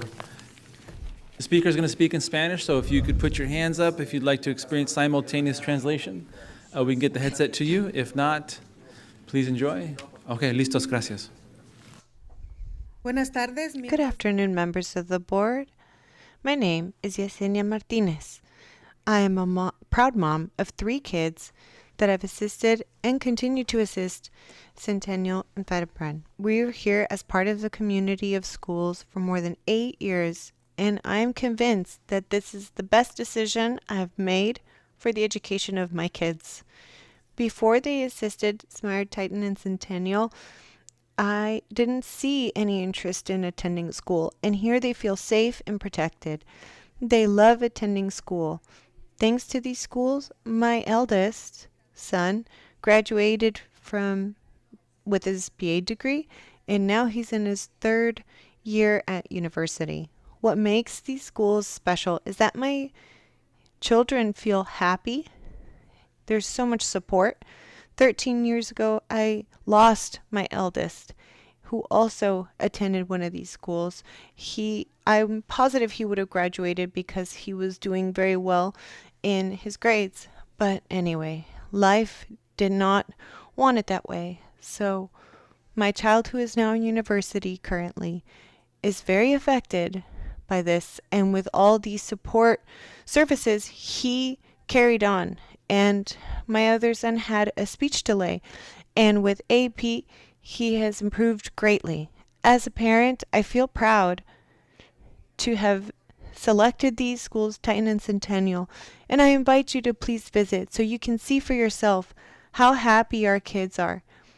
And that's why I ask you respectfully to please support the renewal of these schools, because that way my family and those like mine will benefit from their excellent education for the future of our children. Thank you for your lovely attention. Thank you for your time. I am grateful. All right, Carmen Pastor. Carmen Pastor.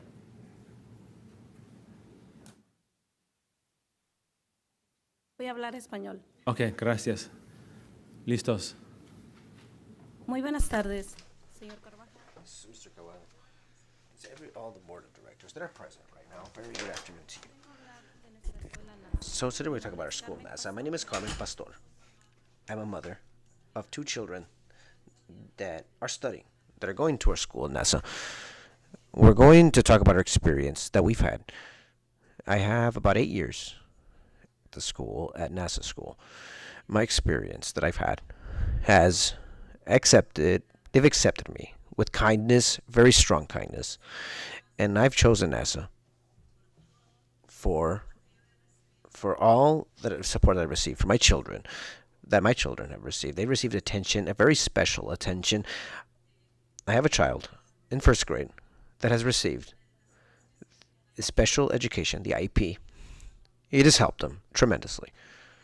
I talk about my school that is bilingual, multicultural, as you can see me dressed right now, typical clothes, and they honor us as indigenous people, and our school honors that multiculturalness. That is all. Thank you very much for your attention. Thank you for your time. Vicente Yak. Vicente. We will give our time to Patricia.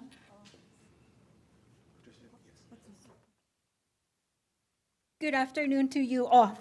My name is Patricia Trinidad, and I am a mother of 4. 3 currently formers and formers and a current NACP for short, NS for New Academy, Canoga Park Elementary School. In the 14 years I have been part of this school, I've seen 5th grade graduates who are now professionals. Some of them are in a 4-year college, and some others Sorry, that should not have happened. Please. And some please go. others are community colleges. The academy has not only educated the students, but they have prepared us parents with classes and workshops to help and to support our students in their path to college.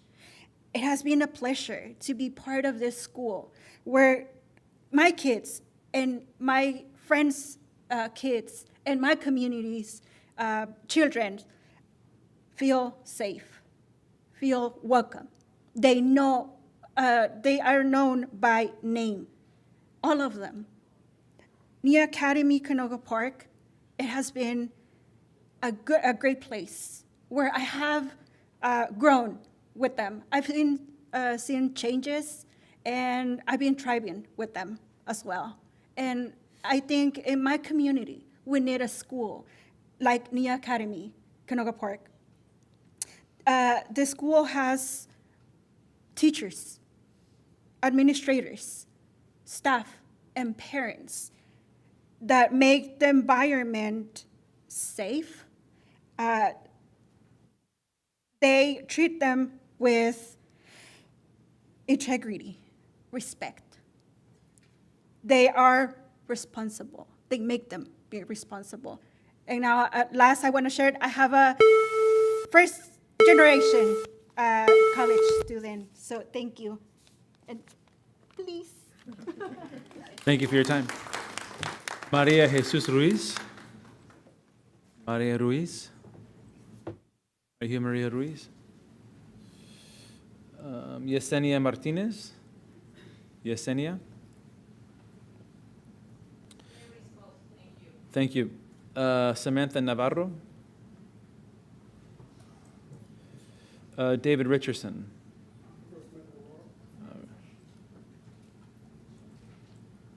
Dr. Derek Rice. Come on up. You'll have 2 minutes to speak once you begin. Senator Navarro had an emergency. She had to leave, so I'm going to kind of speak on her behalf as well.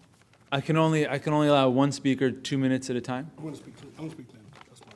Thank you so much, sir. Please, if possible, submit the one page. Of course, I'll come and get them, and then whenever you're ready, I'll get out of your way, and you can begin your 2 minutes. Thank you.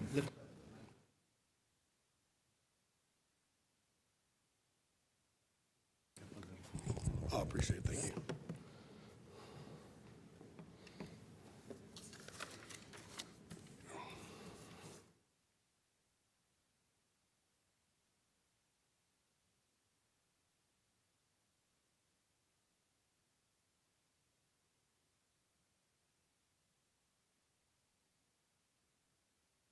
Okay, good evening, good afternoon, Superintendent Carvalho, Board President, and members of the board. My name is Dr. Derek Rice, and I've been an educator for the last 27 years.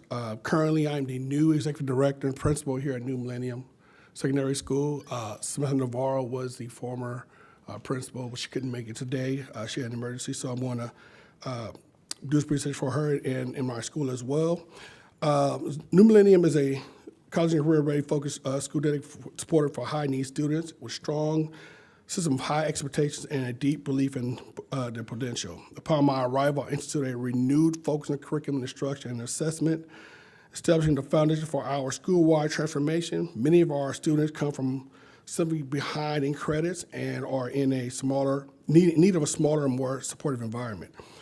With these challenges and opportunities are provided targeted high-impact support. So last year, many of our students, we had a large number of IEP students in our school and graduation, but yet our graduation rate still increased. We ended up changing a lot of our days, especially with our 0 to 8 period, allowing more credit recovery and accelerated learning. Many of the strengths, including adding our PLC model, adding different intervention and enrichment classes such as Read 180, Math 180, Think Circuit, and Jaime Escalante, but also developing our more focused on college career-ready school with adding CTE pathways, more personal dual enrollment, and structured mentoring programs for our new college career center as well as our wellness center. We also added school links to support career exploration and graduate plan for our students, and had our teachers now be ERCW trained as well as attending the College Board and AP training. We'll work on improving our school culture and climate by also adding yonder pouches and Go Garden to help move distractions away from our schools. So along with adding more focus on our PLC cycles and UDL strategies, we're able to really focus on teaching and learning in our school, and I thank you for your time. Thank you for your time. Okay, the next speaker is Sujata Alag. Come on up. You'll have 2 minutes to speak once you begin.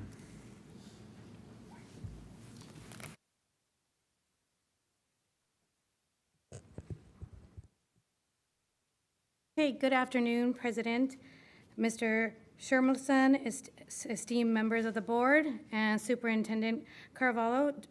My name is Ms. Sujata Alag. I am a teacher at New Horizons Charter Academy. I have been fortunate to teach first, second, third, fourth, and fifth grades for 11 years. I believe in New Horizons so much that I have enrolled my own children, my son in third grade and my twin girls in kindergarten. The majority of the staff has been here 11 years. Our executive director and principal, Mr. Thomas, has been instrumental in designing an effective blending learning instructional model that has created a highly engaged learning environment, which has resulted in increased learning for a diverse group of students. Our school serves 90% socially economically disadvantaged students, which 30% are English learners and 16% special needs. Under Mr. Thomas's strong leadership and extensive professional development efforts, our teaching staff have implemented an instructional model that has yielded the most significant results over the past 10 years. In 2025, New Horizons, amongst 352 charter schools, ranked 19th in ELA with 36% growth and 26th in math with 34% growth. When comparing New Horizons to LAUSD and the state, we outperform both the district and state in both ELA and math. When you compare our subgroups, Latino, SED, and English learners, we outperform the district and the state. This significant growth is rooted in the blended learning instructional model implemented by our amazing group of teachers. This growth has put New Horizons on par with the top 10% of schools in LA County when comparing our demographics.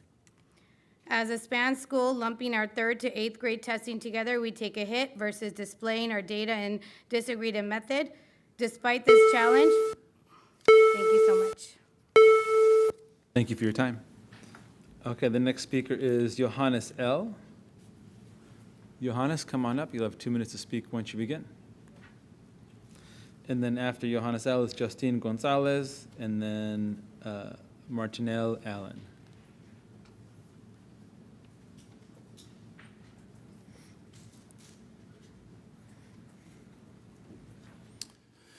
Good afternoon, Superintendent Carvalho and respected board members. Gotha International Charter School has been central to my family's life for over 6 years, and a place that serves as a home for many families in the East African community. My name is Johannes Rosaget, and I have 2 children at Gotha International. My daughter is in 6th grade and my son is in 4th. From their very first days at the school, we have seen them grow not only academically, but also as compassionate, globally minded individuals. As a parent, that is invaluable. There are over 34 languages spoken at Gotha International. This diversity is not just celebrated, it is lived every day. Families like mine and many in the East African community chose Gotha International because it's a welcoming environment where every child, regardless of background, feels included and respected.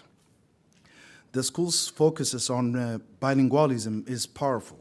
My children are learning to communicate across cultures, and through the International Baccalaureate program, they're developing critical thinking, empathy, and a sense of global citizenship. These are skills that will serve them for life. In addition to being a parent, I serve as one of the multilingual family liaisons for the school. In this role, I see firsthand how Gotha supports families from diverse backgrounds, including many East African families with children enrolled here. I can confidently say that Gotha is not only educating our children, but also strengthening our community. In short, Gotha International Charter School is more than a school. It is a diverse, welcoming community that nurtures bilingualism, global citizenship, and respect for all people. It has become a home away from home for so many of us. That is why families like mine and so many others in the East African community chose Gotha International. Thank you. Thank you for your time. Justine Gonzalez. Martinell Allen.